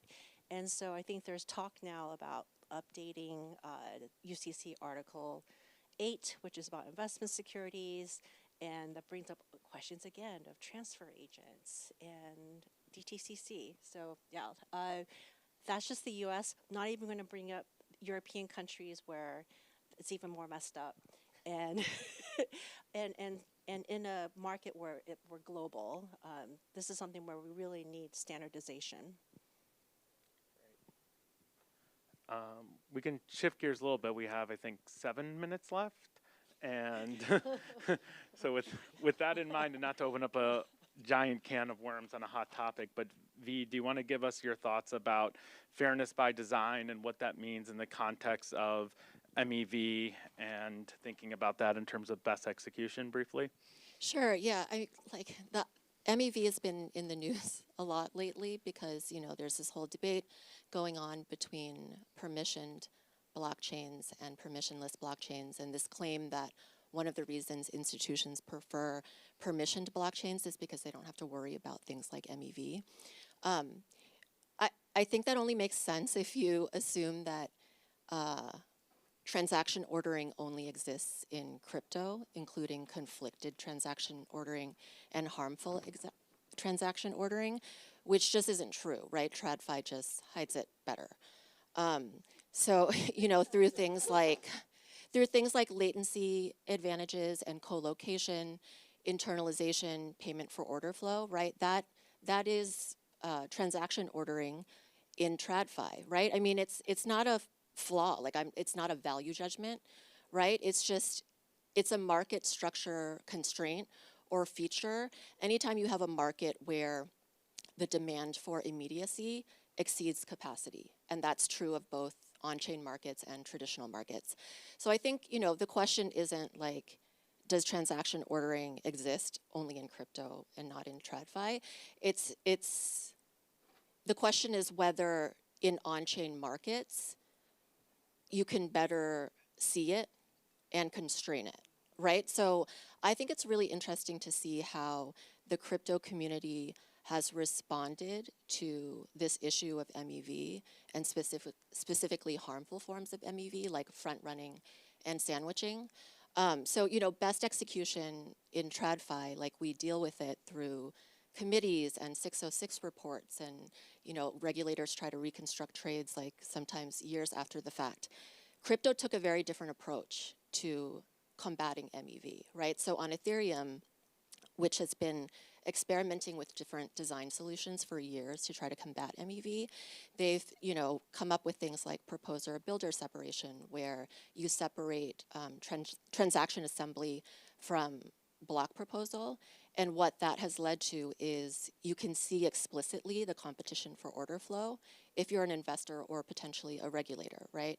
And on Solana, which has been like tackling this problem a little bit more recently, they're experimenting with things like trusted execution environments, or TEEs, in which case, in some cases, can produce actual cryptographic like attestations of how your order was handled. So this is not something that is possible in TradFi, and I think it's actually a really great example of, you know, the stuff that we were mentioning earlier, which is blockchain-based systems and decentralized software systems. They allow you to design things in a way that is verifiable, which is game-changing for both like investors who can see how their orders were handled in real time and whether their orders were handled fairly. And for regulators, right? Like I said earlier, a lot of this stuff can potentially change the nature of how regulatory oversight is conducted. Great. If I can just make a data point I memorized for this panel. So Ethereum has made a ton of progress when it comes to combating MEV through initiatives like V mentioned, the PBS initiative, the proposer builder separation. So October 2024, out of $60 billion of transactions on the Ethereum mainnet, we had about 25 million in MEV, and now it is 10 million out of, and this is October 2025, 10 million out of 100 billion, or I'm sorry, 2.5 million out of 100 billion. So it's come down quite a bit in just the course of a year, and it's through initiatives like PBS, and then there's further initiatives happening now in terms of encrypting the blocks for validators. So it's becoming, on Ethereum at least, a relatively minor problem. I think we'll move quickly to the lightning round, and you can kick us off with your comment on the lightning round. So Okay, all right. So I just wanted to add another data point.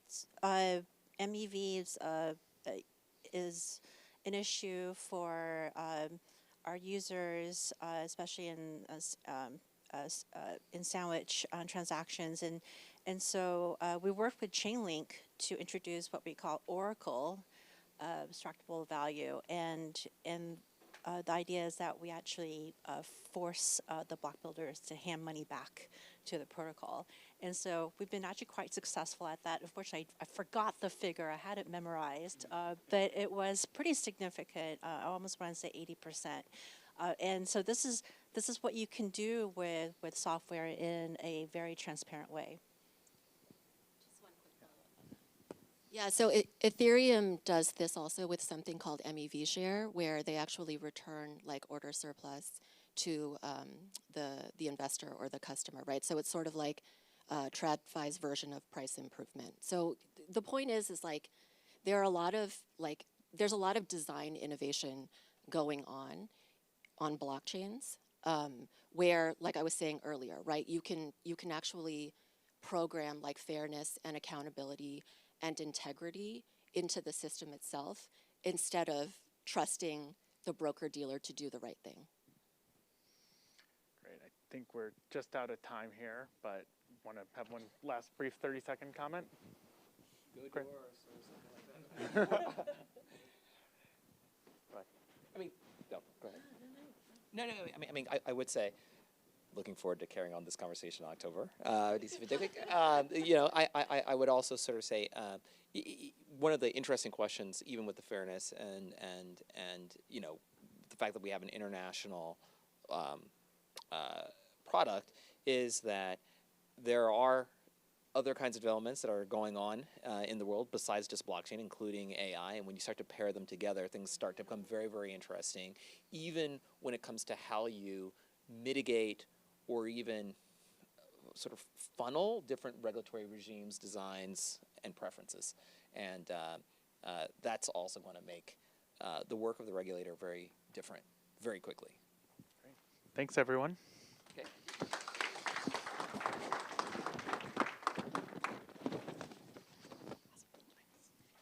We're going to transition quickly to our next panel.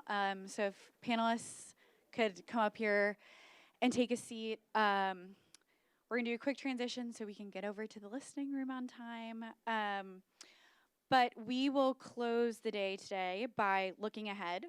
So technologies like quantum computing and artificial intelligence present both opportunities as well as real risks, particularly for cryptography, market integrity, and national security. And so this panel will focus on what policymakers and industry should be doing now to prepare. So please join me in welcoming our panel on frontier risks, quantum AI, and the next generation of financial threats.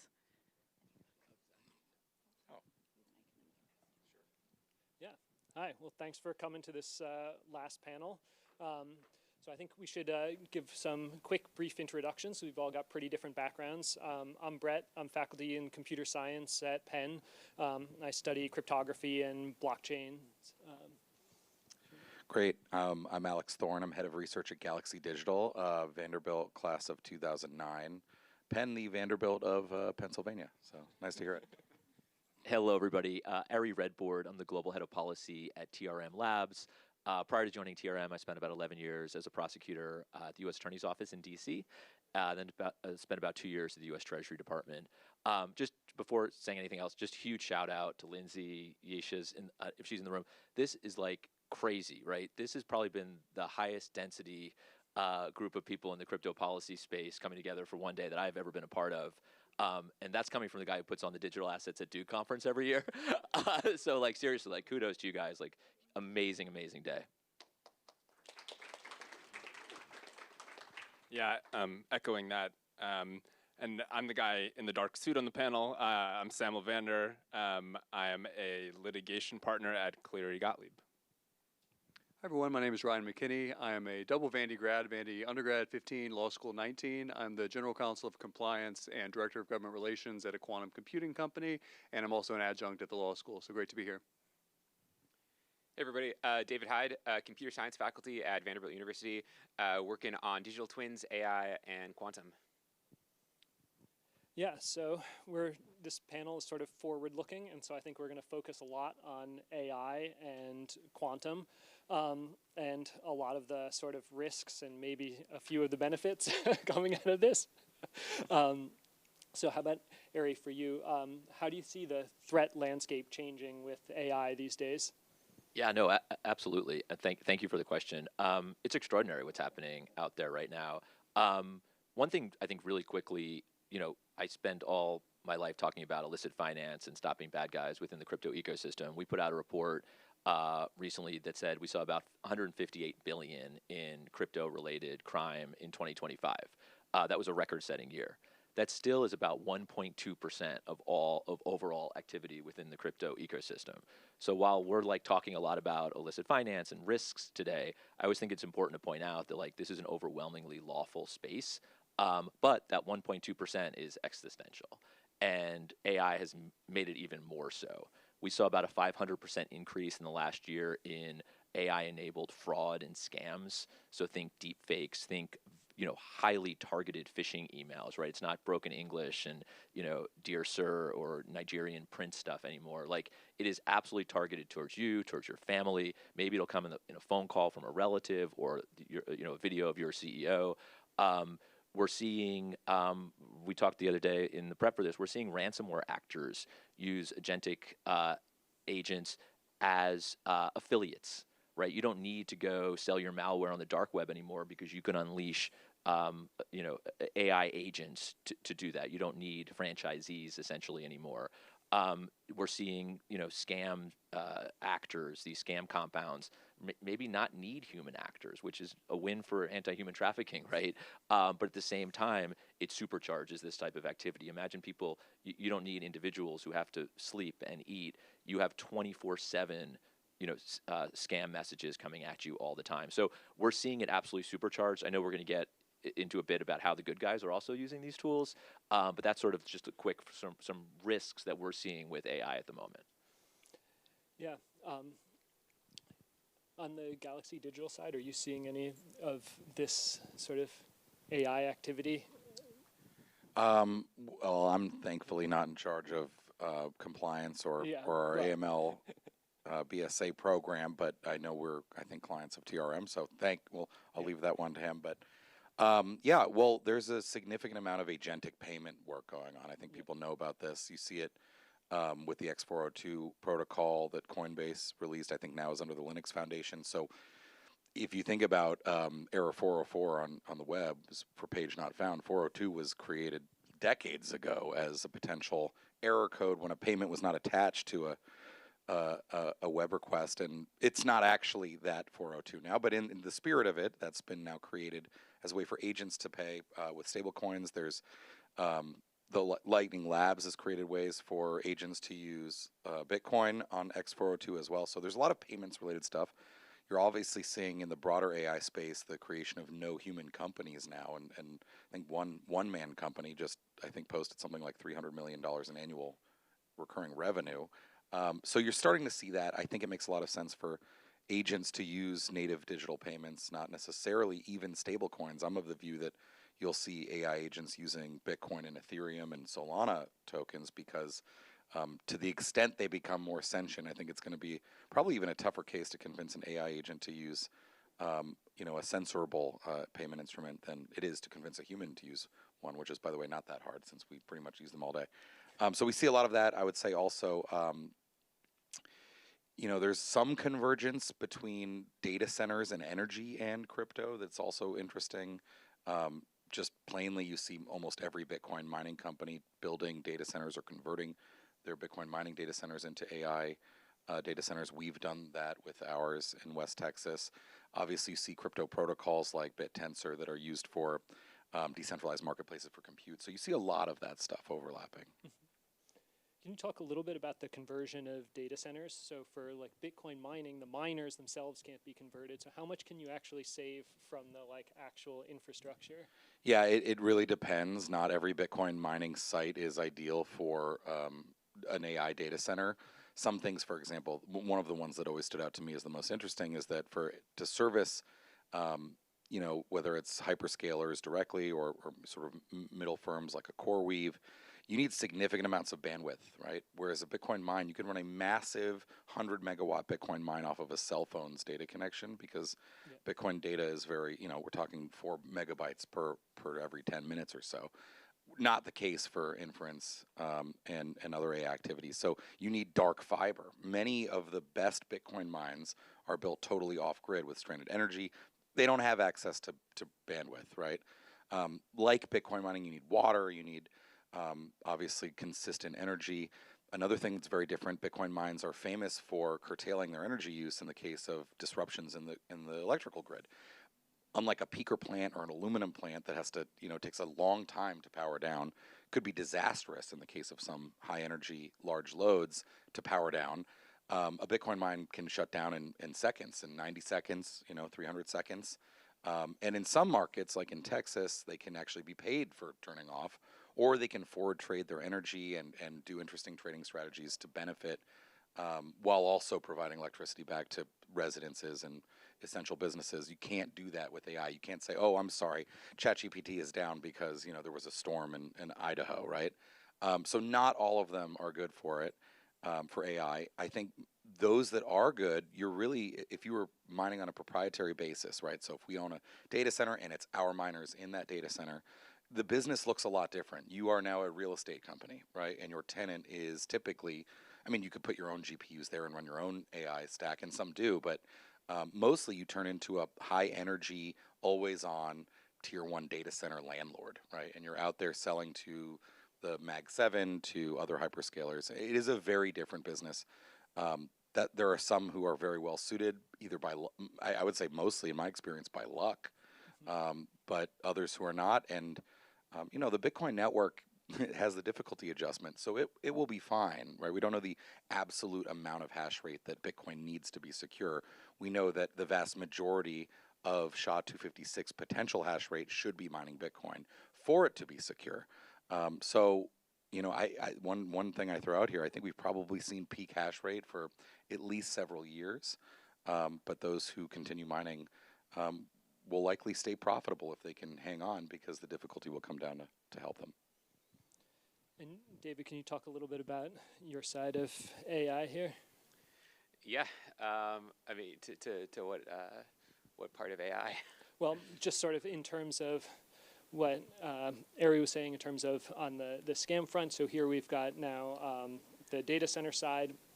You were talking about digital twins as part of your portfolio of. Yeah, so I think one of the really interesting trends with AI, right, is just like the intense compute demand, right? Like this in some ways parallels like the rise of crypto, right? Like we saw, how desperate people got for cheap electricity and spinning up all these Bitcoin mining centers in like extremely remote parts of the world, right? And so with AI, it's maybe an even crazier, faster, and larger boom than we saw kind of with crypto, a decade ago, right? Like I don't think there's been another time in history where we've been going around turning on decommissioned nuclear power plants in order to serve the needs of tech companies, right? And so I think that's one of the trends that so far has not decreased. Like we're still kind of in the exponential growth of energy demand with AI. And as these models are getting better and better, like I think that demand is going to continue. So in terms of kind of like infrastructure and the grid, that's one of the big things that I'm looking at from like a holistic point of view. One of the crazy things to me is that all sort of the agentic coding tools and all these, Anthropic, Cloud Code, whatever, that's like a year old, right? Like that debuted in like January, February 2025, right? And it only really just got good like 2-3 months ago, if you ask me. And so I don't see any sign of those trends stopping.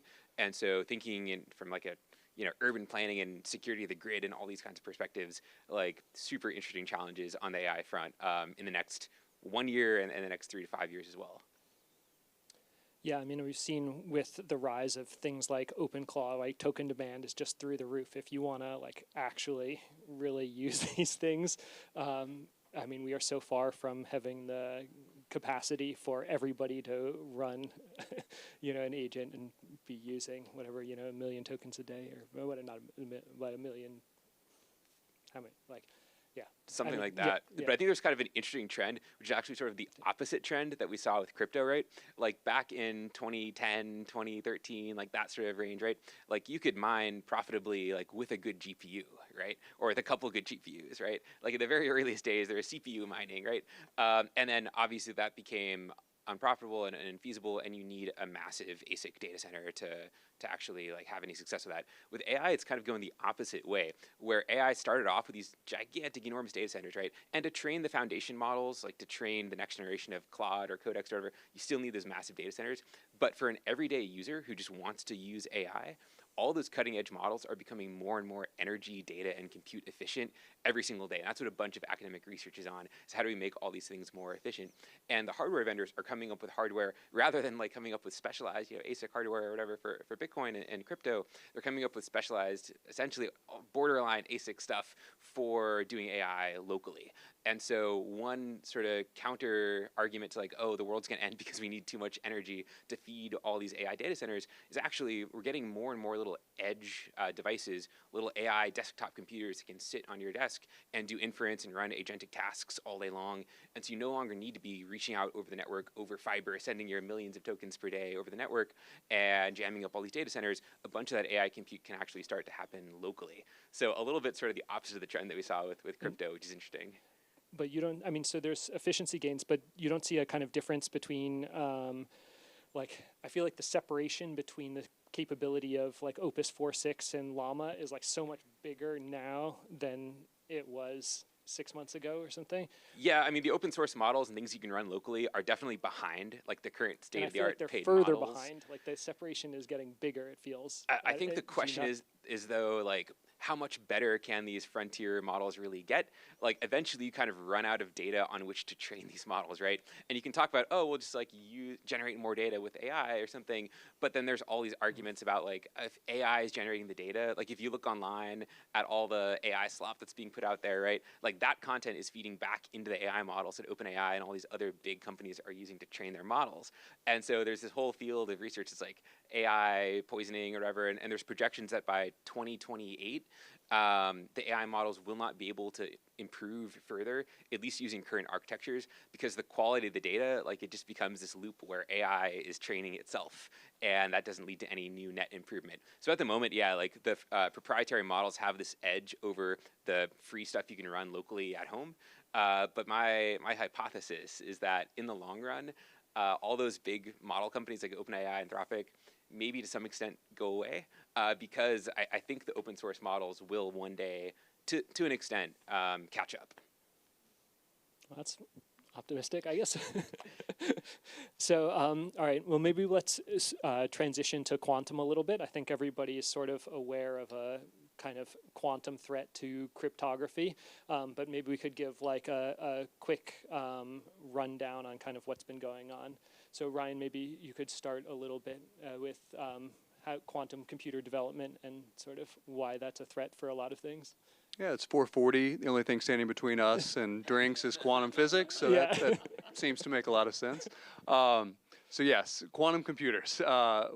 Most, I think, folks in the popular press and maybe even the blockchain community, the only thing you may know about quantum computers or computing is that China has spent $20 billion on their quantum systems in the country, and that quantum computers will break encryption. That is the main narrative about quantum computers. And so I have to, because I work for a quantum computing company that does a lot that is unrelated to any of that, I have to talk a little bit about what I call quantum for good. So at a high level, quantum computers are the next generation of computing, but a completely different type of architecture. All of our computers today, from the cell phone in your hand all the way to El Capitan, the fastest supercomputer in the world, all run on zeros and ones classical bits. This has been the architecture that has built the modern economy and has powered computing since the 50s, really. A quantum computer leverages the laws of quantum physics, which is very science fiction. There's things called superposition and entanglement. Two things can be at the same place at once. You can basically get two atoms, two qubits, which is the basis of a quantum computer, to be entangled and react with one another, even if they are galaxies away. Very science fiction-y stuff, but we are leveraging these laws to build real quantum computers across the world. This technology is very much still developing. There are basically 3 or 4 different types of quantum computers, different what we call modalities, all of which we are racing towards something called fault tolerance. That is the point at which a quantum computer can do things that no classical computer can do. And we are all moving very quickly towards that point in time. And specifically to the blockchain and crypto discussion, a bunch of y'all probably saw last week, there were 3 very, very important papers that have gotten released in the last couple of weeks about quantum computing and about when Q-Day, which is the day in which a quantum computer will be able to break encryption, will occur. Google has now moved up that timeline to around 2029, 2030, the end of the decade. And so this process, we basically have to replace all current public key encryption, which protects all of the blockchain. The elliptic curve cryptography that is at the heart of blockchain technology and powers Bitcoin, Ethereum, Solana, et cetera, all relies upon this type of cryptography. And I'll let some of the cryptographic experts speak more to that. But on the quantum side, I can say that we are all racing towards this from a hardware perspective, and I think 2029, 2030 is a very fair estimate. Before that, we will reach some use cases, which again, I refer to as quantum for good. So the reason that we want to build a quantum computer is because there are a set of problems that, again, no supercomputer can do. These are things like drug development. You could basically get rid of the entire human trial period of a drug if you simulate on a quantum computer how your body is reacting to a particular drug or prescription. For logistics, FedEx or Amazon could find the most efficient way in which to send 20 million packages a day across land, sea, and air. These are problems that, again, no supercomputer can do. And when you build a what we call hybrid architecture of high-performance computing plus AI plus quantum, these very, very either difficult compute-heavy problems or fully intractable problems suddenly come into view. Unfortunately, one of those use cases is also breaking public key encryption, which is again why today we have to start this process for blockchain and for any company that has got high-value data that will remain high value beyond 2029, 2030. That data that is protected by that public key encryption is very much at risk. And we can get into the solutions piece as well, which the solution has, we know what it is. NIST, the National Institute of Standards and Technology, has spent a decade on this, but the process of doing that and the potential legal liability that will come in the coming years and decades is pretty stark and pretty scary. Yeah, so NIST has put out standards for post-quantum cryptography, and these standards are available and they have guidelines for implementing them, and now we gotta kind of implement them. It's a little bit harder in the blockchain space, I think, than in other places because digital signatures are really in every single transaction is digitally signed. And so to switch to a new signature scheme, you would basically require every single blockchain user to move their tokens from a wallet that's secured with ECDSA to a wallet that's secured with a new post-quantum scheme. So besides actually like upgrading the infrastructure of the blockchain, it's like a user problem. You have to get people to actively move, which is not true in a lot of other places. Like if you use Google Chrome, the newest versions of Chrome support post-quantum key exchange. Like you just get that from upgrading your Chrome browser. You didn't really have to do very much.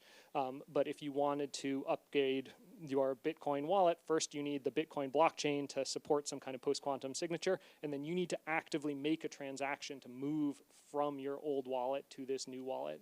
And nobody can do that for you because nobody has your old private key. And so you need to get literally every user to do this. And this is tough. Yeah, sorry. Yeah. Yeah, okay. David, did you want to? No, it's look like you're. Agreeing with the scope of the problem. Yeah.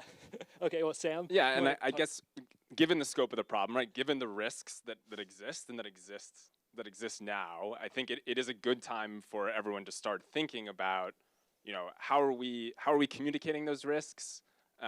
If for a public company, how are you conveying those risks in your Ks and in your Qs, right? What does your disclosure look like?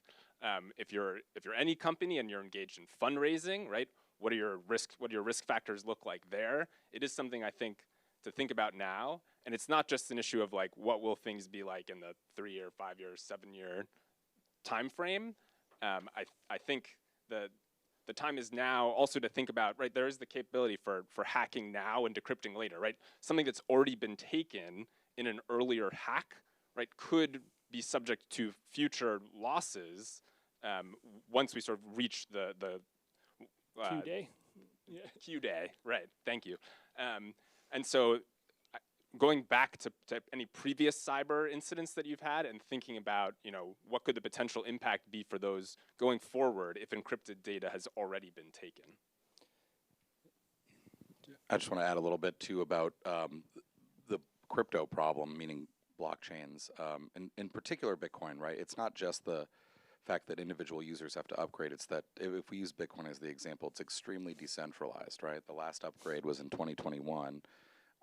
And so gaining social consensus among the community on what the upgrade should be, when and how to do the upgrade, I think is even a more complicated problem than the actual mathematics and cryptography of the upgrade. There are also other interesting problems. For example, Bitcoin blocks are very small. Post-quantum signatures today are very big. So, and I saw Solana recently did a test of this with a company called Project 11. They had significant transaction per second degradation, which makes sense because they're bigger signatures, so you can fit fewer of them in a slot on Solana. Another interesting point to make about harvest now, decrypt later, which is a huge problem. And the computer scientists up here would probably speak well to this as well, but destroying data is extremely difficult. In fact, for years, I used to run forensic investigations at Fidelity Investments. You would just like quadruple encrypt it and then throw it out and say, look, if somebody finds it, the math would make it impossible to recover. A lot of people do that. You pay big, expensive fees to companies to destroy data. It's actually very difficult to destroy data. And then I think one other point I would make, and I'm not at all qualified to know this really, but I'm going to say it anyway. The papers from last week from Oratomic and Google, they show mathematical reduction in effectively the size of a physical quantum computer that would be required to take on these cryptographic attacks. There is no quantum computer capable of running these today, right? And from a hardware standpoint, and I would say one of the difficulties with Bitcoin in particular is that because it's so difficult to upgrade, and upgrades have historically been so contentious, this fact that these are still theoretical solutions to quantum, to Q-Day, has created a big schism in the Bitcoin community about whether or not this is even something worth working on, right? There is no quantum computer today that can do any type of like arithmetic really at all that I'm aware of. Maybe something, I'll let Ryan correct me, but they don't exist. They're theorized and they're theoretically getting a lot easier to build over time. But as far as we know, they don't exist. And one interesting thing about the Google paper from last week, and it was other people, the Ethereum Foundation, I think Stanford people, but even one of the main researchers, Craig Gidney, gives it a 10% chance that this is actually built by 29 or 30. So it's a low likelihood, but they are so concerned about it that they actually didn't provide the circuits they created. They instead provided zero-knowledge proofs proving their work. And I think this is something important to that, especially Bitcoiners who are skeptical that this may ever happen. We really might not get that many more updates about the state of quantum, right? Because these have serious national security implications. Even this paper didn't actually provide the underlying data that they proved instead with the zero-knowledge proof. So they're so sensitive that even the mere risk that it could be created is such a classified problem that you may never know. Like, we might not actually know that we're on the doorstep until it actually happens. And for me, from my perspective, as a owner of Bitcoin and somebody who works at a Bitcoin company, that risk alone and the lack of information, the uncertainty is enough to work on it now, right? The risk of working on it now is pretty low, whereas the risk of doing nothing could end up being super high. And there's significant uncertainty, but the cost could be enormous if we do nothing. Yeah, I think that's all really important. And yeah, sort of to elaborate on that, right, that Bitcoin is basically the whole culture of Bitcoin is built on sort of conservative upgrades, right, and not making unnecessary changes and keeping the protocol simple, whereas maybe more like other protocols like Solana that you brought up, right, there is a company that's behind it, and if they make executive decisions about which signature schemes to use or sort of how to address post-quantum, it's easier at least to get the software upgraded. And so that's a first step forward. Yeah, and just to put a fine point on one example I use when I talk about this is Ethereum is hard forked, right? A mandatory upgrade almost every 6 months for 10 years. Those upgrades have never been opposed by the user base. There's never been a contention where the nodes, the node runners actually opposed the upgrade and forced a fork, right? That's happened numerous times with Bitcoin. Mm-hmm. So it's just easier to upgrade other systems. Don't get me wrong, Ethereum and Solana and other blockchains have a big challenge as well. But Bitcoin's kind of a unique case. Yeah, so I agree. Bitcoin's a unique case, but they all have a problem, which is that the NIST signatures are, the smallest ones are like 10 times as big as the pre-quantum, and the hash-based ones are like 100 times as big. And so if you want to switch over to a blockchain that's using these post-quantum signatures, and all of a sudden your signatures got 100 times as big, that's a big problem for throughput. So that's an issue. So you really cannot use these NIST schemes kind of as a drop-in replacement in the blockchain space. They are being used as essentially a drop-in replacement in the non-blockchain space. If you were using your web browser or something, you know, most of the data you're transmitting is not your signatures. You're transmitting tons of content, and it's not a big issue. And so there's this like unique problem of efficiency on the blockchain that the blockchains have sort of coalesced around using signatures just on everything, and that doesn't work so well with the post-quantum signatures. Yeah. I'll make a real quick statement.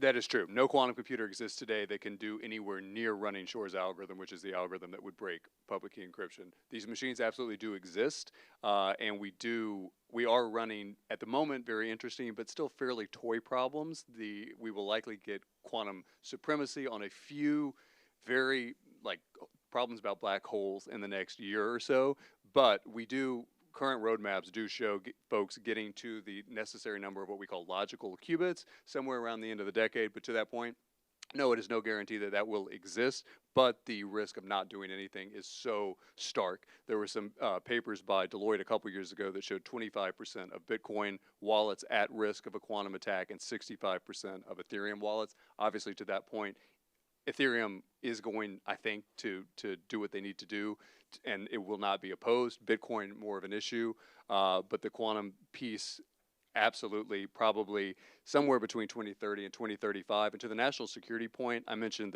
that China has spent $20 billion.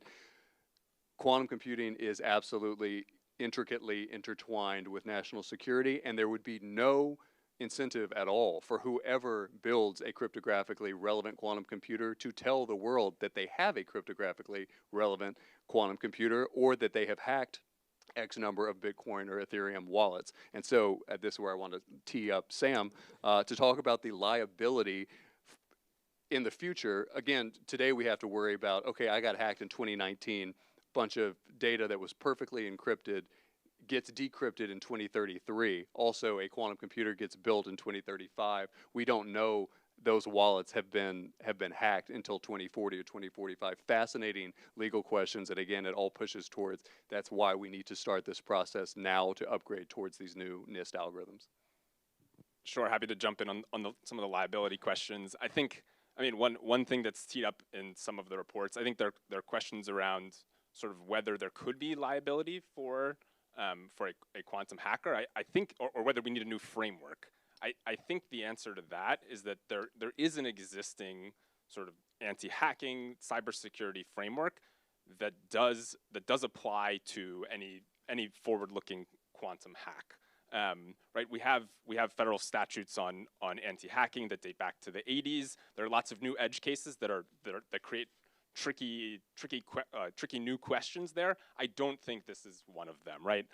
If you're hacking using quantum technology, existing law covers that, right? Conversion, theft. There will be prosecutions of people who use this technology. So there very well may be need for some new tweaks to the existing framework, but there is a framework that applies to any kind of quantum hacking. And to your point about, right, we might not know something until 2035, 2045, I think the best step is to take proactive steps now to limit potential liability, right? Where if there is something that is already out there, thinking about what that is, thinking about ways to limit your exposure, and then when the time comes, hopefully, right, the issue could be that you've made some kind of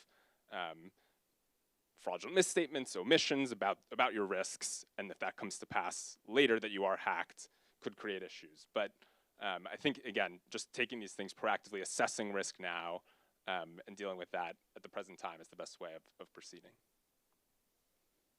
Yeah, I mean, in terms of proactive things outside of the blockchain space, you can be using post-quantum algorithms in your, secure communication. These are built into the newest versions of OpenSSL have this, and you can regenerate your keys and save yourself from some of these harvest now, decrypt later attacks. It is possible. Whereas in the blockchain space, at least there's no harvest now, decrypt later, because there's no privacy anyway.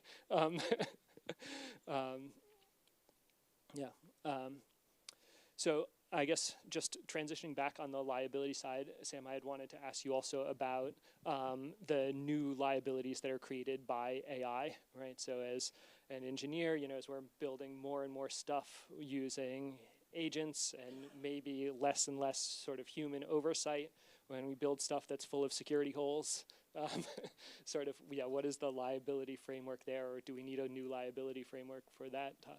Yeah, and I know we've talked a bit about developer liability too, right, and how those two things intertwine, right? If you're developing new AI technology, right, and there's an agent that goes rogue, or there's some kind of loss based on use of AI, what does that mean? And I think there's an interesting sort of framework that was discussed in the Tornado Cash case, which went to trial last year, where the two sides on that case, right? The defense said, like, by creating Tornado Cash, by creating Crypto Mixer, right? They created a hammer. They created a tool for good that could have bad uses. And the flip side on the prosecution, their argument was, no, they created a laundromat, right? They created something that is fundamentally illegal and created for unlawful purposes. And I think there have been statements since by senior officials at the DOJ and SEC that sort of adopt this framework, right? Saying on developer liability, the question is, are you creating something inherently unlawful, or are you creating a useful tool that could have bad uses?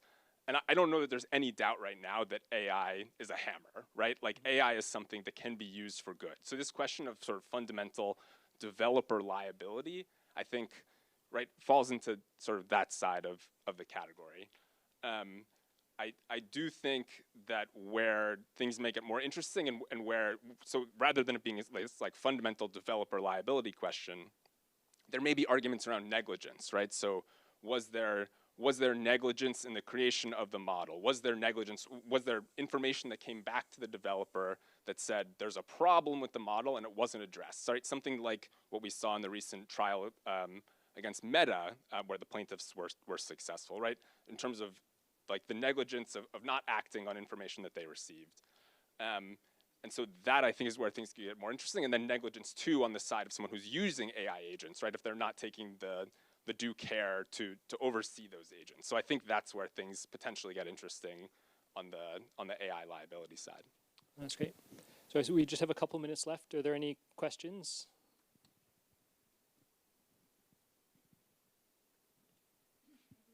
Yeah. Can you give examples? You talked about the digital twins. I mean, I'm aware of a lot of examples that have to do with healthcare and sort of avoiding giving drugs or not giving drugs to people when they should have them, etc.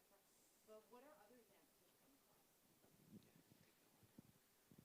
Yeah, digital twins, like, super interesting field in general.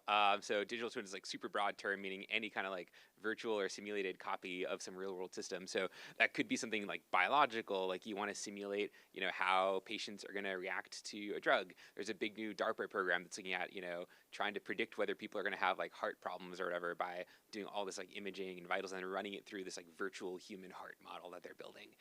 So biology, super great application there, but also with like energy and power systems and stuff as well. It's like you can think about like, let's build a model of the entire US power grid, right? And figure out like where are the choke points on the grid, right? Like if we blow up some power station in San Antonio or whatever, like how does that affect, the power throughout the nation or region or whatever? And so from that perspective, also kind of interesting as well. And then there's like classic engineering applications as well, like things with like fluid dynamics, like trying to design automobiles, and you want to predict how this car, boat, or whatever is going to perform out in the field. And interestingly, a bunch of these digital twins, tying it back, also are now being powered by AI and by quantum stuff as well. AI is super interesting for the digital twin stuff because with data, real world data, like take the medical example, you can go over to VUMC, get a bunch of medical patient history and data and stuff, and build these sort of essentially statistical models, but AI, neural network based models that predict how all these types of things will perform without having to use all the traditional physics and complicated models and intense computation that you'd normally have to do. And then similar sort of thing with quantum as well, like using all these quantum algorithms to, polynomially or exponentially maybe speed up how you simulate all these types of systems. Are there any other questions?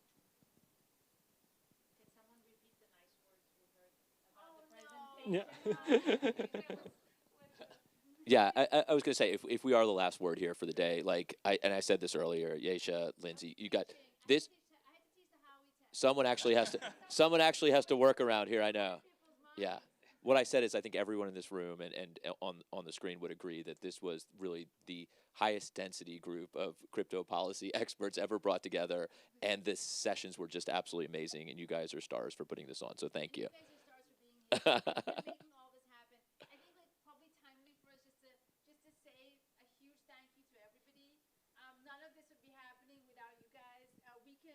Do all the effort that we can do, but we're not going to be able to put on this event without you guys actually coming and supporting us.